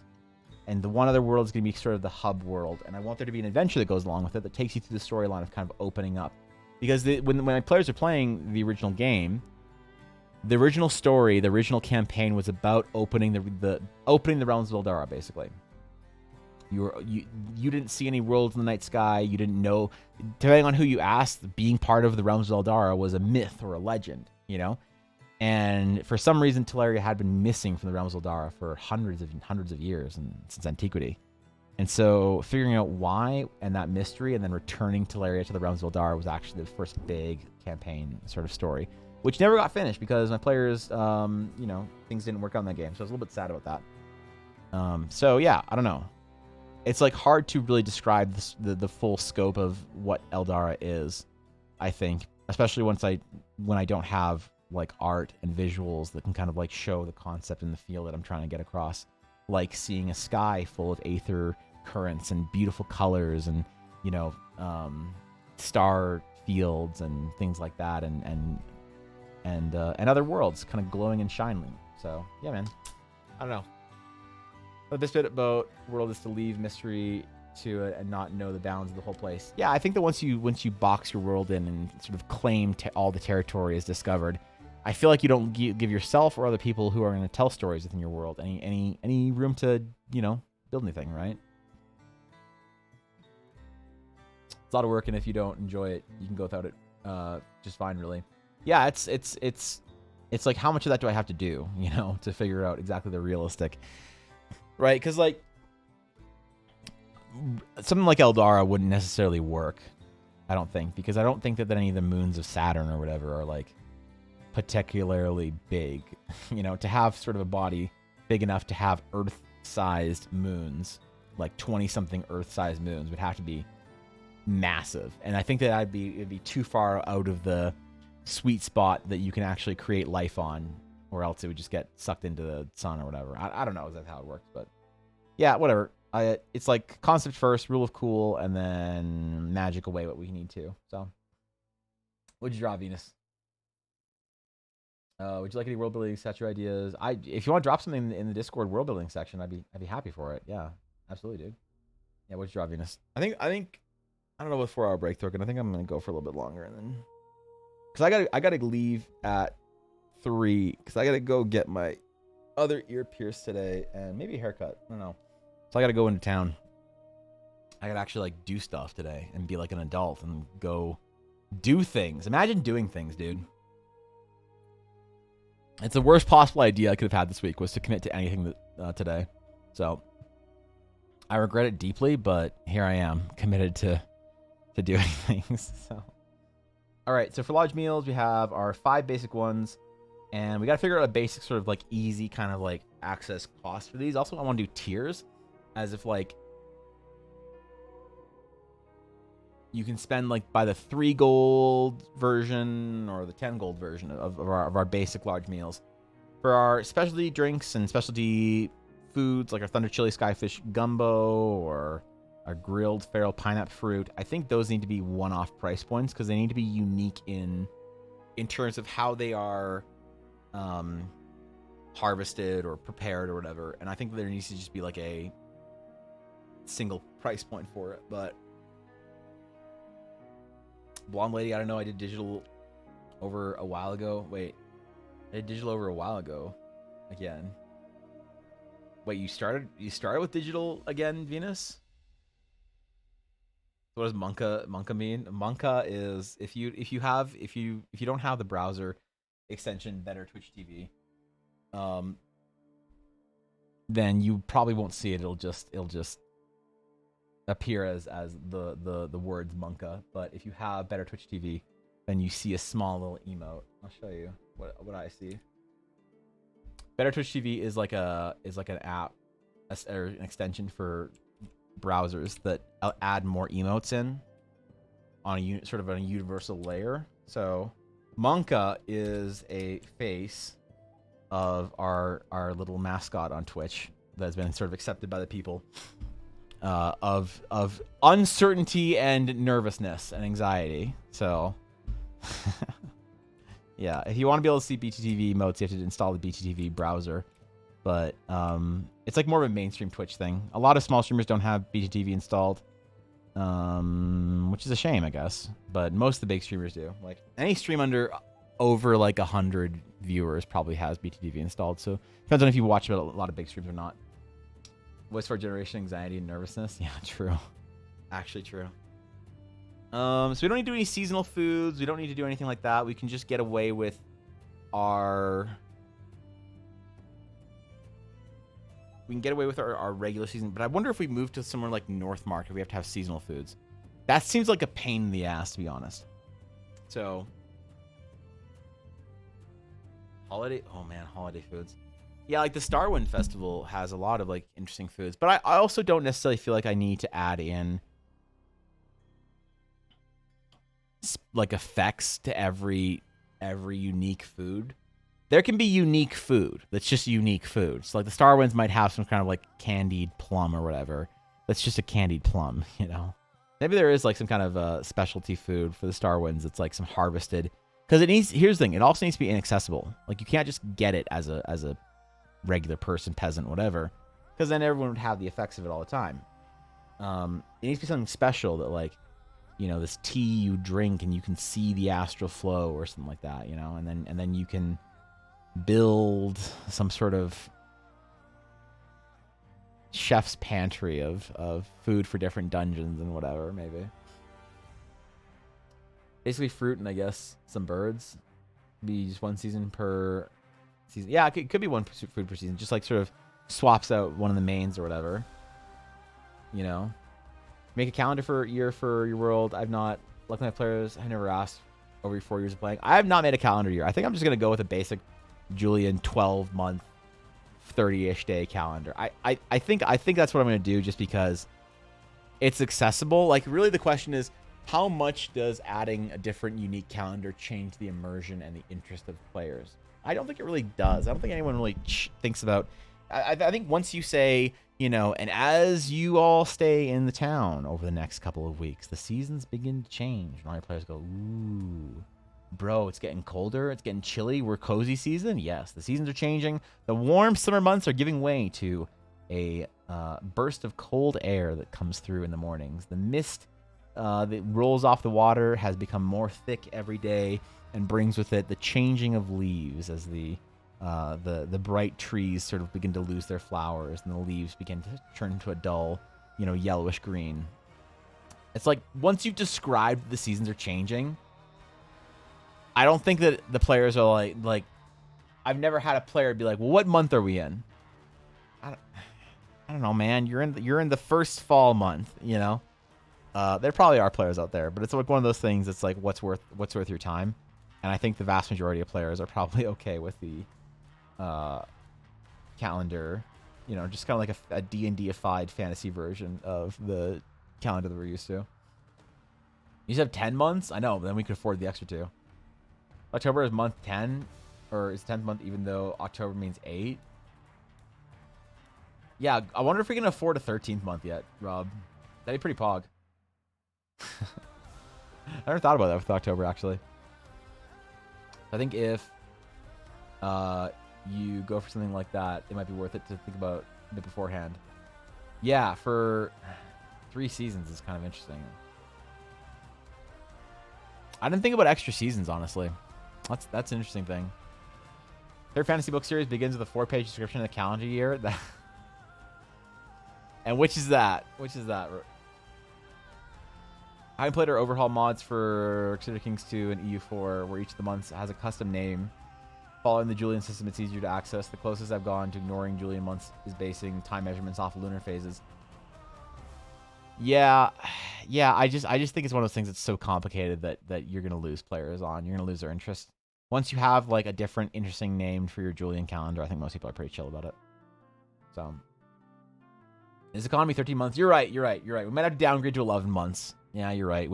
In this economy with the Canadian dollar as it is, man, what is it? It's only January. The Canadian dollar is this low. Like, 100%. I'm gonna have to downgrade to 11 months. Yo, Quaint Cat, thank you for the raid, dude. I appreciate it. Holy shit. Cat, good to see you. Welcome in, everybody. Welcome in. Yo, drop some love, Quaint. How are you doing today? Last time playing Guild Wars 2. Oh shit. All right. All right, that's it. Go follow the illustrious Quaint Cat, because if you aren't, God help me, I will play Guild Wars on my stream, so you have to sit through it regardless. Yeah, good to see you guys. How's the stream? What we do today? Egyptian basically had a flooding season, a growth season, and a harvest season. Yeah, like hot-ish, and really hot. That's pretty cool, though. Cuts the year in quite different pieces than our usual 4 seasons. I think those 3 seasons weren't even of equal length. Yeah, it's like ancient calendars are like really interesting, like pagan calendars, and like calendars are based off of stars or whatever. I think, yeah, I don't think I'm smart enough to like create a new calendar system. Realistically, you know, I think I need to just stay with the Julian one. Yeah, good to see you. I do appreciate the raid. How'd games go? What were you doing? You're doing dungeons or chilling or what? What does one do in Guild Wars on a stream? Because like a friend of mine asked me that what I thought that she should do on an MMO stream, on Final Fantasy specifically, and I was like, just have an Asmongold stream, just like do your daily shit and just hang out and chill in game. So I don't know, is there like stuff that you can go do that's like particularly good stream content for Guild Wars 2, or what do you think? You even asked me what my character's birthday was, because he gave players birthday parties and they would have advantage on all rolls for the day of their birthday. That's sick. That's actually sick. I did once play in a... So I tried it. Most ambitious D&D game I ever tried playing was... It was a D&D game where the days were in real time, basically. So it was a forum game, a play-by-post game that I played with my players, where they would go through the actions of what they want to do that day, and then there might be like, okay, you're told to wait in town for 3 days. How do you spend your days? And they're like, well, on the first day, I do this, this, and this, and this, and this. And it's like, okay, cool. And then we were at school the next day talking about what we should do the next day, kind of thing. It was kind of fun, actually. It was really ambitious and really difficult to play, but it was fun. Then we actually got like birthdays and stuff and whatever. Not necessarily either I'd consider it off. Yeah, I think so. Let's do is assigning gods and saints, etc. 2 months, give them some major or more game flavor. That's pretty cool, actually. Stream was great. I checked out the Lunar New Year event and walked around town. We mostly chatted a lot. That's pretty chill, actually. They're still doing events in Guild Wars. Damn, dude, that's exciting, actually. I always liked, one of my favorite things about MMOs is the events. You know, every time like the Halloween event would come around for World of Warcraft or whatever, I was always so excited. But then they kind of like just reuse the same thing every year, and I kind of stopped caring. But like, I'm really impressed with Final Fantasy 14 since I started playing it, that they have a different thing every single year for the different events. Like there's a different quest chain, new reward, and whatnot. So I'm really excited about MMOs that do that. So hopefully Guild Wars is still rustling it. Not pro gamer at all, so I don't know about good stream content. That's fair. Yeah, me either. I'm surprised it was still on. Really neat. Yeah, it's cool. I think oh shit, I didn't do that in World of Warcraft. I'm not really playing a lot of Warcraft right now. I was gonna do the Lunar Festival event, at least like talk to all the elders in WoW, but I don't know. I've had a lot going on, man. We got too much work to do. We got too much D&D to build. Too many sky rays to figure out how to make sandwiches out of. Which is unfortunately like I think we might do a monster design stream pretty soon with regards to our food buff stream that we're doing today, where basically we do a monster design stream and then have a vote at the end of it of do we eat it or not. You know, like just an entire stream of just we draw a monster for like 30 minutes or whatever and design it. We figure out a concept together that's like kind of a cool D&D monster. We make a new creature for the world, and at the very end, most importantly, we vote on whether or not we're supposed to eat it. Because like we voted on the Realistic Feather Goblin Monkey, and it was only 50-50. Only half of you were wrong on the should we vote eat it or not. Now here's the thing, man. Which half? I don't know. I'm not going to reveal that. But half of you are wrong. You know that. That's the way we do it, man. Yeah, Skyrim sandwiches are good, dude. Mostly on just oohing and eyeing at the pretty cityscape. Guild Wars 2 art is stunning. It is. It's really something. I'm really sad that I don't play more Guild Wars 2. Like I kind of stopped before the first expansion came out, so I feel like maybe it's worth it to go back to Guild Wars 2, just to, like play through the story and everything. You know, I've been thinking about it, so I don't know. But for today, I have to go. Actually, I'm sorry you rated me just as I was about to go off. Cat, again, guys, if you want to see an actual pro gamer, god tier Guild Wars 2 player, you can go follow Quentin Cat, and I do appreciate the raid. All right. That's all I got today. I gotta go. I gotta leave, man. I gotta go. I got an appointment soon. I gotta drive into town. I gotta get my ear pierced. I gotta do some shit, dude. So let's do a couple things. End of stream stuff. Clean up first. Okay, what do we got on the list? We got announcements. None today. There's a chance it won't be live on Thursday. But I'm not sure yet. All right, we have feedback, Discord dive. We have 1 feedbacks requested before the end of stream from McBluff. Let's go to the studies work in progress and feedback channel. All right, PogChamp. Let's do a quick feedback section here. Let's do our same painting thingy we got. Thank you, Ramspro or Ram. Rasampo? I'm not saying your name right, my friend. I'm so sorry, but thank you for the follow. I appreciate it. And for Venus had a piece too. Did Venus pay 10,000 channel points? And I don't see that shit, man. Where is it? What do you mean? Okay, there it is. All right, got it. All right. Now we'll do both. So, okay, McBluff, I saw this piece on Twitter. Wait, you animated it? That's so cool, dude. I love it. I saw as you were posting about it on Twitter that you increased the length. I agree. I'm really enjoying your focus on expressions and on like giving everything an animated feel. I really like how loose your work is, and we talked about like adding more details and stuff like that. And I see you're like kind of doing some of that with materials and stuff like that, more descriptive lines and more descriptive shapes, while you're still keeping your silhouettes really strong, I think. If you want something to maybe focus on that I think could really help you out or give you some benefit, it'd be interesting to see what. So I see you're trying really interesting lighting, but it'd be really cool to see what certain, because like I don't know what lighting reference you were using, but like part of me is naturally inclined to think that if you're seeing some of the lighting hitting your character in certain ways, illuminating parts of them, that you would see certain parts of that illumination carry through. So maybe doing some like studies, you know, to like indicate more, like if you had more indication on where the light was sort of hitting the character or whatever, then that would give more sort of like obvious feedback to like what's going on with their legs. I don't know if their leg is kind of out towards there's like a lot of roundness to it, implying that it's sort of like sticking out towards the viewer. But like there's no light hitting it, so it's kind of confusing. So just on a technical level, like it might be interesting to try and replicate like some really direct studies, because I think there's some stuff going on with your lighting. Your lighting's like done really well. I just think that's a little bit incomplete, but I love the design. I love your expressive quality. I think you're really trying different stuff too with your, like you're not afraid to go messy or to use texture and stuff, and I kind of love it. I really want to see a lot of that from you. So I love it, Bluff. Definitely keep up the work on that, the good work on that. Maybe some lighting studies. I don't know, but it's fantastic. Good job. At Venus, jumping back into digital, Venus, I want you to understand how much you're improving and how important that is.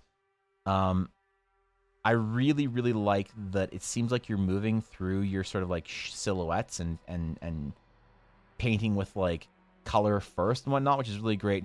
The one thing that I think you might be doing a little bit with your color is I think you are definitely using saturation as a resource. And we talked about this. This is good.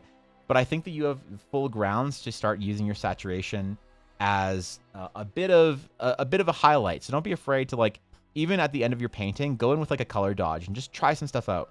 Try some different like lighting, some different like dodges out on some of the skin. There's like some, you know, some stranger things happening with some of your like cooler shadows, which are good. The thing is like when you have a shadow that's cool enough that you can see the blue in it, you would see a whole lot more of the color elsewhere. The saturation has to be a balance, that as you sort of turn it one way, you're getting it results in the other way. So as you increase saturation in the shadows, you're going to get more saturation in your highlights and stuff too. So yeah, I would really do some experimenting on pieces that you have that you think that are like well painted, that you like the way you're doing your light on, which I think these are great studies. I think you're doing a really good job on that, and especially your fabric.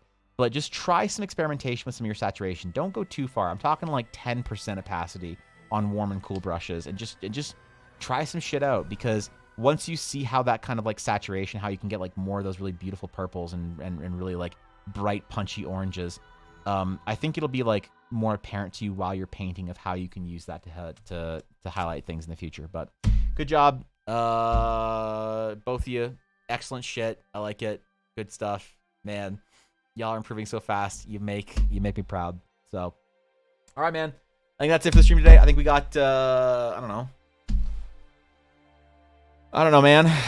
Especially for sheer fabric, carries light very well. Yeah, like material studies also are like a very big. I don't want to like just tell you guys to do studies all the time, but like material studies might help both of y'all out, especially if you're doing more ambitious things like that, of just trying to like paint specifically things like leather, things like sheer fabrics, things like cotton, or things that have a bit of a shine to it, velvets. It really does help, honestly. When you do one study of a specific type of material, I think it actually really helps you for a long time to understand the material. So, all right, feedback good, announcements good, memes, stream clips,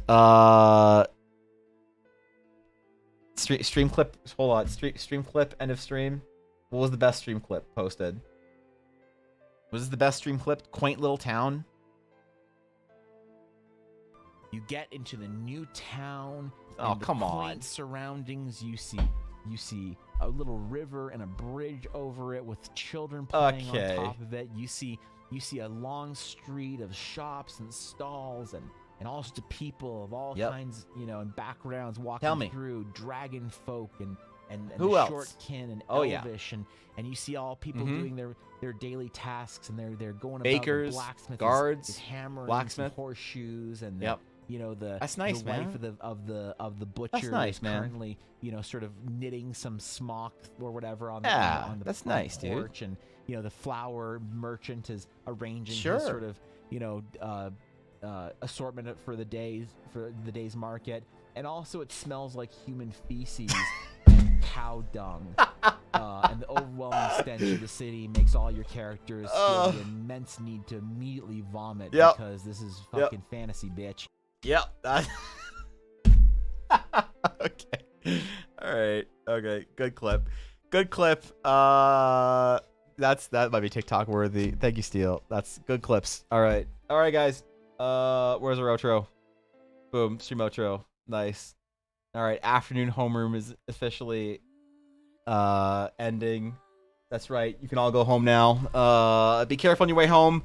Don't stop for any sweets or anything after school. You all have too much homework to do. So, yeah, man. Good job today, everybody, for your work and all the ideas. I appreciate it. And yeah, man. We'll be live tomorrow, and we'll be chilling. We'll be relaxing. It'll be a fun stream. We'll do some sketching, maybe do some tokens. I don't know what we're going to do tomorrow, actually. I have no idea. I'm going to have to check that shit out tonight. I'm going to have to figure some stuff out. I don't know. What do we do tomorrow? Shit. Thank you. Wait. Savson Rise. Did I say that right? Savson Rise? I appreciate it. Thank you for the follow. Sorry if I got your name wrong. Anyway, yeah. So cool. Thank you, everybody, for being here. I appreciate it. Thank you for the raids. Appreciate it. Thank you for the subs, the gifted subs. Holy shit. And the bits. I appreciate you all. January is a fantastic month. I hope you guys had fun. I'll see you all in February. And take care of yourselves, guys. Until next time. Until next time, my friends. Farewell.